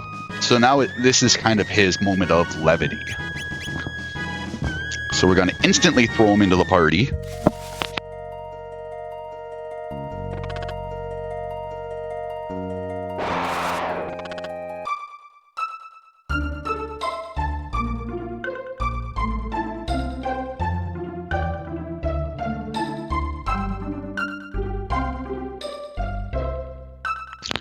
So we're going to instantly throw him into the party. And for the astute among you, the frog connoisseurs, the casual fanatics might be wondering, Jerica, why haven't you taught Frog magic? And that would be a very important question. So anyways, back to the cutscene where we learn about his past. How Cyrus is kind of a bigger brother to him. And he got picked on because he was just a lovable marshmallow.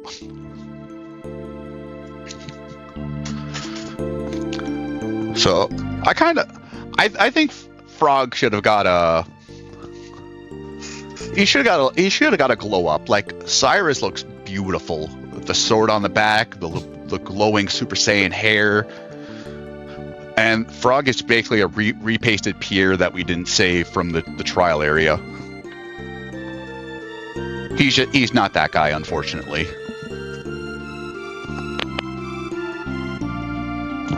But yeah, even though this part of the game is very cutscene heavy, it's one of the nicer set of cutscenes.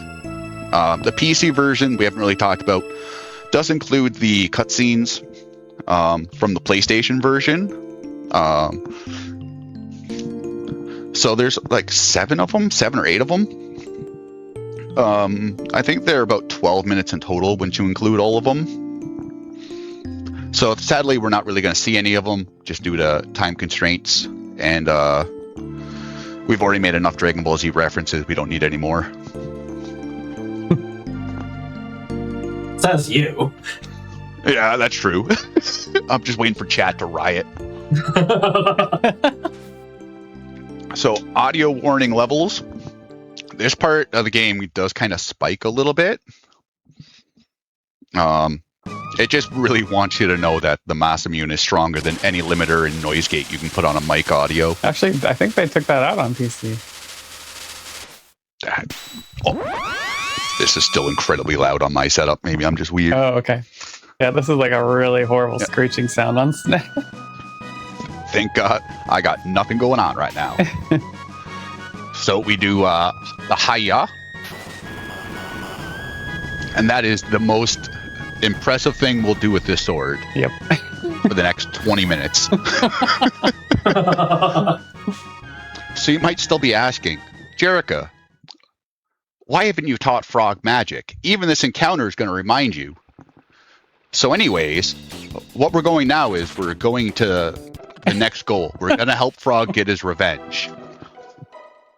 You're not going to answer so, maybe. It's funner this way.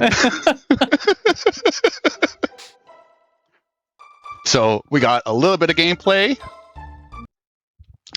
And then the beautiful Fiend Lord's castle. There's a speed drawing of this on YouTube of someone doing this in 4K with like hyper realistics. It's absolutely gorgeous. If they did a 3D, like a true 3D remake, depending on how the battle system is, I think it would be really neat to see. But then it's also like expectation versus reality, where this has been such a core game for so many people.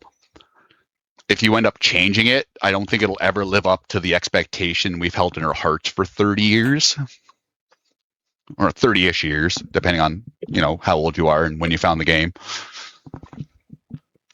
But our first thing in this is just visit the left path, visit the right path, ignore the 4 creepy children by staring at the chest.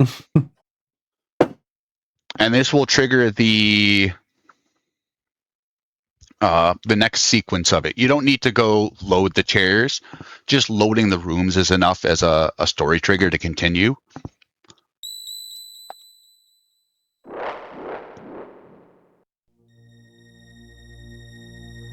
So here we have the lovable henchman once again showing up. So there are a total of 105 enemies in this castle, not including the respawnable ones. So this one you get to see a potential cool dual tech. If you're doing unmanipped, you would use rocket roll. But laser spin works just as well. Once again, it's just difference of strats depending on whether you need to keep an RNG manip going or not. This fight isn't mandatory, but it does make the upcoming boss fight in a little bit a lot easier. This chest is a barrier, which will reduce all magic damage taken by that character by 33%. Now it's Frog's turn to get angry. So that will be used coming up later. It does, especially with skipping the silver earring, it does give you a lot of nice leniency. And here we are, we're just closing the game, loading the appropriate time for the Flea manip. Flea is a very, very interesting character. They got wonderful shoulder pads. So on death, they'll use MP busters, so we'll let the Berserk character lose their MP, because once again, Frog can learn magic, but anyways. So there's something really interesting about this fight. If you can do something called a Flea manip, where Flea tries to target Frog because it's the lowest HP character, but because he's berserked, he's not actually targetable by Flea's AI for the big scary move called Stare. So it is possible to have yourself in a cycle where just everyone attacks and Flea does nothing. Obviously optimal because it saves a bunch of time so you don't got to worry about anything. Manip's slightly different. You do want Robo to to kick the bucket. But there are times, this is just one weird fight where if you have a really good Flea fight, it's horrible to run against. Meanwhile, if you have a really bad Flea fight, it's great to run against because it's just time saves galore.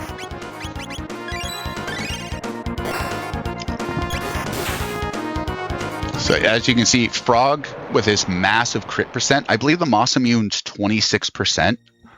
So in this game, crit chance is done by the weapon you have equipped, not the character having a flat blanket. And the Moss Immune just being a huge damage increase as well. Frog is definitely going to be the big melee physical carry.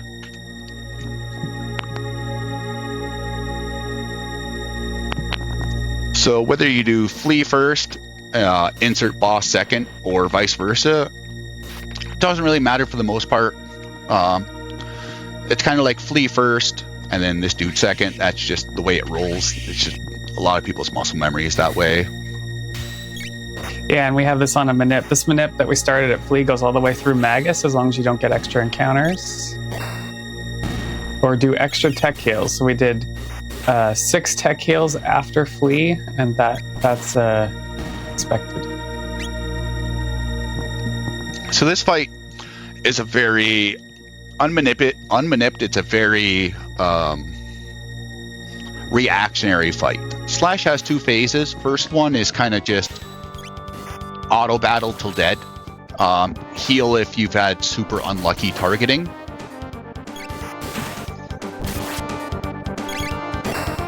You're really hoping he just stays close to the party members. So with his Wander AI, he can end up going into like the top left corner or top right corner, and you just lose a little bit of time while having the characters run to him. So him staying closer to the party is ideal speed-wise. And that's first phase done.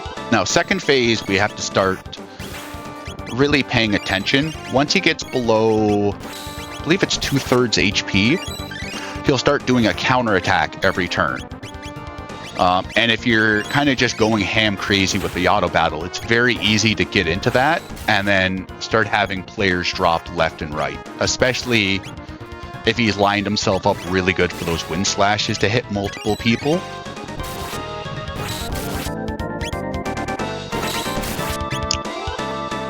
So wind slash being lightning obviously deals more damage to Robo. But him just being a beefy boy, he's tanking it real well.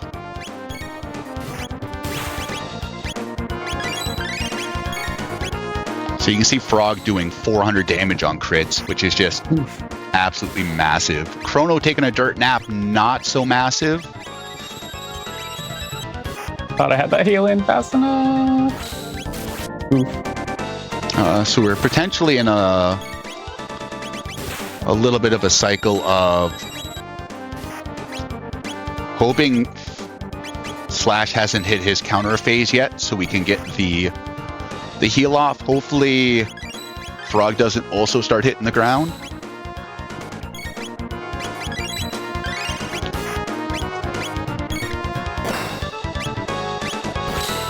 What is auto attack? Auto attack, if you look at the top right of the screen, it'll say auto. So that will universally speed up everything in battle by 50%, which is why we use it so much. If you end up letting it roll when a character gets their turn, it'll default them to attacking. So in this game, auto attack does, or auto battle does make it very macro, because there are points where you just don't want to blindly start physically attacking a character. You do want to heal, or especially in a manip case, you want certain people to get their actions off so you can keep that RNG at a known spot. And even though manip was done down, still very nice recovery on the slash fight. We're picking up his weapon, the slasher, adds 1 to speed. Beautiful, we love it. Giving Luca a little more magic, a little more speed. And now we're off to the next section. So we will potentially have to take an extra encounter in here. Chrono was dead for Hecarim fight. We do need Chrono to learn Spin Cut. Spin Cut is a 2x attack tech move, and it combos really well with Luca's fire ability, which turns it into Fire Sword. And that will be our big damage weapon for the next boss fight coming up. Until then, any encounters you see, these are unrunnable. And a lot of these, or some of these encounters are just ones you're stuck getting. Like, there's no way to avoid them. So we will take them. It's worked into the TP route. And they're just, thankfully, they're just nice and quick.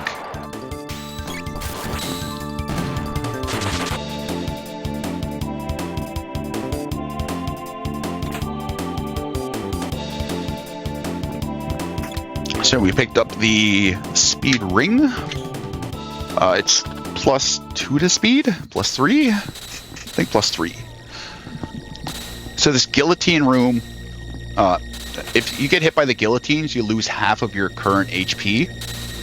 So if you're not paying attention and you end up smacking into a bunch of them, it does make, especially if you're not paying attention, you accidentally get into an encounter and everyone's sitting at 1 HP, it does make your heart kind of sink a little bit. The rollies are the one main enemy in these staircase rooms that cause encounters. Ooh, nice slip by. And thankfully, they'll only trigger an encounter when you're moving. So if you kind of stand still and just watch them go by, give them a little pat on the head, you don't have to worry about it. This room on PC, I don't know if Jerica's kind of figured it out.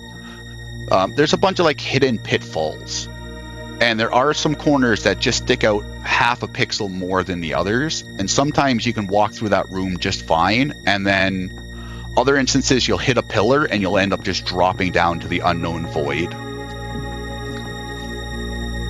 So there we end up shoving the NPC character Frog in the front. So just because the Outlaws can only trigger counters with your party leader, so by using Frog as a wall, it kind of causes them just to walk out into the distance.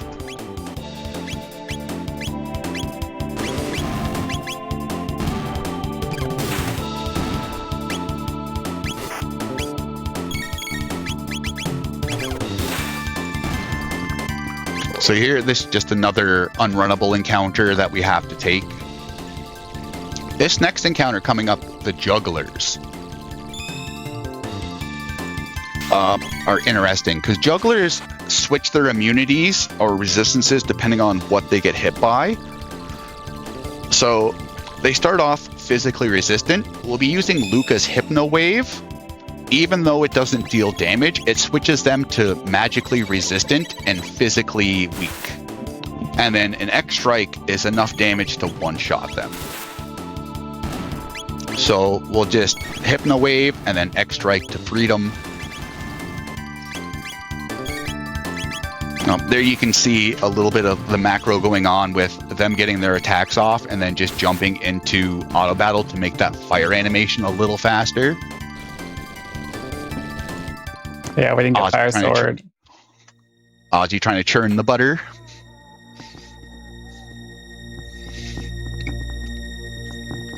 Once again, just staying to the right side for encounter skips. If you run through the middle, you're going to get an encounter on pretty much every statue. So for this one, Ozzy has kind of learned from his tricks, and he takes form of Ice Cube. So you don't want to attack him because he'll use Fire 2 as a counterattack. You want to hit these switches. And in SNES, these switches have 6 possible damage rolls. And by seeing the damage roll, you can manipulate the next fight coming up freely. Just because RNG condenses so much. On PC, it doesn't quite work that way.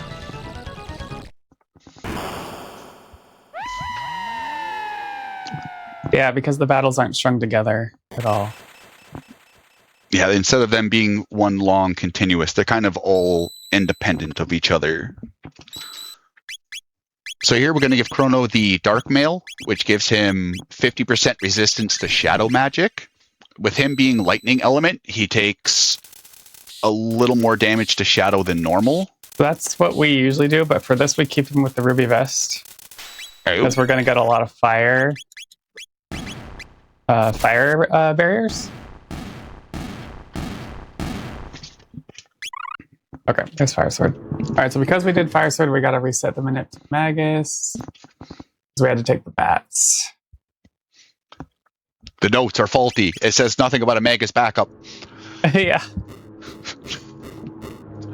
My on-the-cuff commentary is now falling apart the longer this run goes on.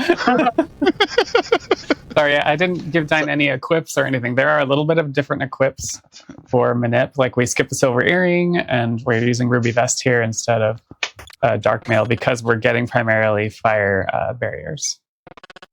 Let's say this is bold going in here unmanipped with without the Dark Vest. But now that I know you got a cheaty way to get back on system, it makes sense now. Yeah. So Slash is incredibly strong magic ability. It's Chrono's magic times 4, where Cyclone is just 25% extra physical damage. Lightning, I believe, is 4.2 times magic. So Slash is exceedingly strong, especially very early in the game. But anyways, Le Magus fight. Weird gimmick. Frog will hit him once to lower his magic resistance. And then any other attack after that will cause him to change an element. Magus is physically resistant and elementally weak depending on what element he uses. So with him using fire, it lets us know that fire will deal extra damage, which is great because we just learned Fire Sword. So a lot of it is Frog hits once and then we just beat him with the good stuff. So we do want to keep Chrono's HP very, very much close to full, especially since we don't have the Silver Earring. So here we're also going to add the fire. barrier. This whole fight is manipped here. So there is something a lot of runners go for. It's called the juicer. So after the fourth fire sword or eighth lightning, depending on what you're doing for damage, he instantly swaps from being elemental or physically resistant to physically weak. So you get 2 times damage for physical and then 2 times damage for element. So the fire sword, instead of dealing 500 damage, will deal 800 damage. Now, if you get this, it makes everything in the world so good. Got the juicer. Beautiful. So now that he's casted barrier on himself, he loses that fire weakness, but still stays physically weak. So we're not losing that much damage. We're just trading one resistance for the other. Chrono's down. Chrono's down an 2 MP. Yeah, I'm gonna have to deal with that. So after dark matter is always scripted. So revive Frog first, because Frog, even though he's not doing as much as Flame Sword, it's still good, consistent damage, and especially when he ends up critting. So barriers up, barriers off.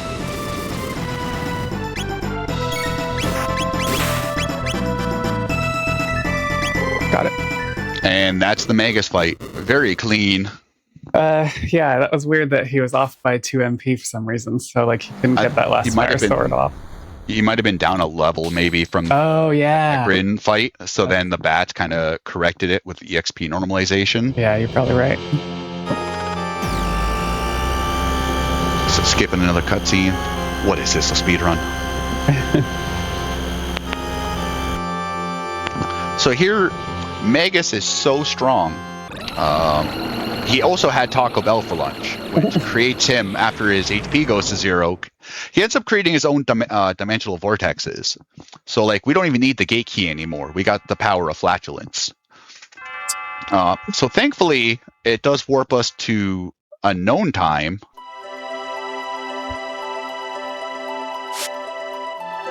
So we do have a little bit of a fever dream. Chrono was married to Marl. Definitely not a fourth wall break for the future. The cat's staring there, looking at him menacingly. So Ayla's like, hey, you guys kind of just showed up on Denadaro Mount on the mountains there. I just dragged you back. So Ayla was thinking about making soup out of Frog, but she stopped when she thought, oh, he knows magic. Oh, wait. So anyways, so we're kind of just back at the village. We're going to relax and rest up a little bit. And here we find out that the Reptites have been very, very bold in their actions. So they ended up burning down the village to the north. And even though Ayla is village chief, there's still an elder we have to listen to. So here, Ayla's like, we have to take the fight to the Reptites. And the elder's like, I don't think so. She's like, I want to go fight them. He's like, there's pterodactyls on the mountain, go have fun. Just quickest fold ever. So once again, we get Ayla back in the party, and it's going to be beautiful.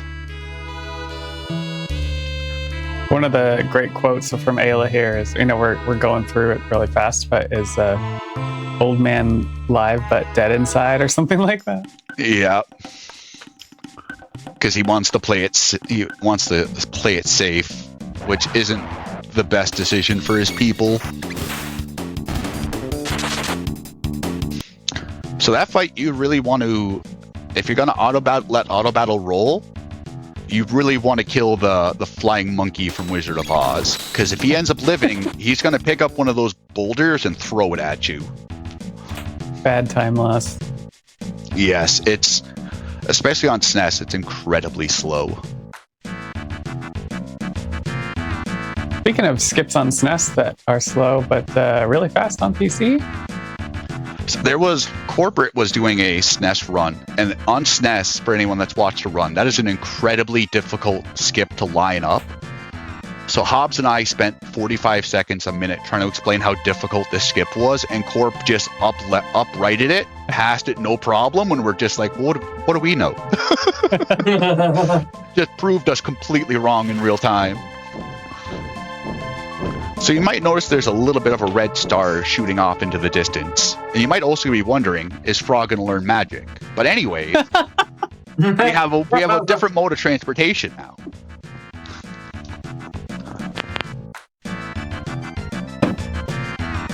I have a feeling this is going to be a continuing theme. I'm loving this. So we get Ayla in the party. We get some new flying friends.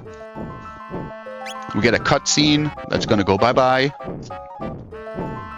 So we're going to fly to the Tyrannosaurus lair, which is where the reptites have kind of like made their kingdom.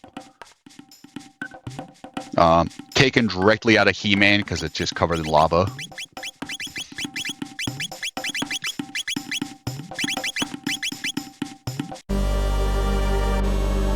They were just doing a little bit of equips. Ayla was holding on to that berserk ring this whole time. You don't get auto unequipped after Nizbel, so whatever she had on her, she kept with her. There have been schools of thoughts about taking it off of her, but then that would drastically slow down the Nizbel fight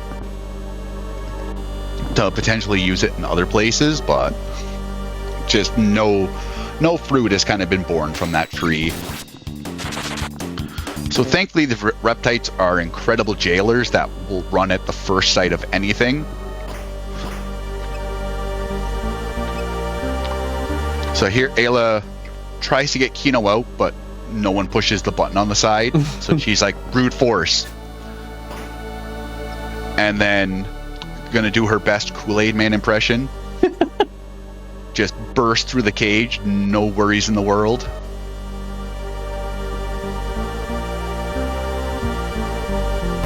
Oh yeah.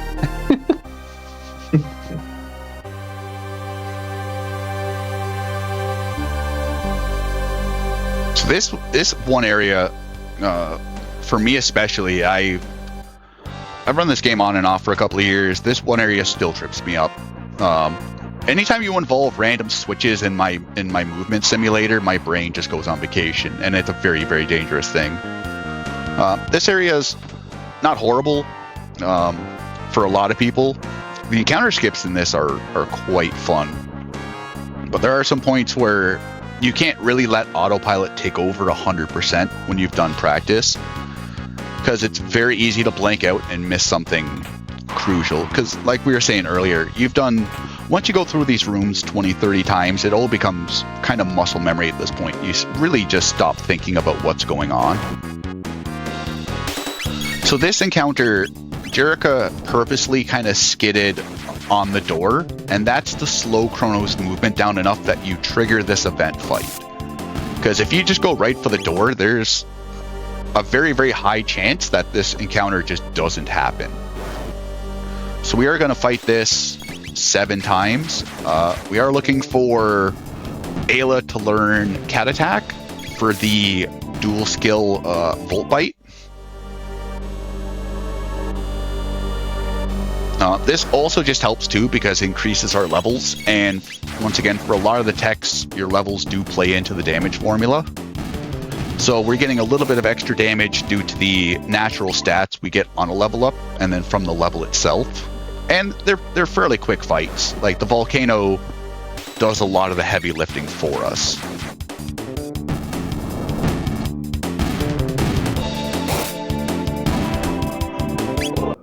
And then Ayla comes in with a nice little love tap at the end.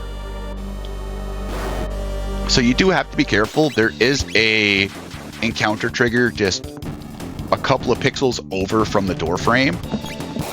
So if you end up taking a wide right, you can end up triggering an encounter with 2 reptites, 2 volcanoes. Which isn't the worst thing, it's just a little bit slower than what we do here.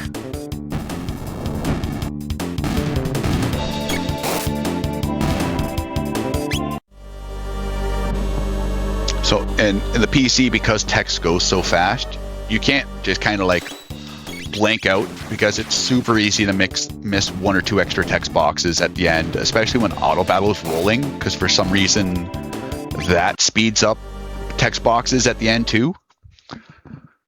So there we got Volt Bite or Volt Clamp, or I don't know a lot of new translations. Thunder Chomp. That's it. So another reset for the Nizbel 2 minute. This is another just tricky and reactionary fight. A lot of runners have died here from trying not to heal, either out of ignorance or stubbornness or whatever, and I like watching runs go back to the beginning because of it. So Nizbel 2, if you hit him with anything other than a lightning attack, his defense increases. However, if you hit him with a lightning attack, his defense decreases. So Ayla or Luca is pretty much a heal bot in this. So as you can see with the damage numbers with Volt Bite, it'll go 700, 900, 1100, 1200. And then, much like Nizbel 1, he'll do a discharge. And you can pretty much just repeat this cycle over and over again. Luca is going to heal pretty much whoever's in the lowest amount of HP. Because this is manipped, we kind of want this to happen. Where a lot of runners get stuck up on is Nizbel is very cycle based. He does an AoE attack, and then he does a single target attack. So a lot of people that kind of end up in a very bad situation will end up just healing, or will revive during single target and then try to heal during a multi-target attack. And it just does this over and over and over again. It's almost like watching a cycle of your own madness being created.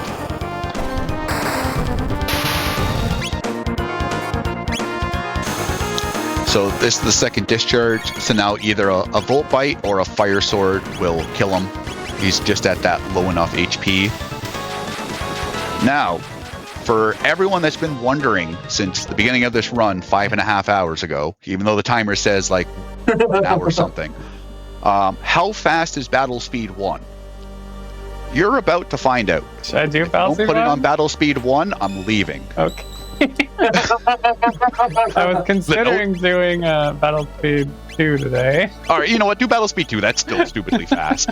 So we won't see like the pure peakness of like stupidity of this game, but like we've been going on Battle Speed 5, and like ATB bars have been filling pretty quickly and pretty consistently.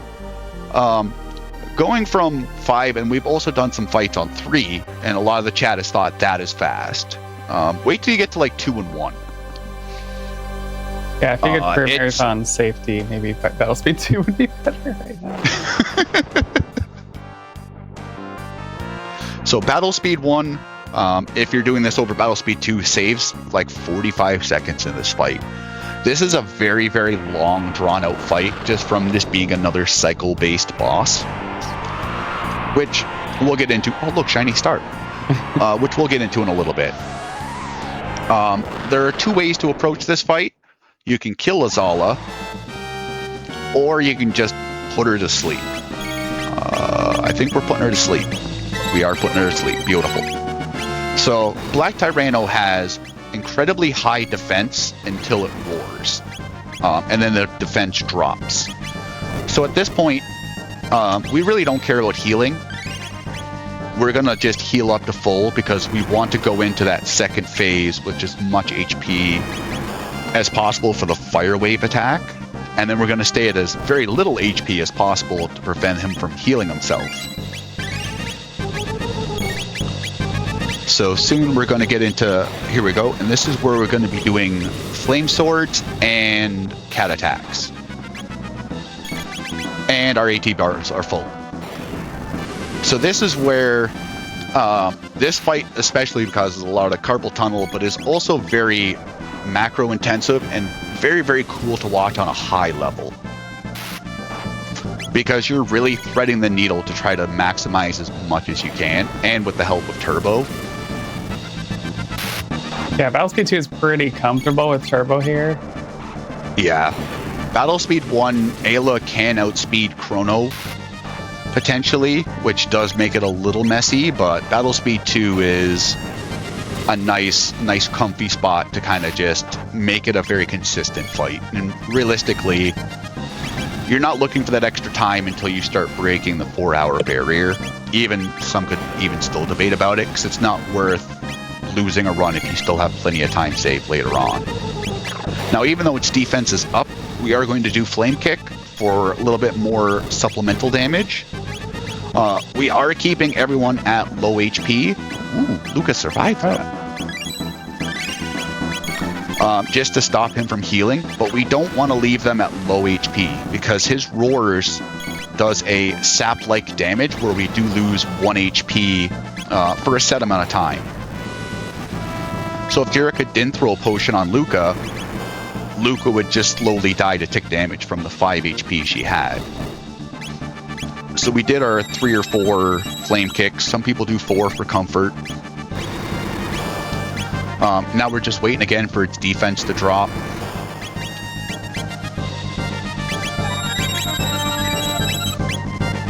And then we're going to go back in for the kill setup.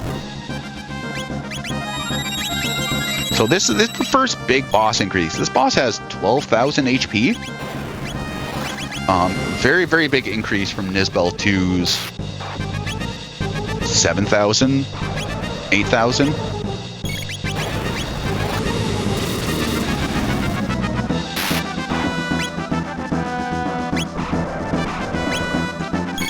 So a pretty good characteristic on this fight is Chrono will have 4 MP or 0 MP when you finish this fight, depending on how much supplemental damage you've done.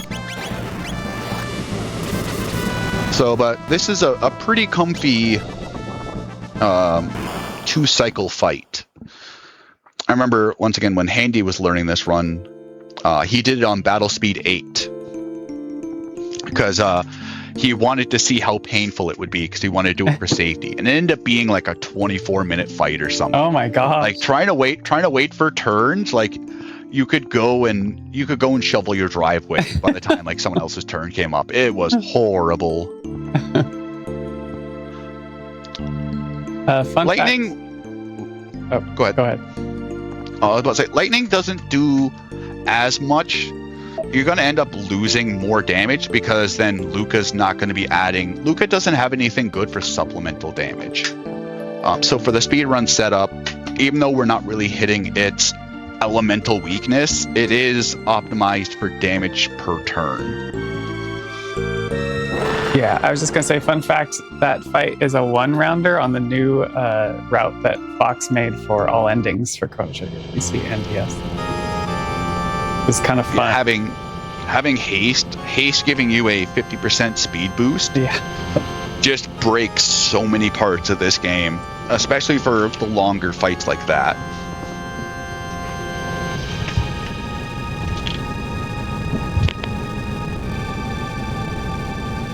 We are nearing that hour mark. Whenever is a good time. Oh yeah. As soon as this cutscene finishes, we can take a break.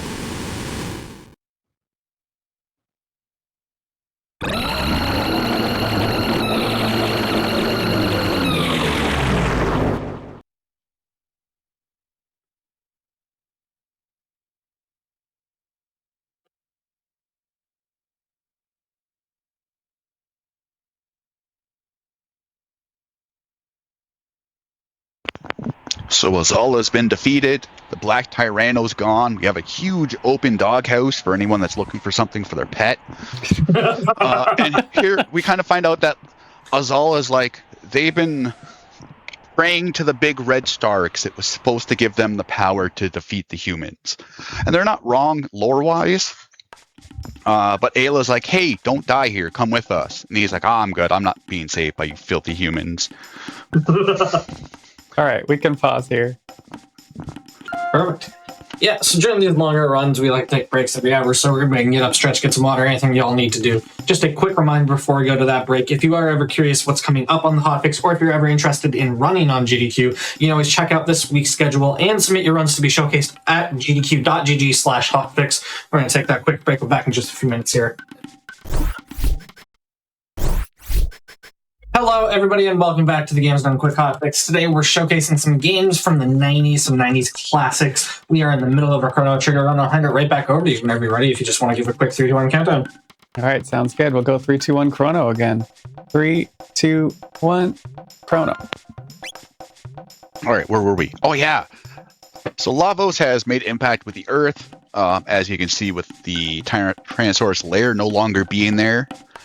And Lavos, without the power of Taco Bell, has created its own dimensional vortex. So we're like, well, all the other ones have been peachy. What about this one? So this is probably a lot of people's best area in the game. It's got amazing music. It's very much a good departure. Like, look at the snow. It's just absolutely gorgeous. It's got a good departure from everything else in the game. But the Kingdom of Zeal and Homebound. So people have harnessed the power of Lavos to be separated into two tiers. There's kind of a caste system going on in 1200 BC.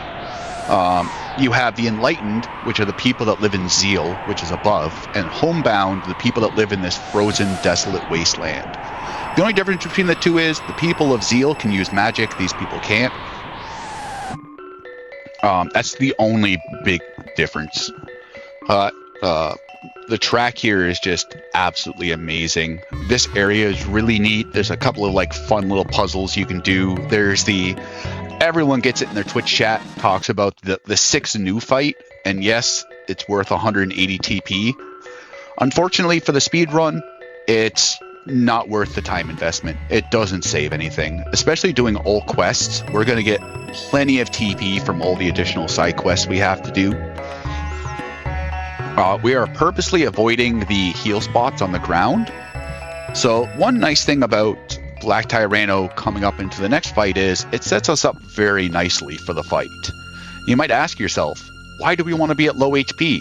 And I'm going to answer with, one day Frog will learn magic.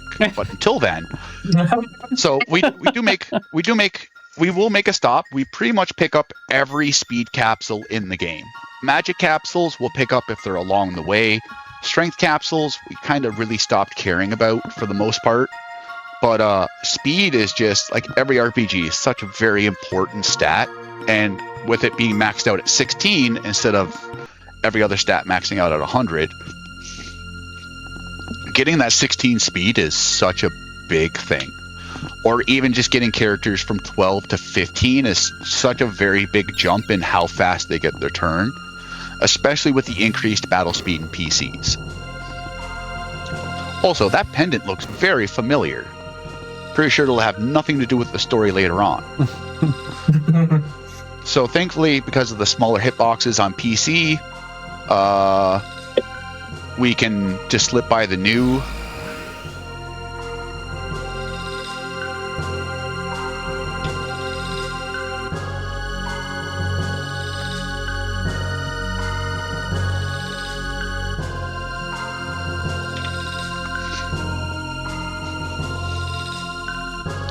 So here we powered up Marl's pendant, and now we can open up all these. They're called Zeal doors and Zeal chests. So now we have access to open up all them. If you wanted to be a little loot goblin, you could go back around the world. And there's this weird prophet-looking guy and this marvelous person called Dalton. Oh, so gorgeous. So beautiful.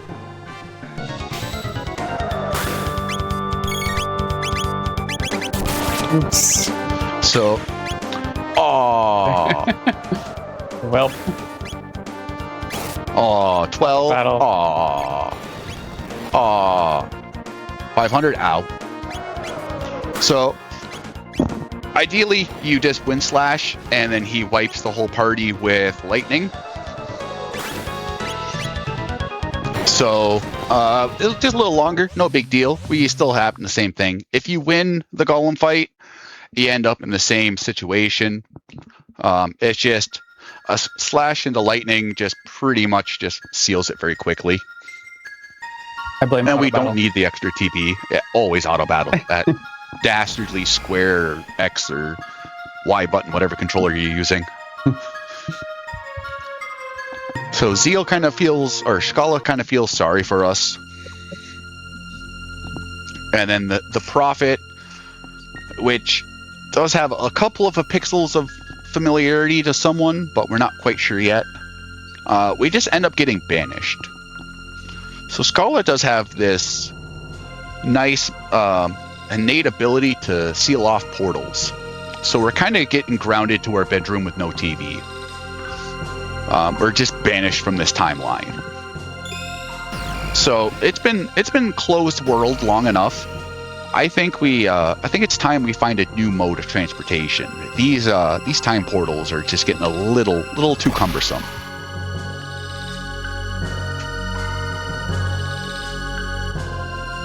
You know, if we go to the end of time, we could probably get Frog some magic, huh? We could, but that would ruin the skit and cost time. So this is the part where I like to say, oh, you remember y'all earlier, a couple hours ago, at the sewers, and there's that old guy, that place we didn't go. Yeah, I think we should go back there again. Thank God the game told us about this. We'd be completely lost in the speed run. We'd have no idea where this place is.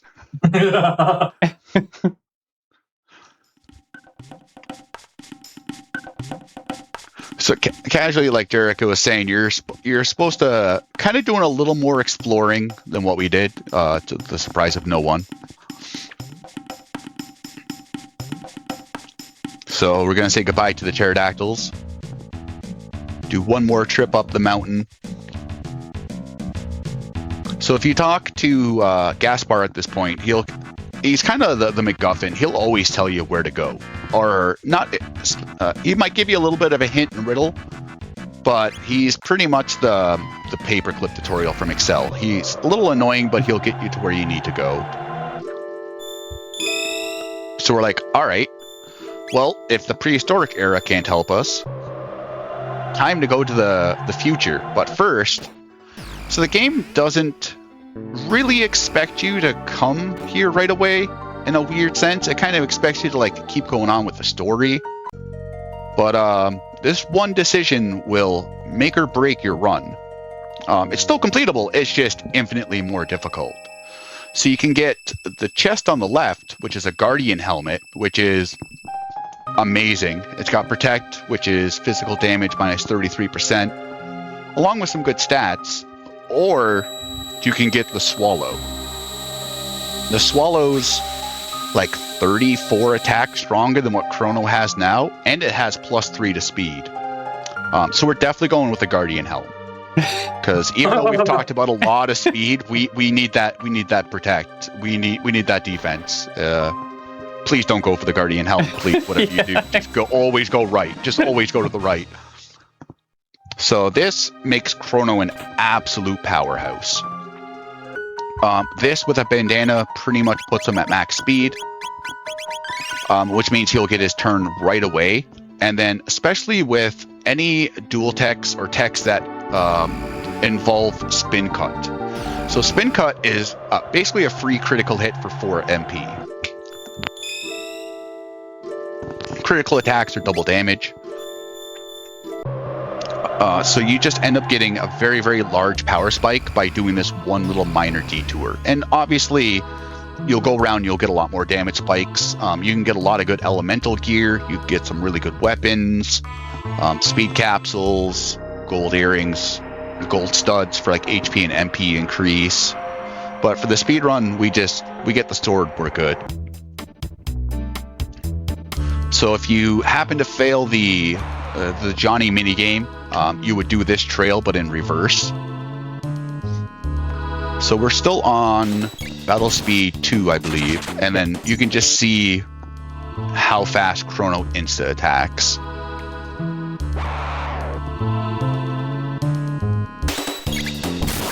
If only we had haste to make it faster.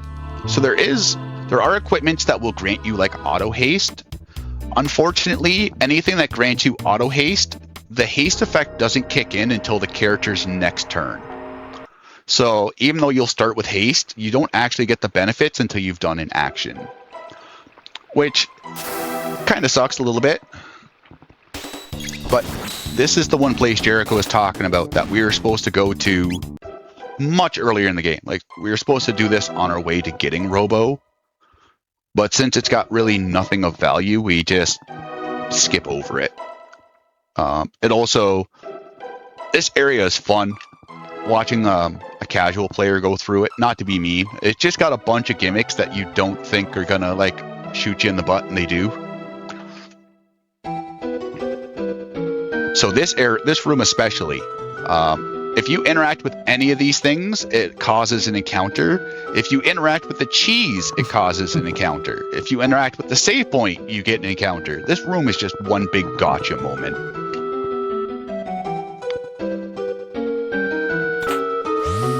So here, doing a little hidden path, flipping the switch.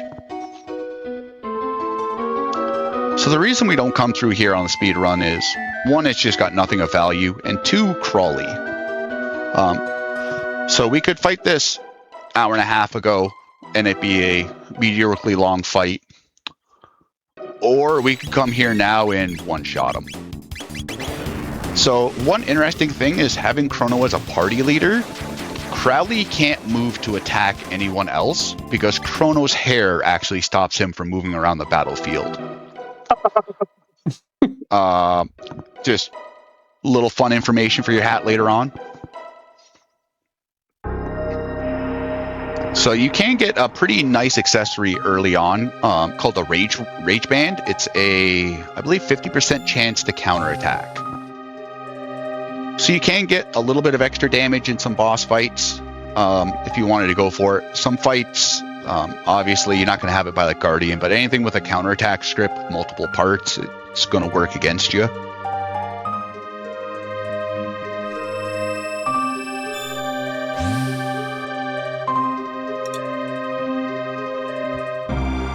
So, what is this marvelous machine? It's the Tupac. The X-Pac. So here there were three gurus, Balthazar being one, Mechliar being another one, and Gaspar being the third. Sadly, Balthazar passed away and downloaded his data into a new, don't ask, no one knows. So here we have a new way of kind of traversing time zones. Now, unfortunately, he didn't get it finished. So it's kind of like the DeLorean with 4 flat tires. But it gets us back to 1200 BC. That's the important part. No, unnatural. That's spoiler territory. That doesn't happen at least for another 8 minutes. So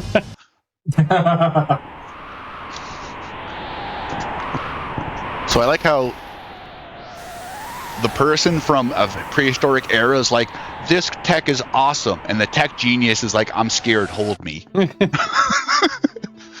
So coming up here is a boss with a design. That's about, this boss is awful. This boss is horrible. Mud Imp is incredibly resistant to attacks, and it's also resistant to the F4 button, or Alt F4.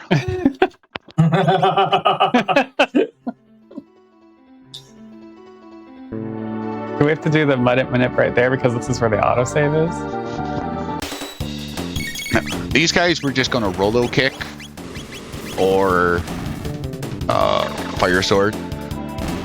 So these ones have very interesting properties where every time they get attacked, it's they get stronger. So if you're just sitting there kind of auto battling them, they go from like hitting from like 50 to 60 to like 200 real quick. Especially since we haven't really done any dedicated leveling, we're still very much a little under leveled than where the game expects us to be. We're just kind of supplementing it with appropriate capsule usage. So Mud Imp is incredibly resistant to all forms of damage. So the way this fight is supposed to go is you're supposed to kill the red and the blue beast. One of them is physical and one of them is magical. And then Mud Beast takes normal damage. So Mud Beast has 1200 HP. We're dealing 70 and 100. So unmanipped, Mud Imp can just sit there and heal every round. And it heals for about 100. So it becomes an incredibly slow fight. if he just sits there and heal every turn. He does have a chance to also wake up one of the beasts. If he wakes up one, it's not a big deal. If he wakes up two, that's where you're kind of in triple attack, counterattack territory, which does hurt quite a bit. But because it's manipped, this is a pretty easy peasy fight as long as we stay on script. But even with it being like a fairly easy fight, this fight still does go on for quite a bit.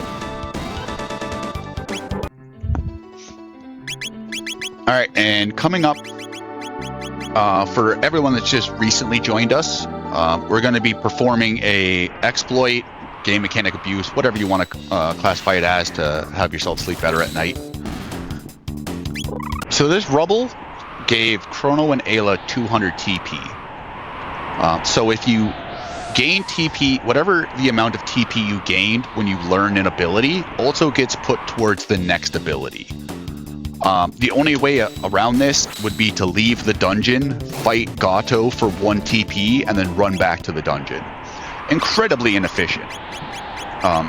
It was available in the SNES game, it's available in the PC, so it's just part of the routing. So that it's moments like that where we're only taking certain encounters. We don't want to take more encounters than what we need to because we'll avoid missing those dupes.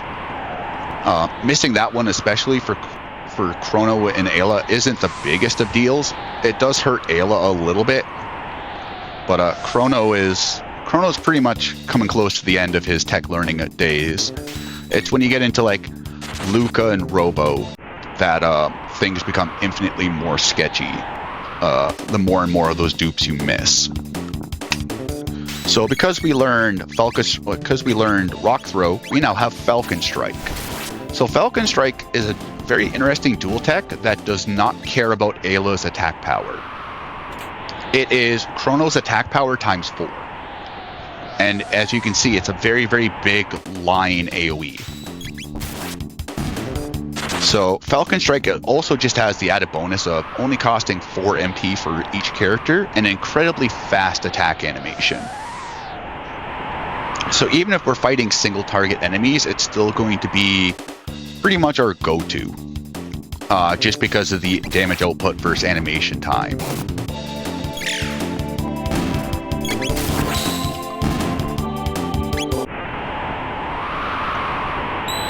So go and do a nice little heal. So there are a couple of good items we're picking up here, mostly just to sell for money. There are a couple of tabs we're going to pick up, like the magic tab. The time hat sells for, I think it was 15,000. I don't remember the exact amount, but it's a very, very large amount. Yo, the guru also turned himself into an icicle. So this is most people's favorite boss in the game. Giga Guy is just really happy to be a part of this run. So one thing about this fight is he'll always open up with this AoE Flare and then Dark Plasma. And then he'll cycle through it again on his 4th turn, I believe it is. So we're really hoping just to delete the arms and then go for the head. There is going to be a cycle where the arms regenerate, but thankfully they regenerate with much lower HP. Depending on the runner and how risky you want to play, some people use napalm, some people don't. You can kind of thread the needle on it and just stick with the head after the first arm regeneration. Some people would kill both of them just for a little bit of safety, because it will repeat the AI loop, and you're not going to survive a second Dark Plasma like Flare cycle.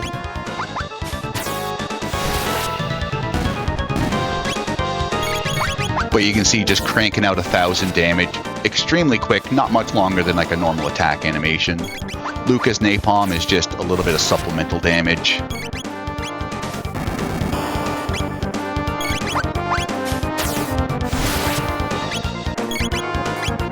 So, and this is pretty much going to be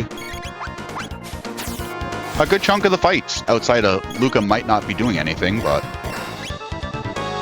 So this is where some people will destroy the arms for a little bit of safety. This is where some people will kill the arms if you're not doing napalms.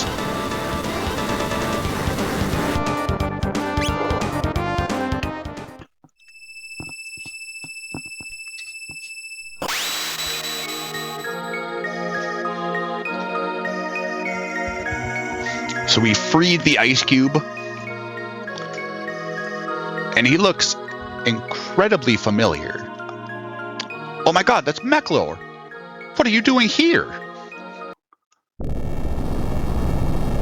So, everyone setting their village right by the pet rock that floats in the sky might not have been the best design choice. Whoever is elder of this village, you're no longer elder. Like, who would have thought the pet rock might not do any damage? Granted, they didn't expect us to come there and, stop the rock from levitating, but you got to plan for the future. So we do some terraforming, not in a nice way.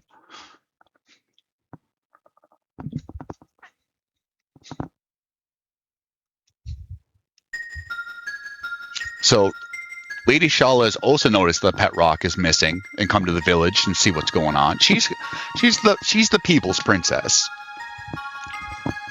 So she is much more empathetic than her mother, Queen Zeal.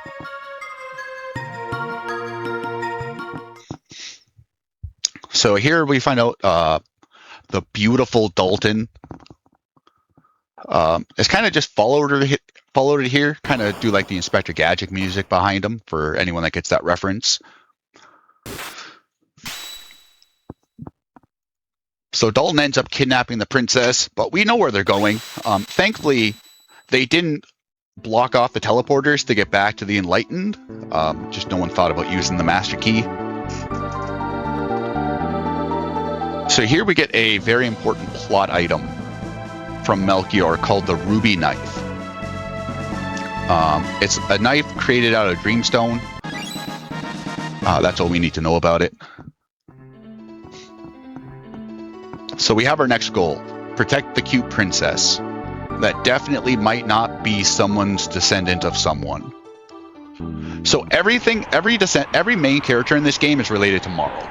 Kino and Ayla are Marl's like great grandparents.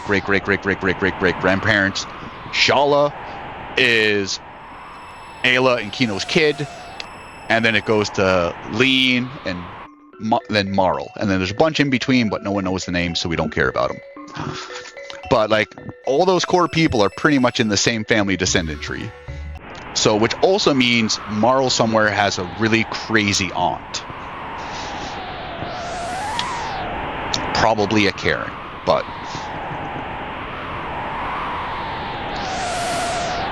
it's me. I'm the descendant. Welcome, descendant.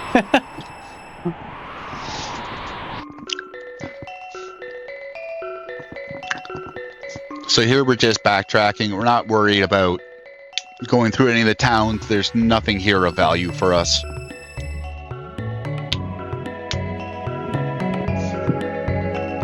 We will be stepping on one of those. I think we step on one of those spiffy healers. Yeah.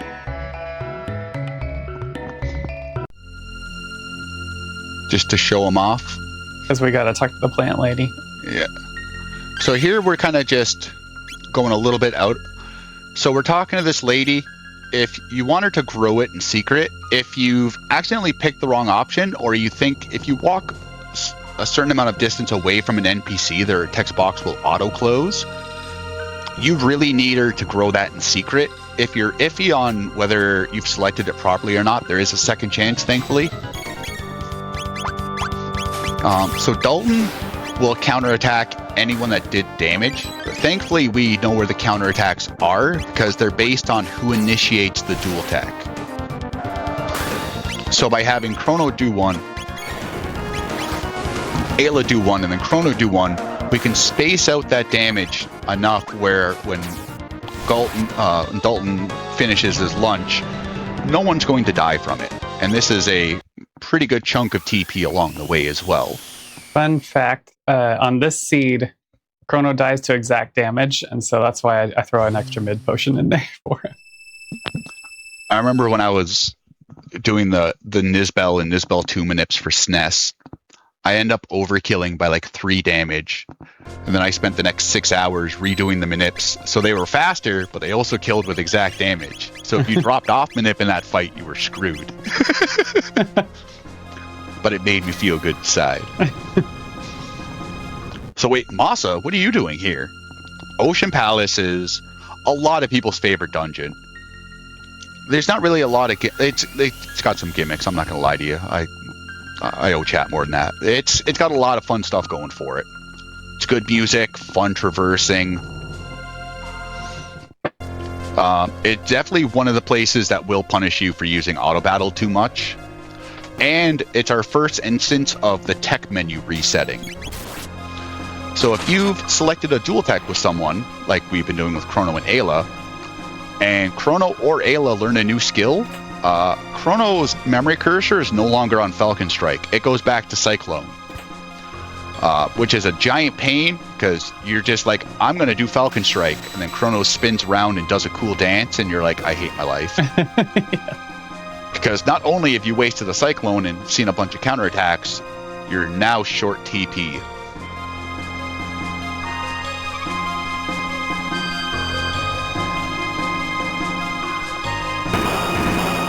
So, and a couple of the encounters can be a little messy with the setups for Falcon Strikes.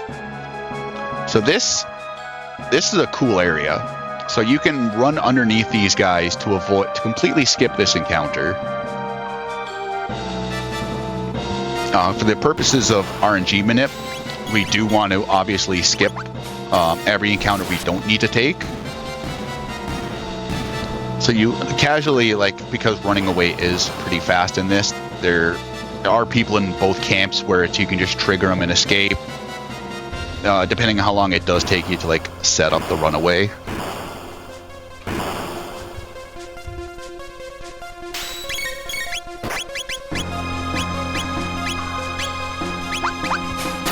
So as you can see, Falcon Strike, it's a pretty forgiving move. It does have a very, very, very wide basis.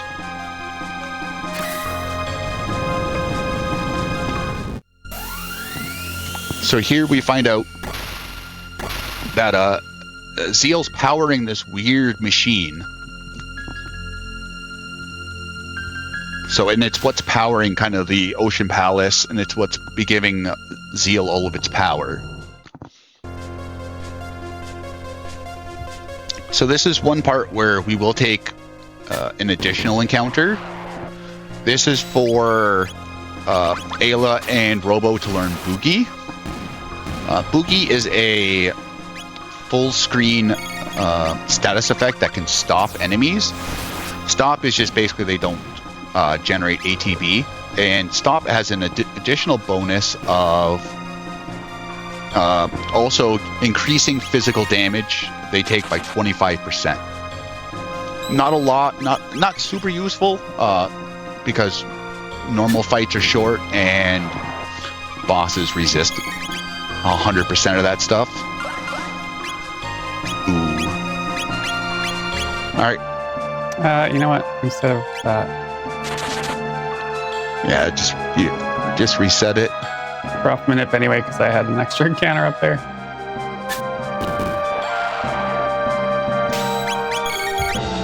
There we go.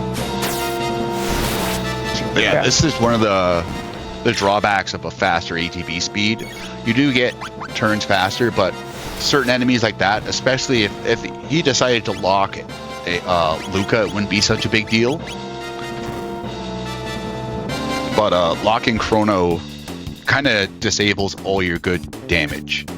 So there are 3 fights on this elevator. We will be taking them for TP and, like I said, for dual tech learning.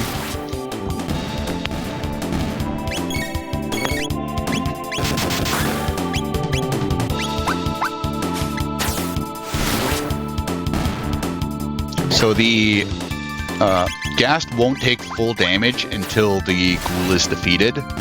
So that's why you've seen it take incredibly less amounts of damage. And these fights are just prioritizing the biggest threat. Obviously the Wizard's at the top of the biggest threats because of their lock ability.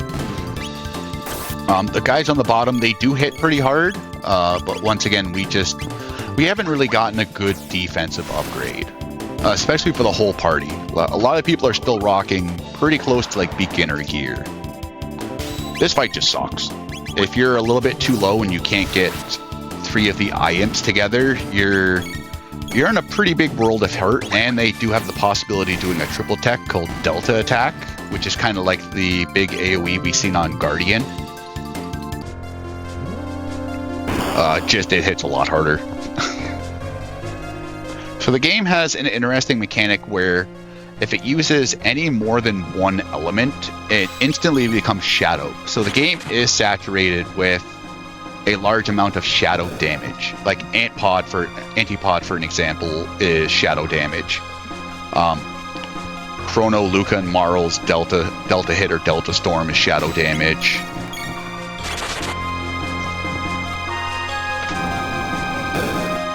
So these triple I fights are definitely one you don't want to let auto battle roll, because you will see a good counter attack. So even though it is slower than letting auto battle roll with the run, it's just faster overall.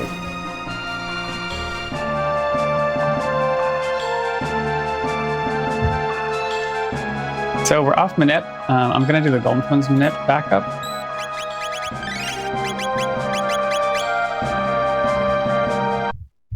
Which guarantees that one Chrono gets first ATB, not Ayla, and then that they both get stopped.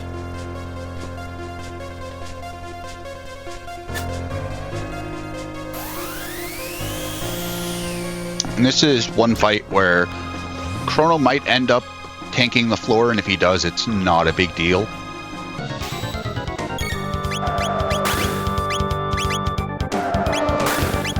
Here we're just using Lightning 2 to manipulate their AI.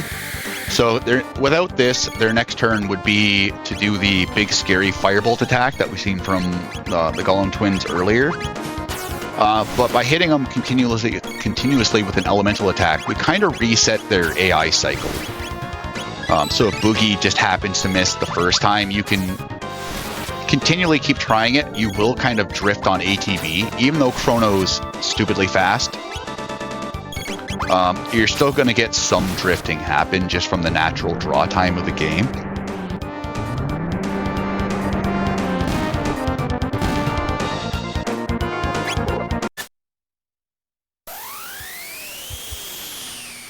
And that's Golem Twins. Yeah, it feels a lot nicer than back when I was a kid. What, you don't like hoping and praying?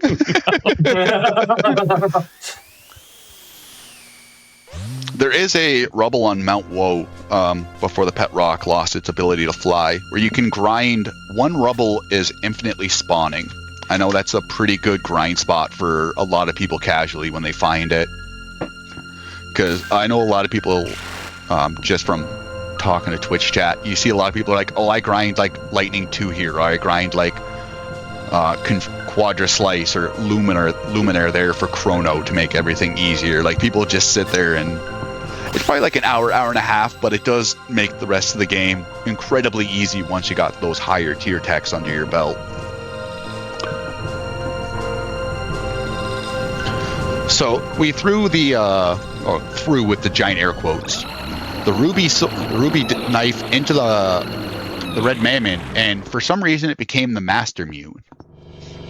So the interesting property of the Dreamstone is it absorbs magical energy, which is what the Mana Machine is made out of, and which consequently is the reason why Frog hasn't learned magic yet, because he has the Massa Mew.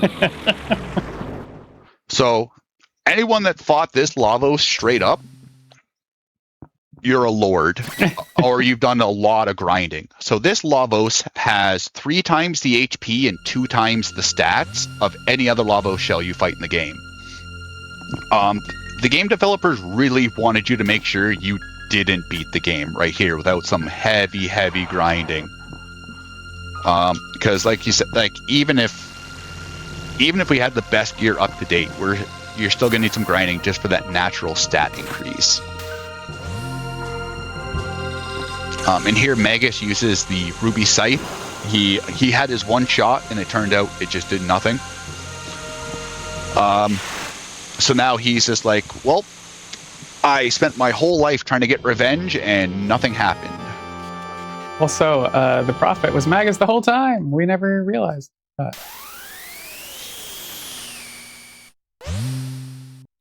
So Chrono, being the main character that hasn't talked, has decided he will do what no one else has done, and that's jump right into the giant beast mouth. So Chrono died as he lived, a speed capsule. So you are what you eat, because we fed him a lot of speed capsules. So this is one of the cutscenes I really like. They did a really good job. Really good job on that. So everyone else kind of gets teleported. We kind of have speed capsule C just sitting on the ground. Shala's kind of realized that her mom has kind of hit like arch nemesis levels of villainy. So she uses the last of her strength to teleport us out there, but she keeps Chrono Capsule there really, really just nice and contained. There's no reason to evacuate him. So we did cause 1999 about 13,000 years too early, about 15,000 years too early, but in the grand scheme of things, it'll work out. Wibbly wobbly, timey wimey. So unfortunately, with Shala's mother Zeal trying to get the ultimate power, she ended up creating the ultimate destruction. She just don't care though. She's just like, I made my decisions. I'm the queen. There's nothing you can do about it. So if you thought our pet rock losing levitation is going to mess with the terraform, how about a giant continent?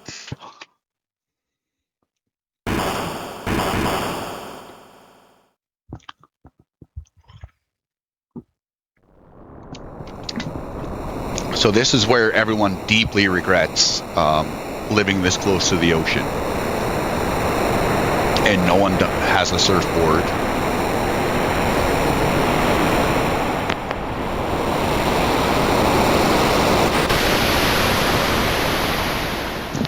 So two important aspects have happened in the world, or three. One of them, we learned the origins of the mass immune. Two, Chrono has become a speed capsule. And three, we can finally form a party of whatever three characters we want. So let's go. So this is kind of where the world starts opening up. We've been following a pretty linear path up to this point. And it's going to be linear for a little bit longer, but we can finally form our own party. The downside, which is the hidden truth for number 4, is every triple tech in the game that you learn naturally. I don't want to see anything in chat about items. We're not there yet. Stop spoiling stuff. Every triple tech that you naturally learn in the game involves Chrono, which sucks. So any triple techs you had, kiss them goodbye.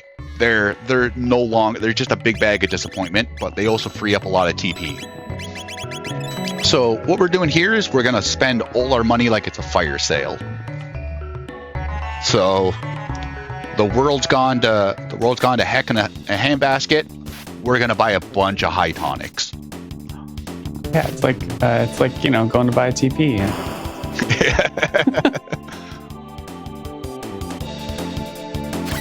So Dalton still makes his miraculous entrance. Luca's really good at squash, but she only has hand-eye coordination for one hit. Because she sees it coming, but then she didn't expect the Spanish Inquisition. And we get taken captured. So you really want Ayla in your party, and we set up our party in a very specific spot. So all our stuff got stolen. Luca and Robo have no weapons, but thankfully they didn't chop Ayla's hands off. So Ayla still has a means to attack. And when a character doesn't have a weapon equipped, they don't generate ATB. So we position Ayla and Luca and Robo in very specific spots to act like a bodyguard. So while we're not going to get back all our stuff. The game will, when you finish this area, the game will give you back everything except your money. So it'll give us back our weapons, our inventory, and our accessories. So we're only really going for our inventory because we're not really physically attacking as much as we just need weapons on people to do techs, which is why way back before Denadaro Mountains, we didn't sell Luca's air gun. And then Robo, we just had a couple of his fists kicking around. Well, since Robo's a weapon, they just took his fists off of him. They unplugged the USB-C charger.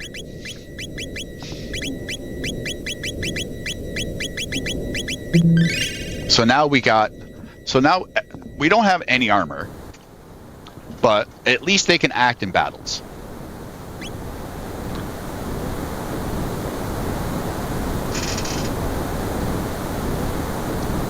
So we're just running down. These turrets are also in just another good spot for TP. They are pretty evasive, much like the Rubbles.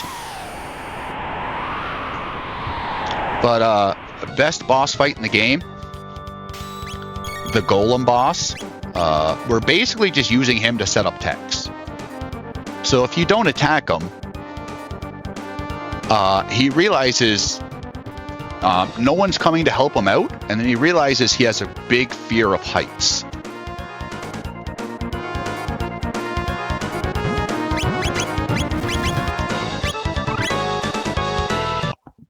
And thankfully for that fight, we learned Fire Tackle, which is Robo's Robo Tackle and Fire 2 combined. So it hits very, very hard. Luca's doing very well in the magic stat department.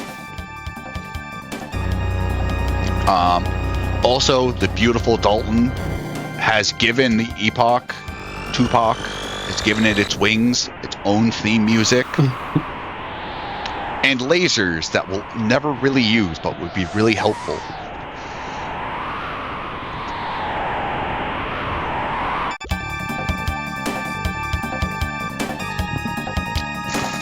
So Dalton is a interesting fight that, once again, you just got to pay attention to. He will use the reverse element of whatever you hit him with. So every time we hit him with a Fire Tackle, because it's our new shiny toy and we're going to abuse it, he's going to counter with Ice 2. But we do have these nice healing items called Lapises. They heal 200 HP to the entire party. So this will give us enough for Ayla to do Boulder Toss, and then another Fire Tackle, and then the fight's basically over.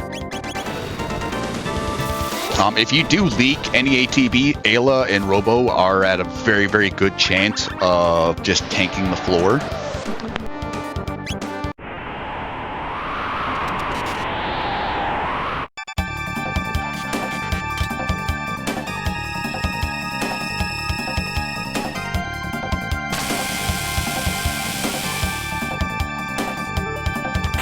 We get to use the lasers once. I always thought it would be a kind of cool mini game. If you flew the Epoch to 1999, you can use them to like pew pew lavos. just something. It just seemed like such a cool mechanic and never touched on again. True. But the important thing is, we now open world.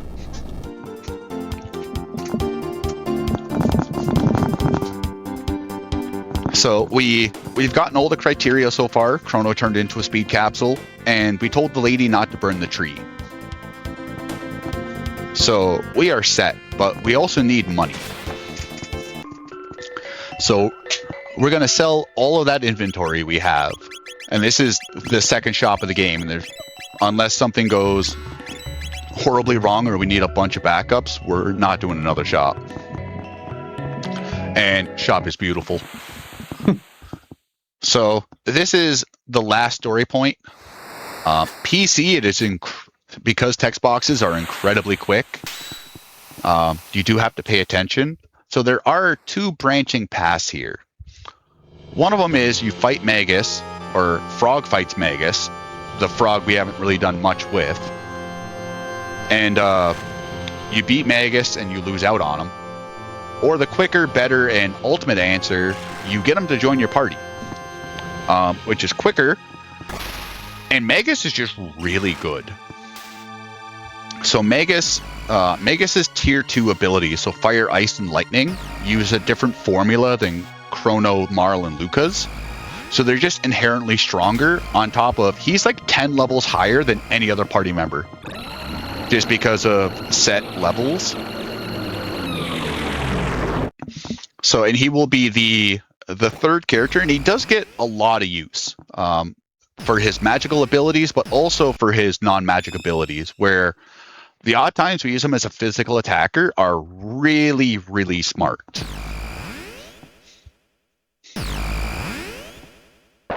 So here we're just getting kind of a backstory. We're learning about the 3 gurus, learning why Magus kind of hates authority figures because of Ozzy. Ozzy just never gave him goldfish before bed. He's still really upset about that. But... so the music changes slightly, and then you're looking for the Luca pig text box, and that's when you know you got to kind of slow down a little bit on the turbo mashing, because it is very, very easy. Thankfully, with the world of autosave, it's only a time loss. In SNES, your run's pretty much pooch because you don't save. But now for this is for anyone that's really played the SNES games before. Like, we've been going through the game at a very, very fast pace. With the text boxes and battle speeds, we're going to be clearing pretty much all the game's requirements for side quests in the next, like, 45 minutes to an hour. Just the PC port in general and all the nice quality of life updates it brings really do shorten down the run, and it makes it a lot more action-packed. Per se, it does lose a little bit of that nostalgia. You don't listen to the cool tracks as long. One nice thing about auto battle is if you do make a mistake in battle, it corrects it very quickly. Where in SNES, because you made a mistake, you're kind of dedicated to it. There's no real right or wrong answer. You're the one running the game. Pick whatever port you like, and don't let anyone tell you different. So there, with some green portals opened up, we don't talk about those. That's to the DLC land that we haven't downloaded yet. So this opening part is really interesting. We're not really going to be doing a lot of side quest completion. We're setting up some side quests. So here we're getting the tools, and because when you're coming back from the end of time, it puts you on a set spot on the map. It just works out more conveniently to do this here, because you do need to learn about the C trigger from Gaspar.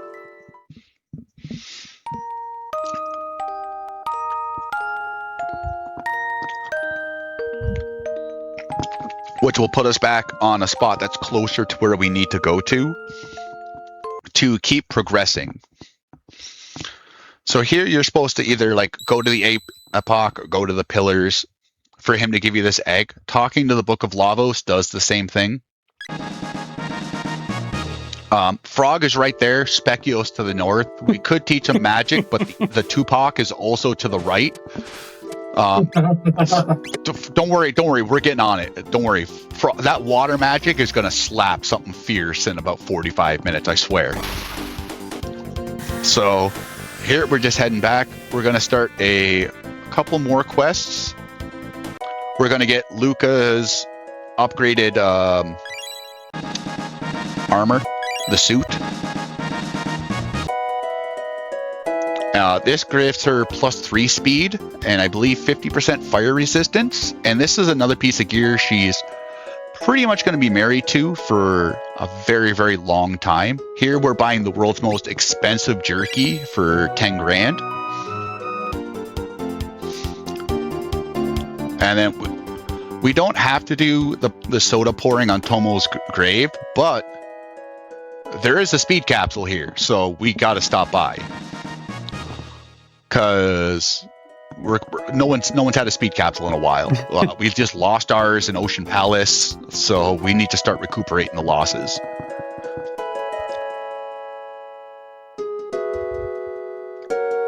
So this guy's like, you want my tools so I don't have to work? Sold. Yeah, his wife is like, my husband's not working. Oh, you need his tools? Here you go. So thankfully, tools haven't changed much in 400 years, and this dude don't question stuff. Because we're going to go back to 600. We're like, hey, we found you these tools. And he's like, okay, cool. So we aren't going to repair the northern ruins to full. That's not part of the side quest requirement. The requirement is to get the Moss Immune 2.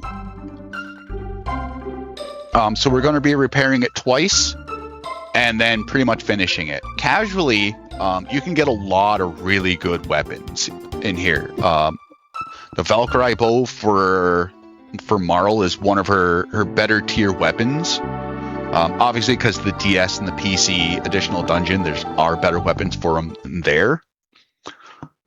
But for this kind of early into the sequence, if you come here first, fully fixing it, you can get a lot of really nice items.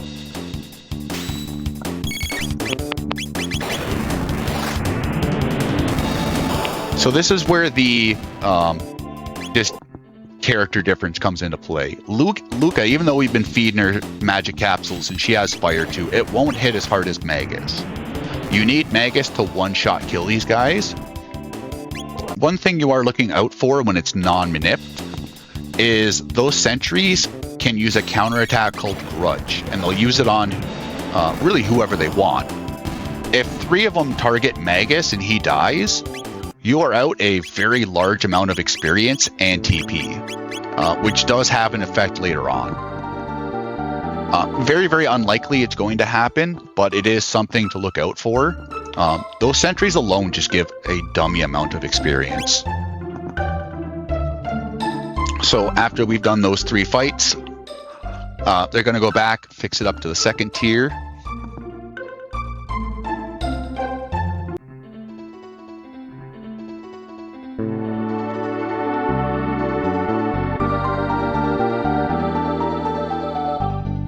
So thankfully it's just a clear run. Nice little Hyper Ether there, which is a full single target MP restore. Always good to pick up unless you're really trying to save those seconds for going for a world record type time.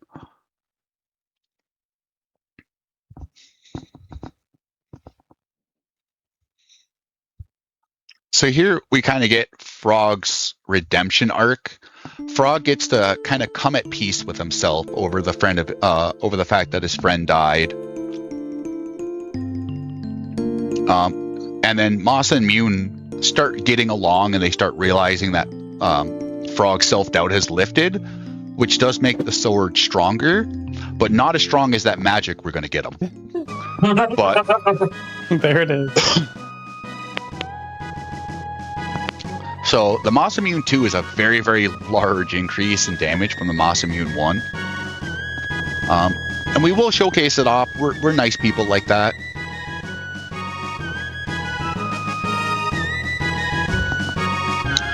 It's one of the reasons we don't have Magus in this is it does create a couple of text boxes. Once again, not the biggest of deals for the PC port, but saving a couple of seconds here or there pays off. Plus, we are now ready to go straight to Ozzy's fort with this party.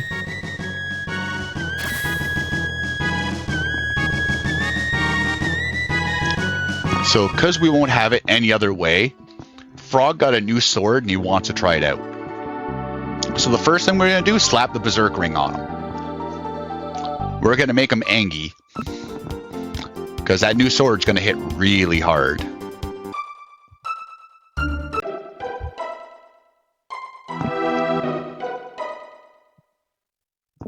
So we aren't doing the fort to completion. We will fight the first 2 characters, which are basically Frog attack, hopefully he crits, and then Fire Tackle. And if he doesn't crit, 1 more attack. And we manip the crits here too. So that's all really the fights are. It's very, very quick. We come in here only because we need the gear for Magus. The gear here is just very, very absurd, especially when you know how to use it in the correct terms.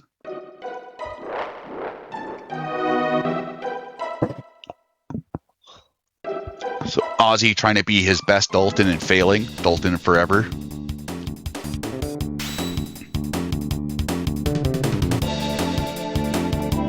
Goodbye.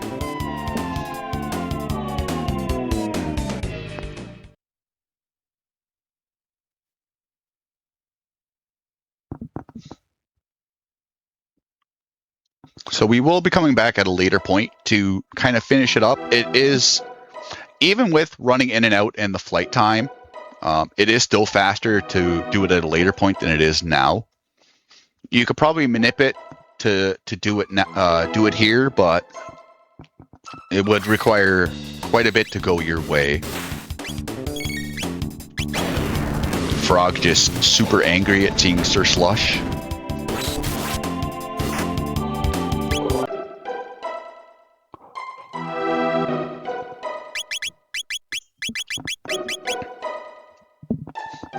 So, Frog got his aggression out.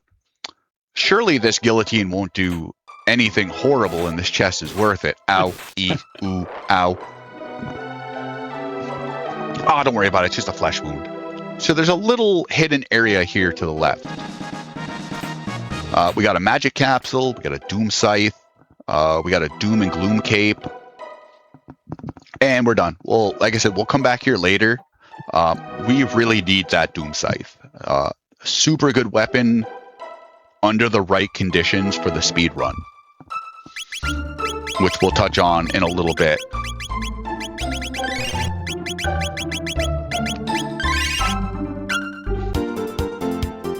So one thing to be mindful of when you're doing you don't want to shelter first. So we want Frog, Marl to be at 1 HP. We don't want them to be at full HP. The next fight becomes a little wonky amongst other things. So this is the Tyranno Lair kind of revisit. Very important to set Magus on Ice 2 for this. It just makes the short little grind we're going to be doing coming up a lot quicker. Bye, kitty! So we will be fighting these dinos 2 times. One of them we will be bringing in Marl. We do want her to learn some techs, unlike Frog. But this having this one fight and then the 2 encounters we're going to take on later on kind of sets up really nice for the next 2 boss fights.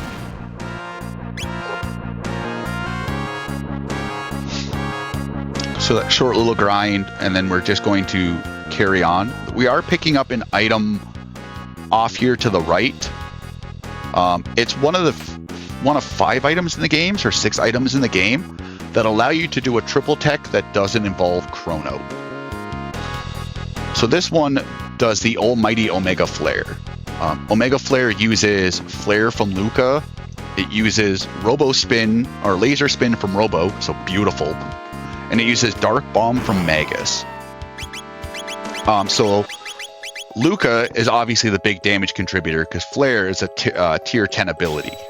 And we're on tier 6. So we got a little bit to go. But Omega Flare grants a 25% additional damage bonus for everyone involved in that. So her Flare combined with her magic stat, and then that 25% on top of like Sun Prisms 25% or Prism Specs 50%. Now you're getting a 75% bonus, which is almost double damage just on its own. So there, with that 2 Rubbles, Marl has learned Cure, and then because of TP duplication, she's also learned it Haste. This is one fight you don't want to do on Battle Speed 2, which sucks because this fight is perfectly catered for Battle Speed 1. It is 2, it's just not 1, yeah. Yeah, you don't want to do it on Battle Speed 1. which it's perfectly catered for, which makes it even worse. So the Doom Scythe gains a 100% damage increase for every character that's dead, and it stacks with Berserk. So we are hoping to steal a Red Vest, which is Fire Absorption. And because we're on Manip, we're going to get the red plate. And then we're going to haste Magus to make him stupidly fast. So if you're on Battle Speed 1, what happens is his roars happen too quick, and it refreshes the sap that kills Ayla and Marl. So Magus right now is doing 4.5 times normal damage. And it works out great for this fight, because you might be asking, well, why don't you just do this for the rest of the run? Rust Tyranno counts down, so there's a very, very large chunk at the beginning of the fight where he just doesn't do anything. So it works into that strat just very, very eloquently, because you have 5 turns of nothing that he just ends up just absolutely just destroying. We are near that hour mark. If we want to take a break anytime soon. Yeah, let's get through this last cutscene. We'll pop out to the world map, and then that's a good spot. So here we find the rainbow shell, and then we ask Queen Lean, 600 AD. We're like, hey, we found this big shell. Can you guys do something with it? And they're like, we'll build an east wing for it. No problem. All right, I think we can pause there. Perfect, yeah. So during these longer runs, we like to take breaks about every hour, so where everybody can get up, stretch, get some water, anything y'all need to do. Just a quick reminder before we go to that break. If you are ever looking to get more involved with the GDQ community, you can always join the official Games Done Quick Discord and add the Hotfix role to get updates on upcoming events, chat with staff, and more. And use !Discord in Twitch chat for an invite and for more information. We're going to take a quick break, and then we'll move back with the rest of the run. Hello, everybody, and welcome back to the Games Done Quick Hotfix. Today, we're showcasing some 90s classic video games. We are in the middle of a Chrono Trigger run. I'll hand it right back over to you whenever you're ready. Just give a quick 3, 2, 1 countdown. All right, we'll go 3, 2, 1 Chrono again. 3, 2, 1 Chrono.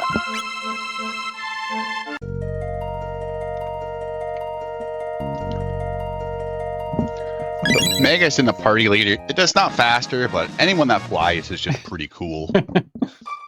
So there, we're just going there, of course, for another speed tab. No one's surprised at this point. So here we're teaching the mayor's grandmother about the beautifulness of sharing and being kind. So in 1000 AD, the mayor's a bit of a douche. Very, very greedy. And because we gave him that $10,000 piece of beef jerky, the same beef jerky that probably fed the army back at the bridge, he will magically change his ways. So coming up next, for anyone that's played this game, we're just equipping as much fire resistance as possible with some speed. One of the fights definitely benefits from slower battle speed. Good old Son of Sun. Casually, you can cheese this with Magus's Black Hole ability. This one, he has a gimmick of he'll do roulette, and then one of the 5 flames will deal damage to actually Son of Sun. Now you need to hit this flame 10 times. Doing this unmanipped is having Luca do Flame Whirl, or Flamethrower on the bottom 3. And then if you don't get a counterattack, you know that's the one to hit. The run being manipped, we already know which one to aim for.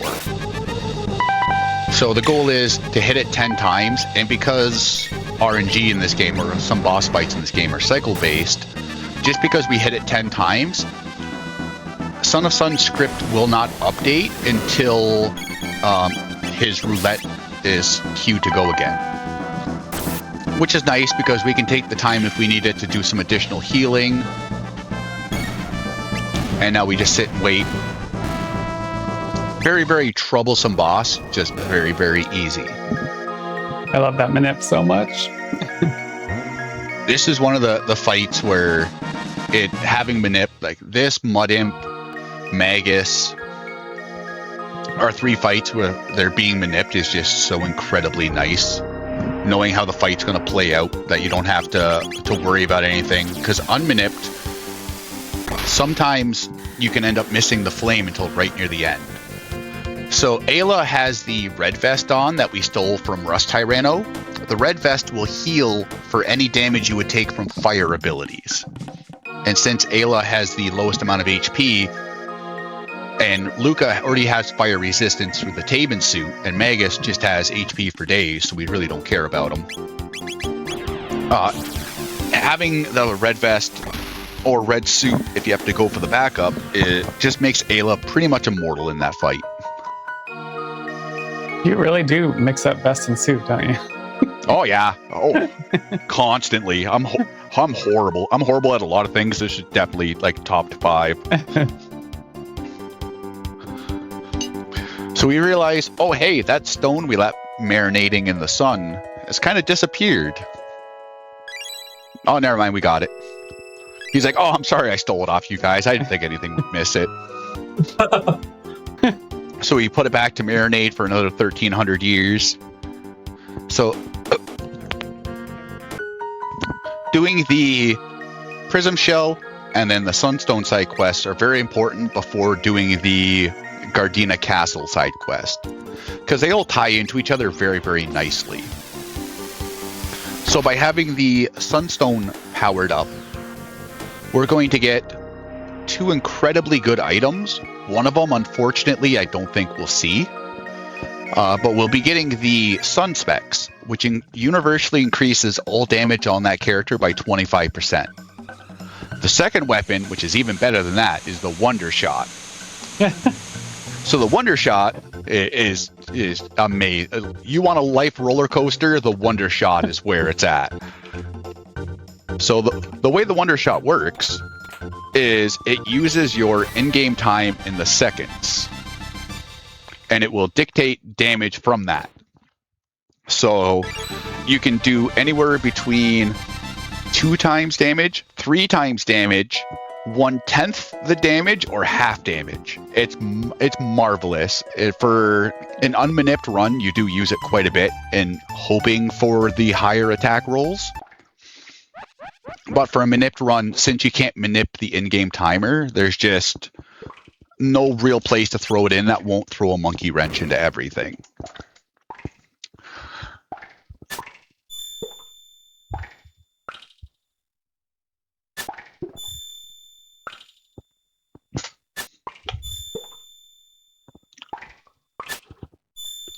You know what? I think this manip is like built into the seed too. It's been the same the last 3 times I did it, so yeah, it must be. I didn't want to talk because I know this place is wicked distracting for me. Oh yeah, thanks. So the Beckler, if you do it 20 times, you get the doll for free. We're not looking to do it. We're not looking to get it for free because that costs time. What we're doing is we're just doing enough of them that it lowers the price enough that we can outright buy it. Does the game ever teach you? It does not. There's no good, it's hard to make an in-game description about it. It just, I believe it says a weapon that does varying damage, and that's it.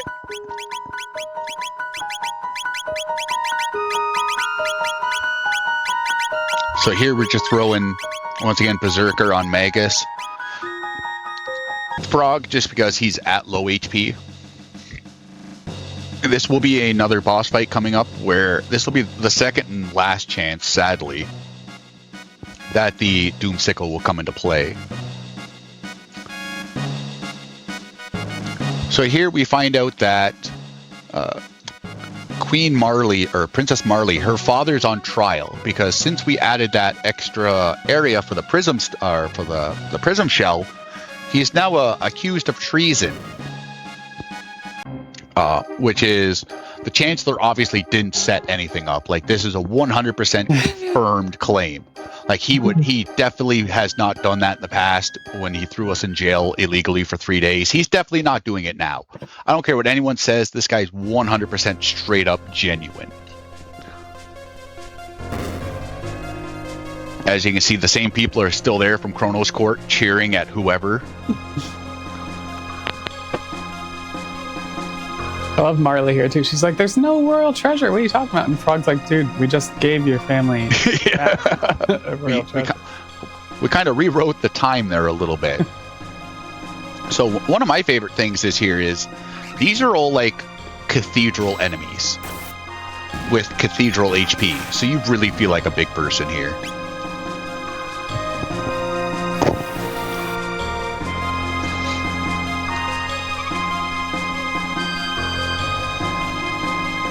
I like how he goes up to him next to the judge and he's like, "Was I convincing?" Yeah. And he's like, you were beautiful, Pierre. Thank you."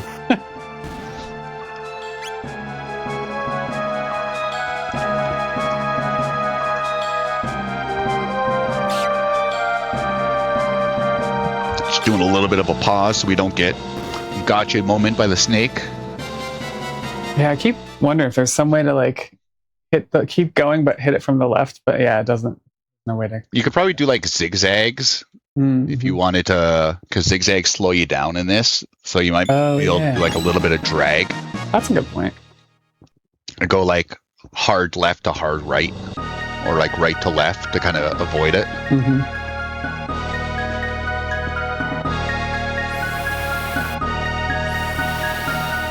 So here we're just going to do everything but everything but in reverse. So this encounter here is one that'll kind of like pop in your face if you're not paying attention. You're just going to need to pause for a brief moment.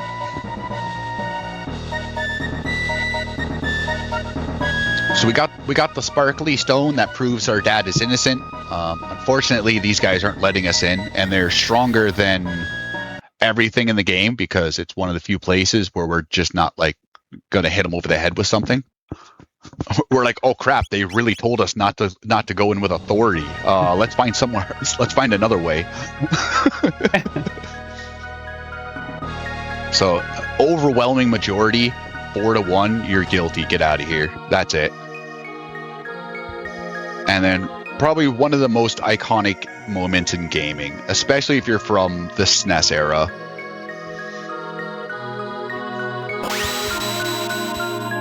And not a single cut. She looks so happy jumping down. I have plot armor. I don't take damage out of battles except from guillotines. So here, the Chancellor's like, I can't believe you found me out. And oh my god, the Chancellor is Yakura, yet again. Who would have thought? So this is the same premise as Rust Tyranno. We're just going to haste Magus to make him super speedy. Unmanipped, you're really hoping Marl goes down second, or she'll go down in 3 turns after this regardless. You're just missing out on 500 to 1,000 damage per hit.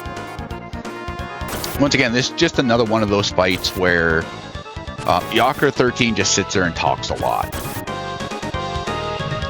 So you can easily just have Magus go out on his own. Sadly, this is, like I was saying, the final boss where we can do this. It'd be cool if we could weave this in other places. I just think it's a really fun abuse of game mechanics and how damage multipliers stack. Yeah, I mean, I routed it into doing it for Lavos on a different route, but it's very RNG heavy. Oh yeah, you're looking for a lot to line up there. Yeah. And it's hard too because late game with Omega Flare, you're consistently doing 4,000 to 4,500 damage. It's hard to route that out, especially with auto battle and how fast the animations are. Yeah. So because we hate the Chancellor, because in every timeline and every time we see him, he messes us over. He's living in that chest for the rest of eternity. Much like Frog's hopes of learning magic, it's never going to happen. So at this point, so this is the reason we wanted to do the Sunstone quest first. We have the option to get gear from the Prism Shell. So we can get 3 Prism helmets, which is a kind of an okay deal, or we can get 1 Prism dress. And we're going to take the helmets. So the dress has really good stats in terms of defense. It also comes with barrier, which is that free 33% magic reduction. But prism helms give you status immunity. And it's every status in the game unless it's removed from the boss or the enemy. So a lot of the endgame bosses a lot of their big gimmicks is using status immunities. So having one piece of gear to blanketly cover everything is just very, very nice in the terms of versatility. Also, because we've done the Sunstone, we also get the Prism specs, which is a 50% universal damage increase across the board. So with giving, say, Luca the Prism specs and then Magus the Sun specs, we're getting a lot more additional damage for really not much else, because there's not really any accessory slots we can throw in there. Like, we can increase Luca's max 8 MP, but it's not going to have her do another cast of flare because you're capped at 99. So it just works out really nice to use that combo.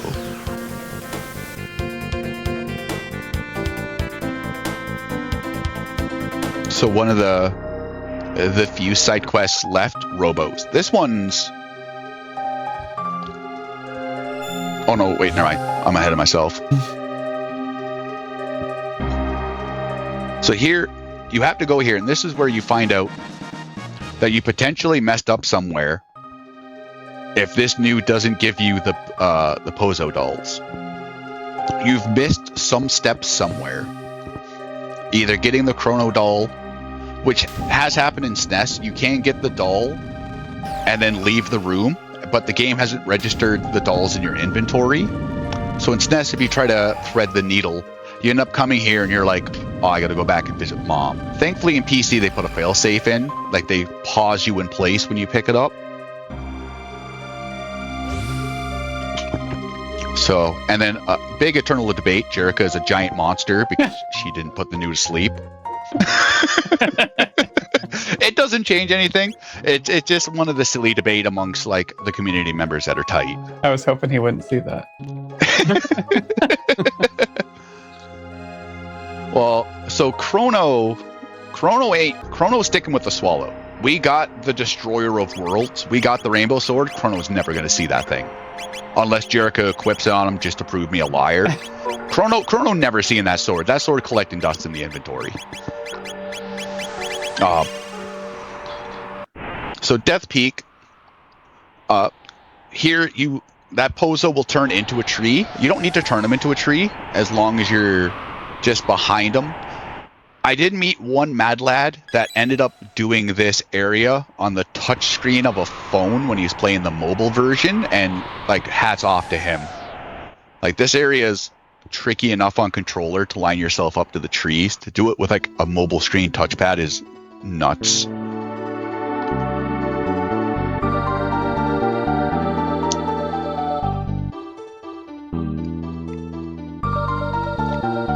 So here we're gonna run into some unique enemies to this area. The Lavos Core. So these guys have a ton of TP that we mildly care about. So you want to be very, very careful with your targeting. You only want to target the head. If you target the body, it will do the full party needles attack again. And as you can see, Luca can't really take another one of those. The needles hit pretty hard. So for some reason, there's always a slight delay here between when the shell dies and the text boxes.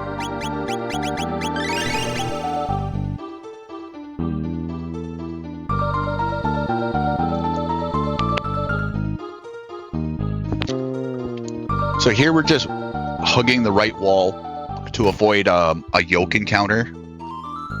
No yoke.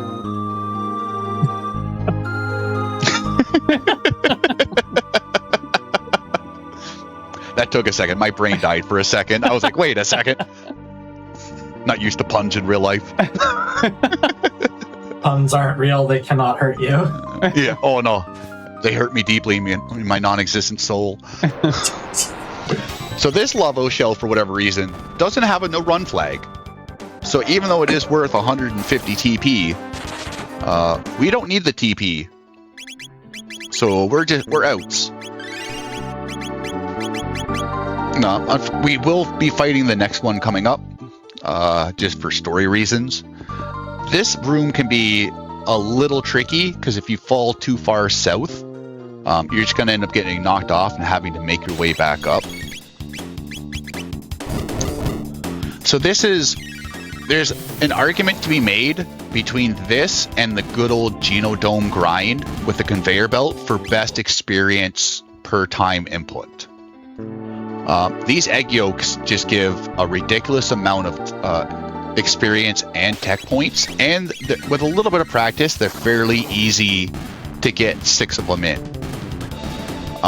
Which compared to the conveyor belt where you're having 5 continuous fights, it's a very quick in and out.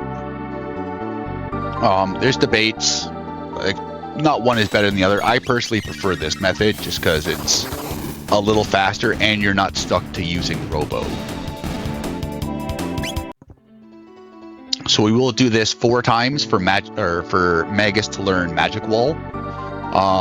Not like he's ever going to cast it, but he's going to have those options. He'll cast it on. We are looking. Yeah. We are looking for Magus to learn ultimately up to Dark Mist, which is basically an AoE version of Dark Bomb. Jerica hatching terrible plans. Oh yeah, so we should probably do a hug, huh? Yeah.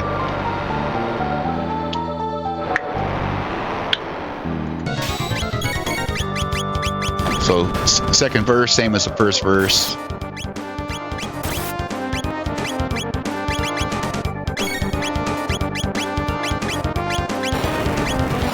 And then there you can see since Robo learned an ability, the text get automatically reversed back up to the top, which is quite annoying when you're not paying attention.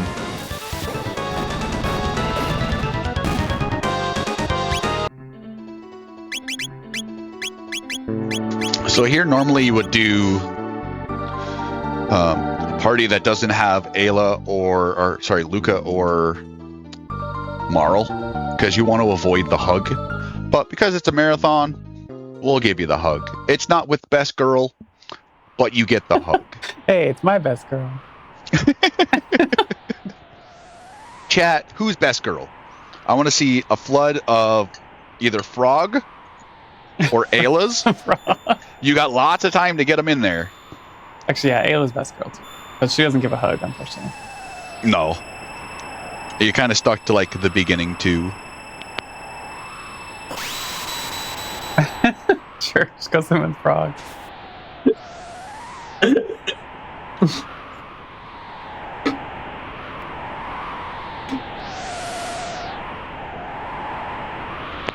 So, to put an end to the joke, we don't teach Frog magic just because every fight he's basically in the party with, he's berserked.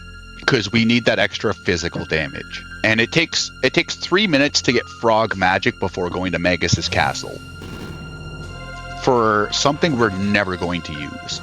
Sadly, Frog is just not in the rotation enough to learn any of his better dual techs with Chrono. So that's why Frog kind of just gets left behind. There's just no additional bonus for him learning magic. The Moss Immune just too strong. And much like time and space, it does not care about the events as long as you have something that looks like the real thing there. So we kind of just steal Chrono before he becomes the speed tab. So Shallo's just kind of sitting there either with a pile of fluff or by herself now.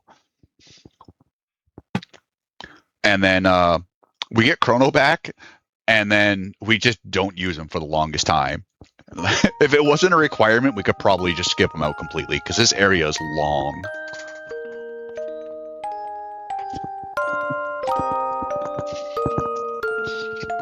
Wasn't there someone who investigated whether we could use Frog Flare or something? Yeah, Halation investigated it, but The issue is Frog's stamina stat is too low. Oh, that's right. So Frog Flare just doesn't get... It gets a big boost from him being at low HP, but it doesn't have that stamina stat to back the multiplier. Ayla's Dino Tail works the same way. Just Frog Flare has a slightly higher modifier to it. So it just comes basically down to, sadly, a stat you can't easily reinforce.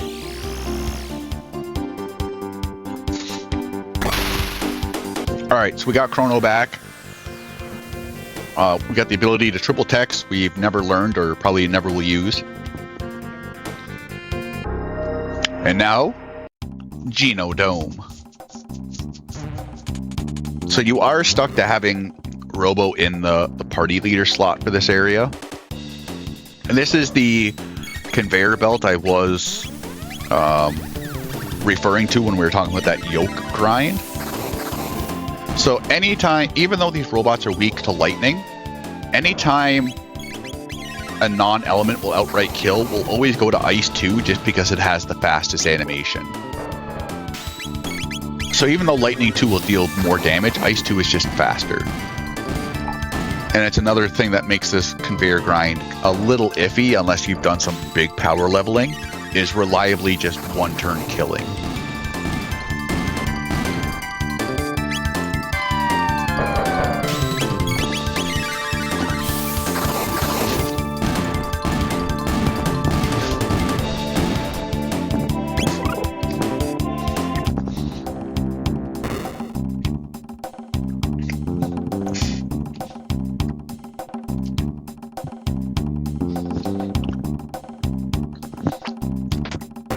This little abstract here, you can kind of go out of your way. You're supposed to flip the conveyor belt so it helps you to go to the top.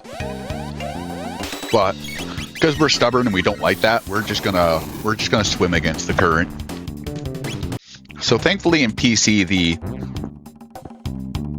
the charge mechanic in this area is a lot more lenient than what it is on SNES, just because of the faster-ish movement speed. So here we're going to throw Robo in the supercharger.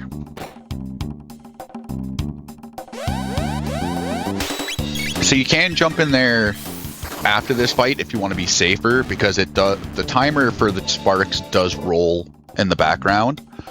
This just makes everything a little cleaner. Oh no!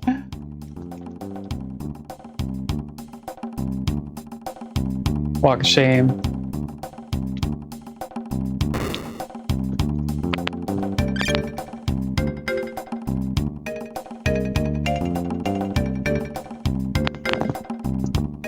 So here we do have to wait for the charge to wear off before we attempt the second part. If we don't, what happens is you just end up refreshing the animation, but not the timer itself. So you can't get... Oh, no! I haven't done that in a while. I think I give it too wide of a corner. Dragging across corners will also lose like little bits of time, unfortunately.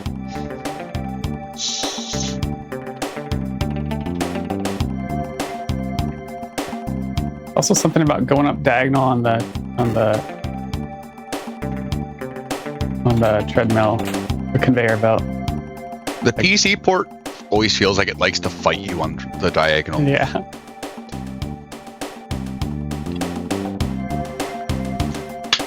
So we are going to do a little game mechanic exploit. We're not going to carry that little robot all the way around because that's slow.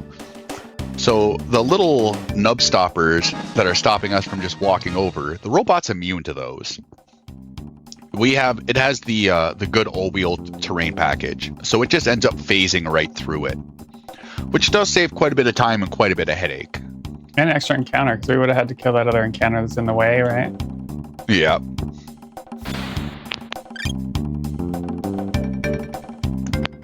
So we've got the second Pozo doll. Life is good. So this is a very big menu spot. We are going to give Robo the prism specs, and he does have a brand new spiffy ability called Uzi Punch or Rapid Fire Fist, whatever this new Fandango translation is. Uzi Punch just deals a lot of damage, and especially with the prism specs giving that 50% damage increase. I think it's 4 to kill Atropov? 4 or 5? 5, yeah. So, and Robo does need those 2 extra speed capsules to make this a possible fight. You can do a little bit more heal. Atropov does a move called Area Bomb, which will knock off half your HP. So you can find yourself, if you accidentally misplaced your speed capsules or used them on the wrong person just by over mashing, you can find yourself in a very heal loop until you get kind of a safe spot.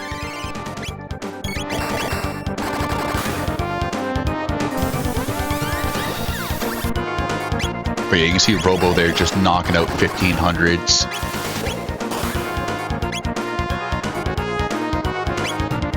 And thankfully, this fight's kind of planned out where if you don't bleed a lot of ATB, you're just going to just barely kill before the next attack will kind of like take Robo over. And we end with a 9. So yeah, but we don't get to keep that. Oh no! Bad manip. Yeah, no, but we'll still get the 9 if we can get a good fight on the Mother Brain.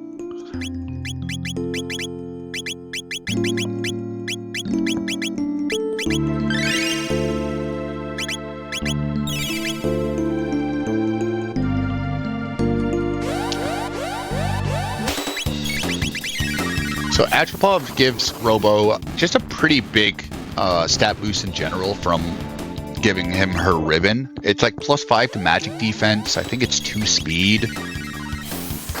It's a very nice continual update if you kind of want to keep grinding over and over again.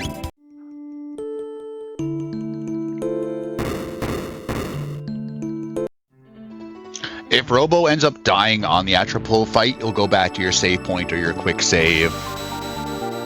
It's very much a scripted one-on-one fight you have to win, which is kind of nice. They put the save point before that trigger, so in case Robo is under-leveled or under-skilled, you can kind of do a little bit of an escape and get him back up to snuff. So each one of these monitors only have 1 HP,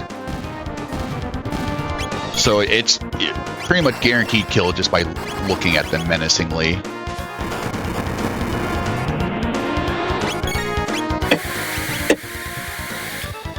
So this boss is called Mother Brain. Super Metroid runners, please don't come after us. But once again, just pretty easy fight. Dark Mist, Uzi Punch, Megaton Bomb, Dark Mist.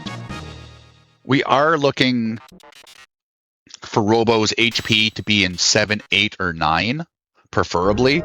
If it's not, you're just in for a little bit of a longer fight. It's not a big deal. The Crisis Arm that we picked up multiplies Robo's damage by whatever the first digit of his HP is. So if his HP is 0, you deal 0 damage, because whatever your damage is times 0 is 0.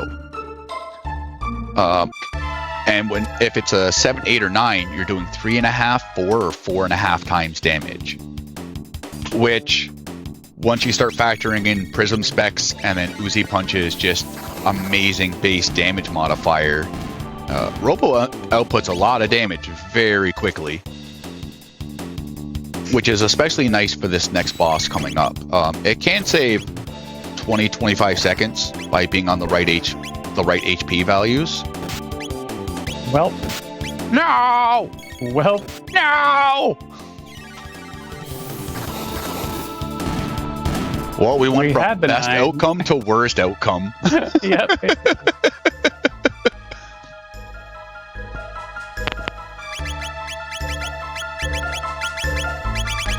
I just wanted more of a challenge, that's all.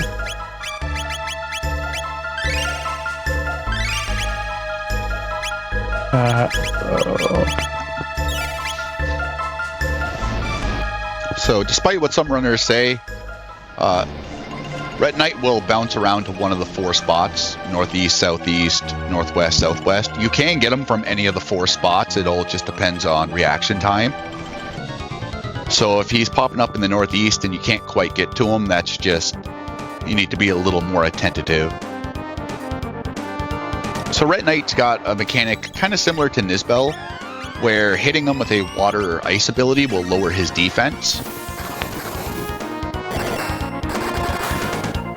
So one big thing to pay attention to is the middle core. The middle core's got 2000 HP, sorry. And we don't want that to run away, but we also don't want it to die first or second. Well, it can die second if you're close to killing the head. So, and this is where the extra damage of Uzi Punch will come into play with the Crisis Arm, because then you don't have to worry about doing additional attacks, especially for the head. Luca failing horribly with the Wonder Shot.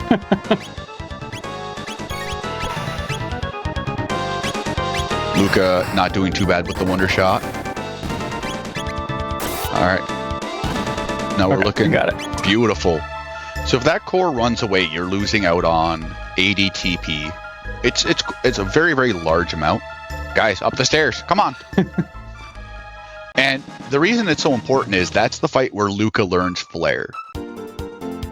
So we can finally use Omega Flare. If you guys thought the Falcon Strike spam was annoying, just you wait. Get some popcorn, get those Twitter fingers ready. We're going to be seeing a lot of Omega Flare. It's with everything we've been planning up to this point, like Flare is a 20 times multiplier of Luca's magic.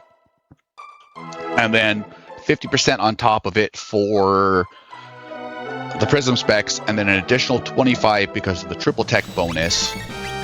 It's just going to output a large amount of damage for, as you can see, like just very little consequential work.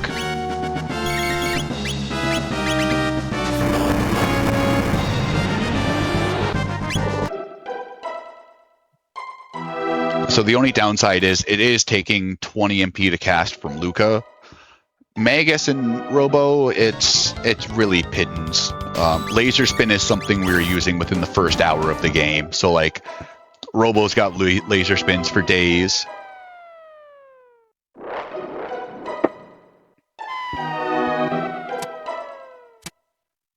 Jerica is a good answer for that question, so I'm going to throw it to her. Is there an explanation on the RNG manipulation anywhere? Explanation? Yeah, there is. I'm actually coming up with some video guides about it, but there's also in the Chrono Compendium, there's a basic guide and the link to the tool as well. But I am hoping to come out with some more video guides on how to do all the manips correctly and stuff.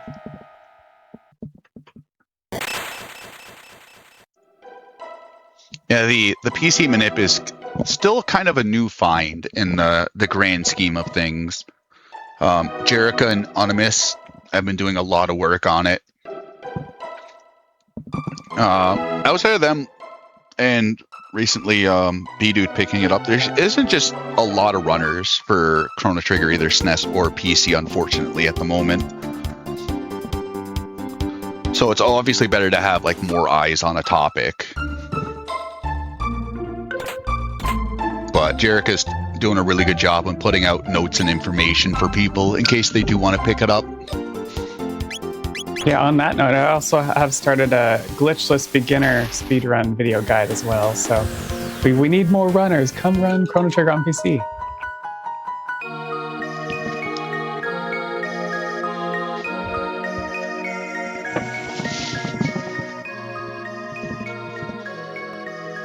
It is nice with the PC port that it is still a pretty quick run. Like all quests, average time is about 4:05. I'd say 4:05, 4:10. So it's a pretty quick run. It's fun to learn. It's engaging. It does have its nice fair share of bathroom breaks.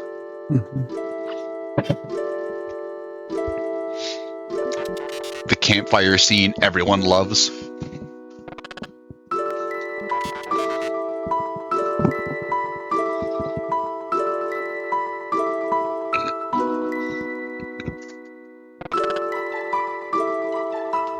So this is where Robo starts talking about the will of the planet kind of causing the temporal portals to help kind of fight against Lavos. Because it knows it's in danger and it doesn't have like a way to actually directly interact. And then because Robo and Luca effectively regrew the forest in the area, this whole area is kind of taken as the world giving thank you to Luca. So Luca's mom, in the normal timeline, her legs don't work so well after the Leg Crusher 9000. Which thankfully the password is just Laura, her name. Thank God I just remembered that now and not 3 hours ago. Yeah, I'm very glad. Because I would have been saying that instead of Luca's mom. But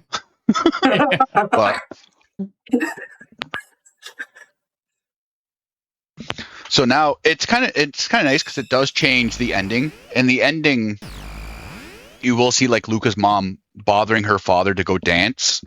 Where if you end up failing that little mini game, she's kind of like just sitting there in her chair still.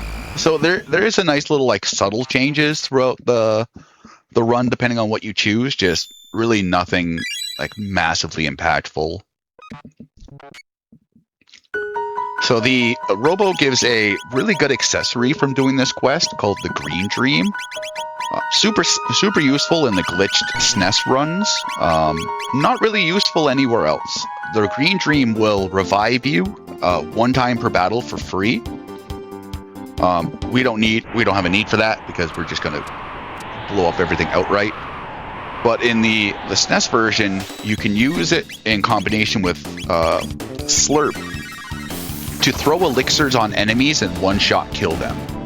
Now, the enemy needs to have more than 30,000 HP. It's definitely a target manipulation bug where the game thinks you're in the item menu, but you're really in the tech menu. So it is a good way to take care of like Yakra 13, Inner Lavos, and Final Lavos.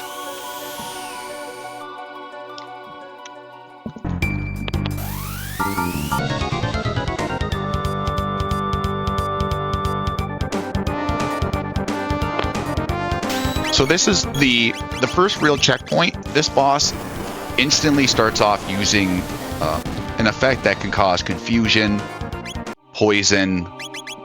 And this is your first big thing unless you outspeed them, and then it doesn't matter. But maybe you shouldn't be here at this point if you don't have any status immunities. So, because it's always nice to go directly into a boss fight and then lose control of two of your characters. So resetting to do some RNG manipulation. There is a steal we're going to take, not from these guys. These guys are just annoying. There's a big lanky enemy, I forget the name of, that you can steal a golden stud or a golden earring from. And a golden earring will increase your maximum HP by 50%. Now this is important because it allows us to easily manipulate Robo's crisis arm damage, because we just heal him to full and he does 4.5 times damage. And since our hunger for speed tabs have not been fulfilled, these are one of the few enemies in the game where you can steal speed tabs from. So we're going to be stealing 2 more in a last ditch effort. And if we've done everything correctly, we have scoured the world, we will not need any more speed tabs to beat the game. Actually, there's a more way we pick up in here. I'm just saying we don't have to steal them. Oh, yeah. So this enemy, this is kind of just a weird intro room. Like, you walk in and you don't expect it to be an eyeball check. So if the eye's open, you can kind of sit there at the beginning and wait for it to close to run by. Or some people will continuously reload the room and hoping to get the eye closed so you can just run by. Once again, it's 2 schools of thoughts. And we have it manip, so that's what we... The room transition adds 33 RNGs seeds, and so we know that the second room transition is the eye close. Oh dang, that's a lot. Yeah.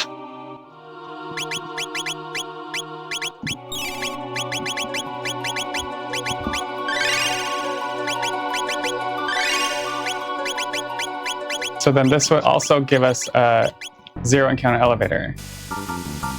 Oh, it's not tied to IGT. Nope. Oh, that's really nice. And if we get all the skips right after this, we can get a 1 encounter elevator after it. The dream. So you can get anywhere between 0 to 3 encounters on these 2 elevators, and the majority of these can accumulate to a very big time loss. About 45 seconds between a 0 to 3 encounter. 45 to a minute. So being able to just easily manipulate it, because on SNES it's frame based on how many encounters you get. So it's not something you can manipulate at all. But being able to just manipulate it just by the global seed value on its own is really nice. It adds definitely a nice layer of consistency.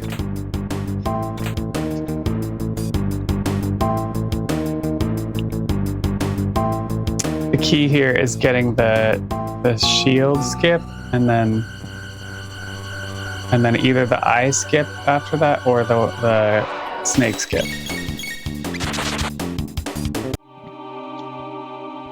Goodbye, Hecarim Recolor. Just gonna run from you, buddy.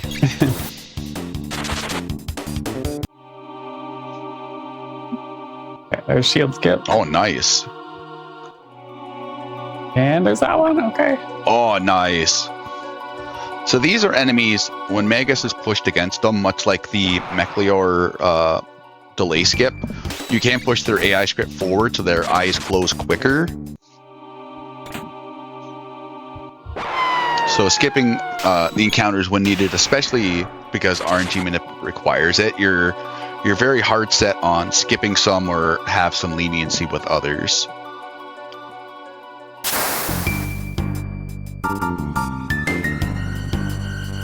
So I think at this point, since I got all of those skips, even if I get one more encounter, I still get the one encounter elevator, and it should be the snakes. This is PC, so there shouldn't be really any difference, because as far as we know, and Jerica can correct me on this, it's basically just done by your system's clock time. Yeah, the Windows. Yeah, you're basically changing the manip tool is changing the Windows time, basically date and time. So unless, like, if you're using Linux, Wine might emulate something slightly different, which might throw it off. Yeah. If the game even runs with Wine, that's something out of my wheelhouse, and I don't want to lead any witnesses. But for PC, as long as, like, for PC, it'll be the same across the board. So, and even for SNES, like, console revisions didn't make a difference for RNG manip, thankfully. It all just kind of, like, acted the same.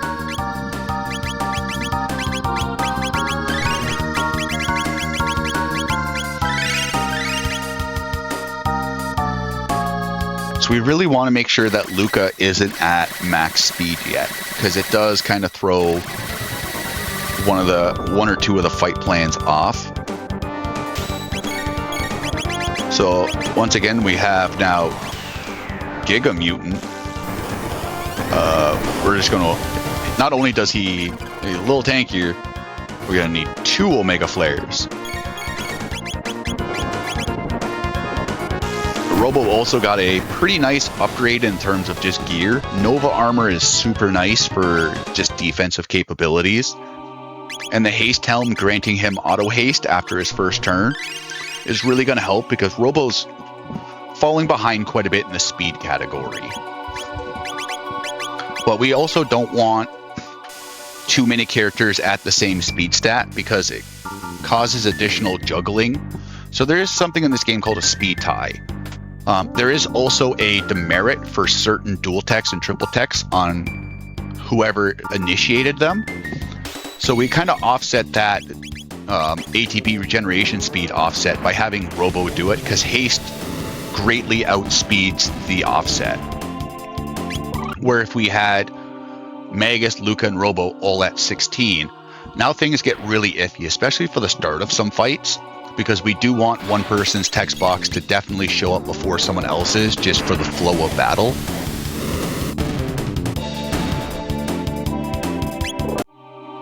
So these fights are necessary here just for levels. If we got a double zero encounter elevator, we would need to hit these bats to trigger the encounter to take it. Luca being down a level, Magus and Robo being down a level isn't the biggest of deals when it comes to damage. And thankfully, because of PC's new damage formula, you're not losing as much damage to like just floor rounding as you would with SNES.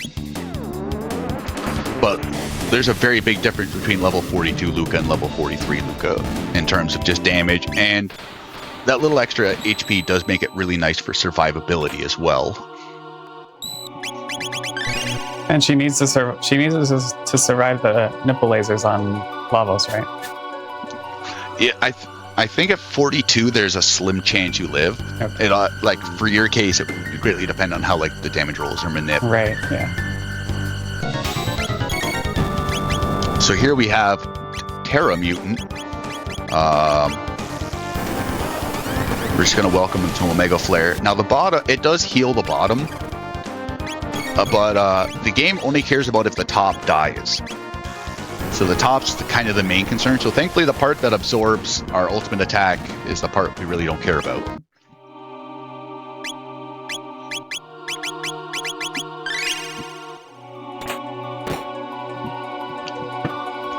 Thankfully that's the last of them. We had Giga, Mega, and Terra. No more mutants. Mega, Giga, Terra. Now we have Elder Lavo Shell. So this fight, we're not going to Omega Flare, chat rejoice. Yeah.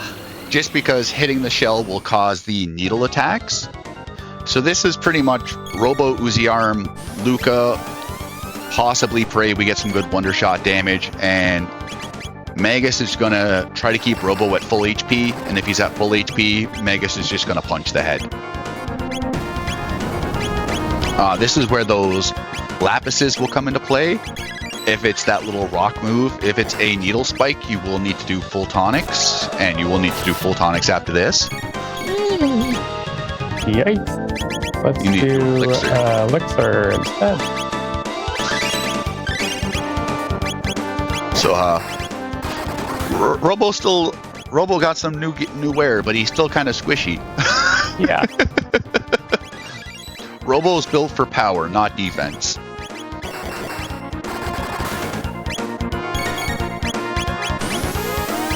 Come on, Luca, it's your time to shine. Oh, it wasn't bad. Hey, not horrible. Luca, with a good roll and a crit, can hit for like 3,200.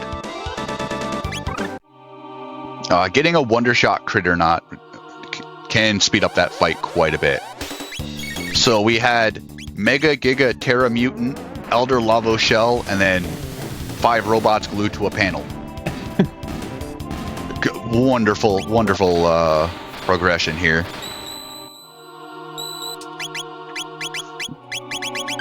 So we want to give Magus the Gloom Helm. He's got status immunity from that, but it also gives +1 to speed. Surprise, surprise to really no one. So our main thing is Magus will be at 16 speed, Luca will be at 15 speed, and I think Robo ends up at like 11 or 13. Not even Charming? We did that earlier. We don't need any more. Those panel fights also cost a lot of time.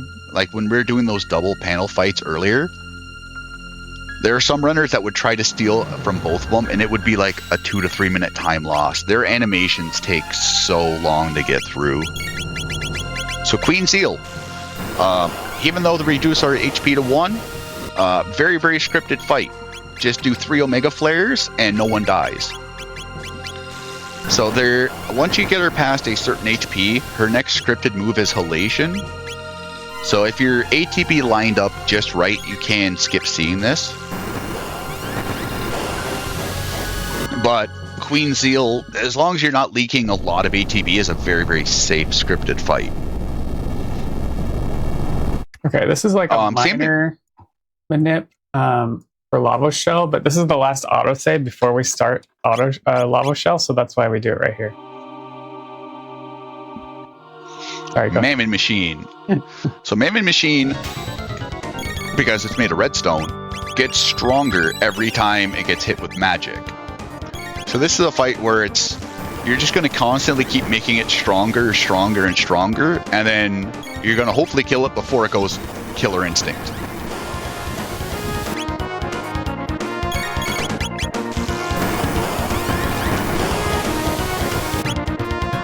So 4 Omega Flares pretty much just puts it in the dumps.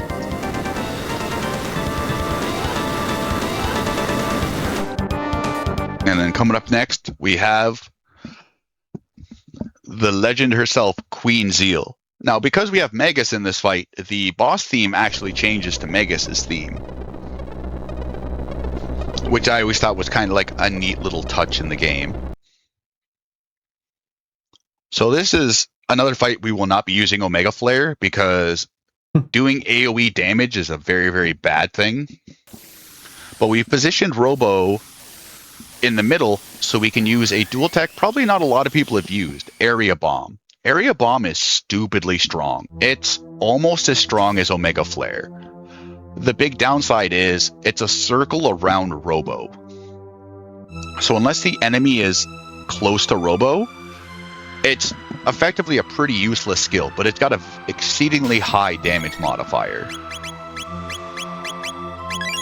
So what we're going to do here is, because we can't do AoE, we're just going to Megaton Bomb, or Double Bomb. And you're going to see it's going to do 3,800, it'll do about 4,000. So this fight is just Double Bomb, Dark Bomb, Double Bomb, Megas Mega Elixir, because you'll get Halation.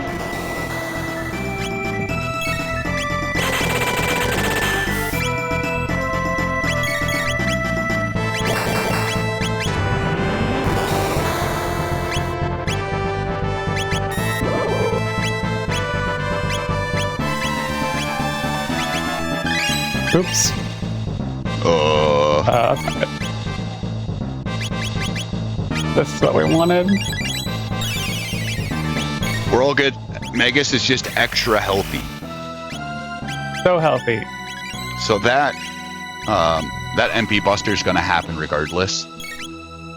I don't know if the manipulation will stop that, but in a normal scripted fight, it's going to kind of happen regardless, no matter what. No. It's there we go.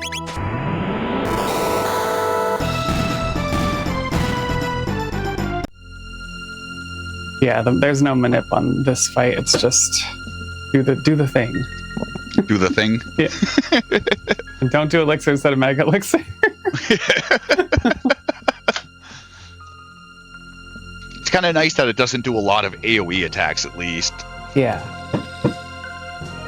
So we've done it. We've beaten all the side quests. There's no side quest for beating the Black Omen 3 times. People do that in casual play. Congratulations. Not for us.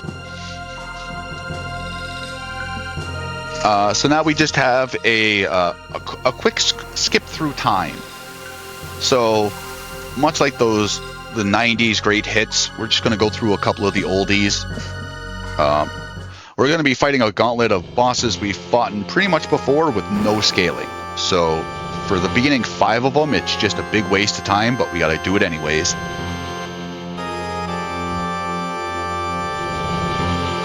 But for all the Chrono lovers, he does get 3 turns of abilities to do before we put him back on the bench. Even though the game's named after him, his plot armor's not that strong.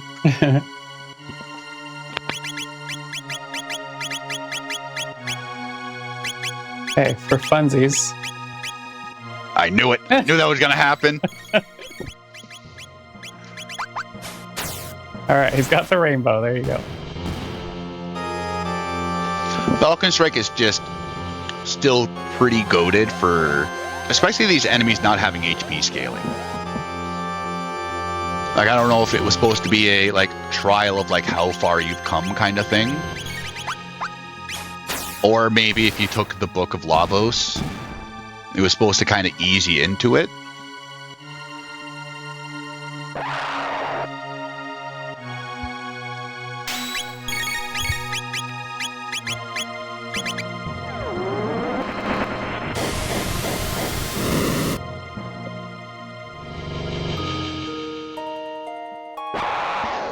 So that's 3 bosses down. On to number 4.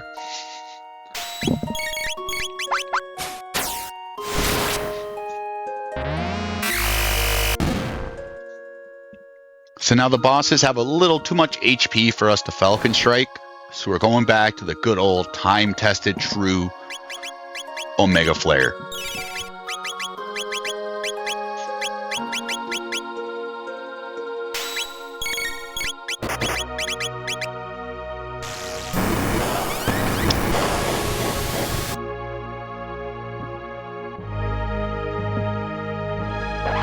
They had it every boss. I think that would be... It would definitely be fighting for content.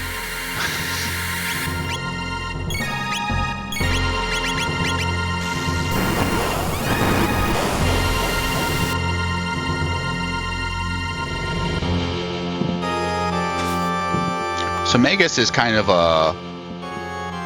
the only real toss-up because we're still kind of gated by his opening elemental attack. But not anymore. Thankfully, we just have Magus that's goated. And if you're on RNG manip, you don't got to worry about it at all. You just give him a little love tap, and then we go right back into the good old Omega Flare. So if you get like ice or lightning on a non-manip run, then you just kind of like boop them on the nose again and hope for something. Flare will work with fire. You just need to cast it twice. Or a double Omega Flare and it'll get you to the same spot. So much like just Black Tyranno, we need to wait now for his defense to lower before we can do any meaningful damage, just because he is so resistant to physical and magical.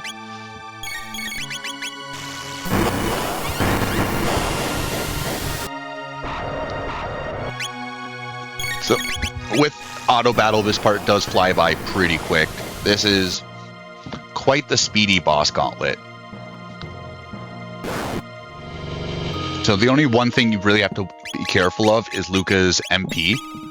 Just because Omega Flare is using 20 MP per cost from her. Like I said, Magus and Robo, like it's barely using anything out of their reserves, so you don't have to worry about it.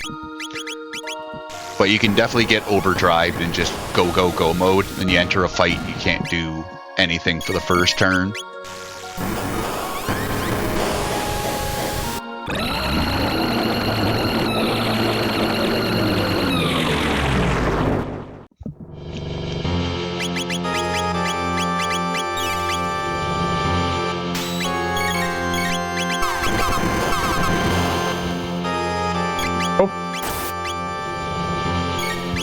Well, that same attack that mortally killed us before only mortally wounded Luca, and that's only because Luca wanted her to give it a chance.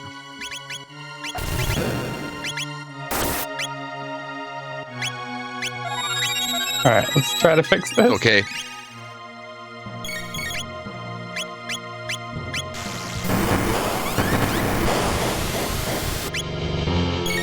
So once again, just good old Omega Flare with that. All right, Luca very sleepy. Come on, Luca. Luca tired. Luca been carrying so hard in this run. She just wants it to be over. She just wants to go to that shelter and rest. She's got the weight of her shoulders. I hope she like isn't missing XP or something. Usually don't have a problem there. Did you throw a mid potion instead of a full potion? I don't know. Because that attack only did like 230. Because she revived with 50, took 33 from the shake, and she died like 238, I think it was.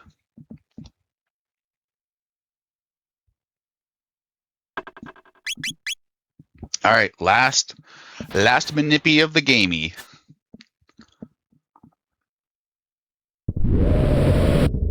So we're gonna just shelter for a nice easy heal. I'm doing slowest today. I usually would do a 6, but we're doing 8 battle speed. This is quite a long fight, especially if you end up dropping manip, especially for more so the second phase than the first phase.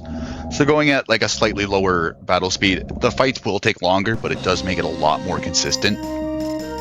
And then you don't have to worry about potentially leaking ATB, doing a mismanagement, or or especially a situation like this.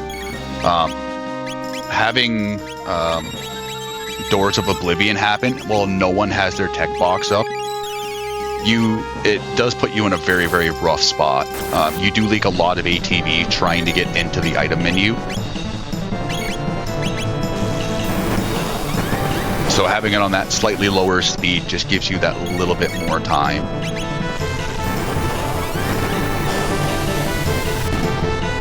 So here we're going to 2 Omega Flares, and then we're going to do a fire tackle on that right arm.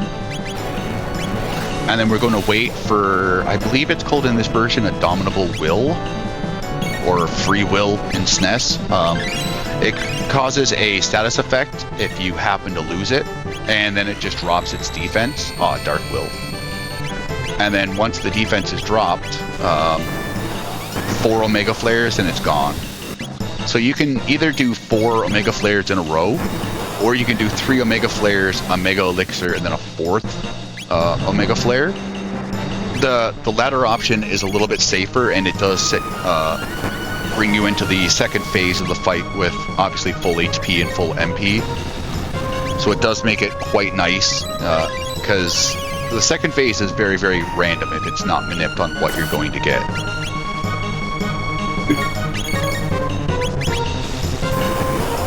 Didn't see that.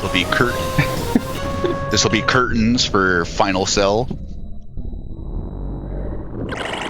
So yeah, all these are manipped. Well, really the main thing we're manipping is the second fight, because that's where the save, we can only manip from the save or the autosave, and so this fight is fairly manipped.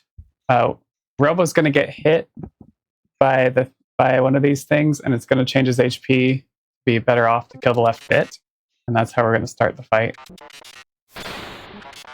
It will go through, it'll pick different time phases, and it'll have a devastating or non-devastating attack depending on the time phase.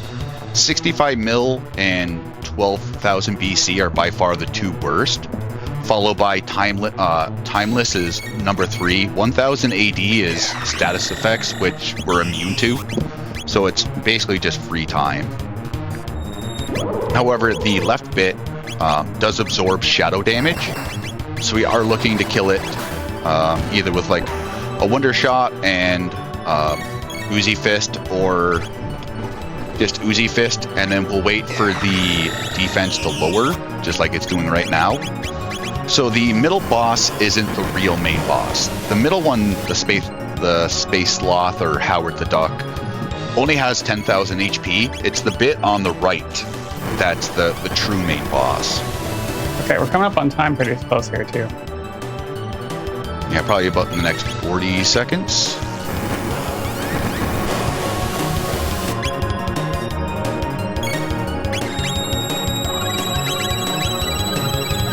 So even though the middle's got revived, his AI script is reset now, and thankfully we'll be able to take him out before we see anything too scary.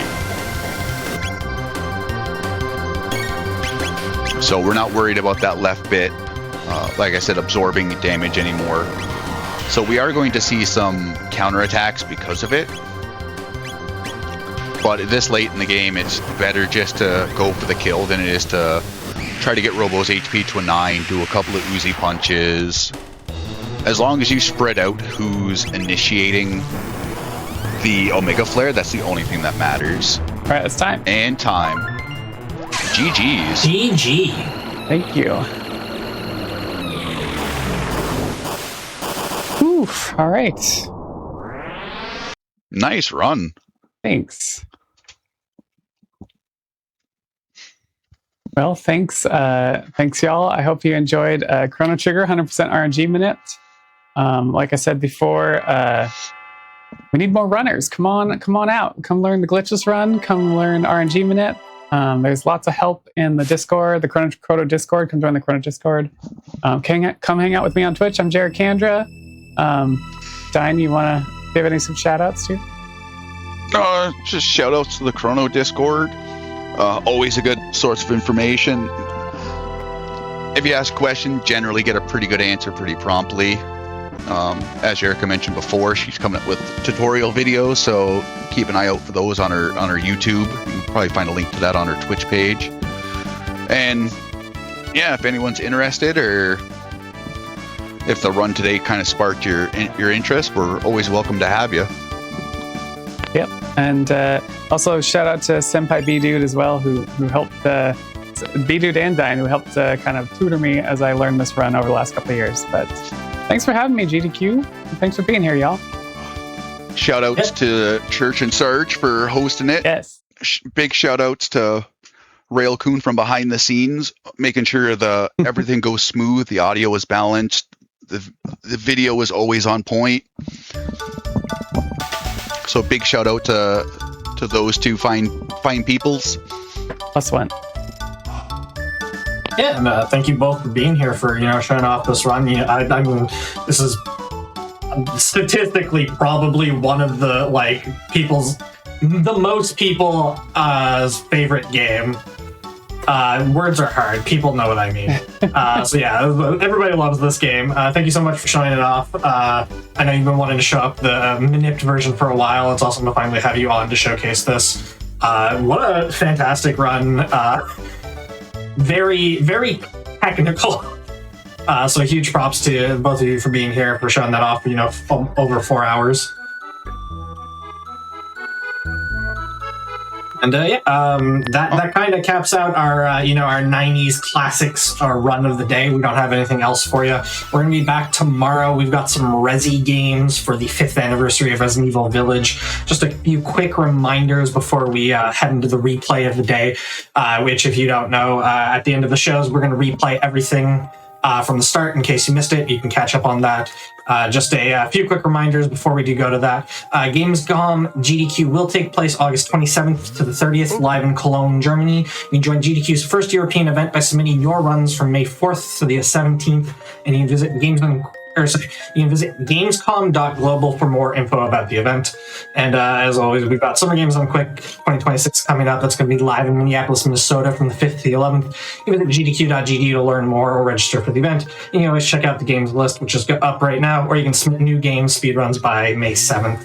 And hope to see you tomorrow for the Resident Evil showcase.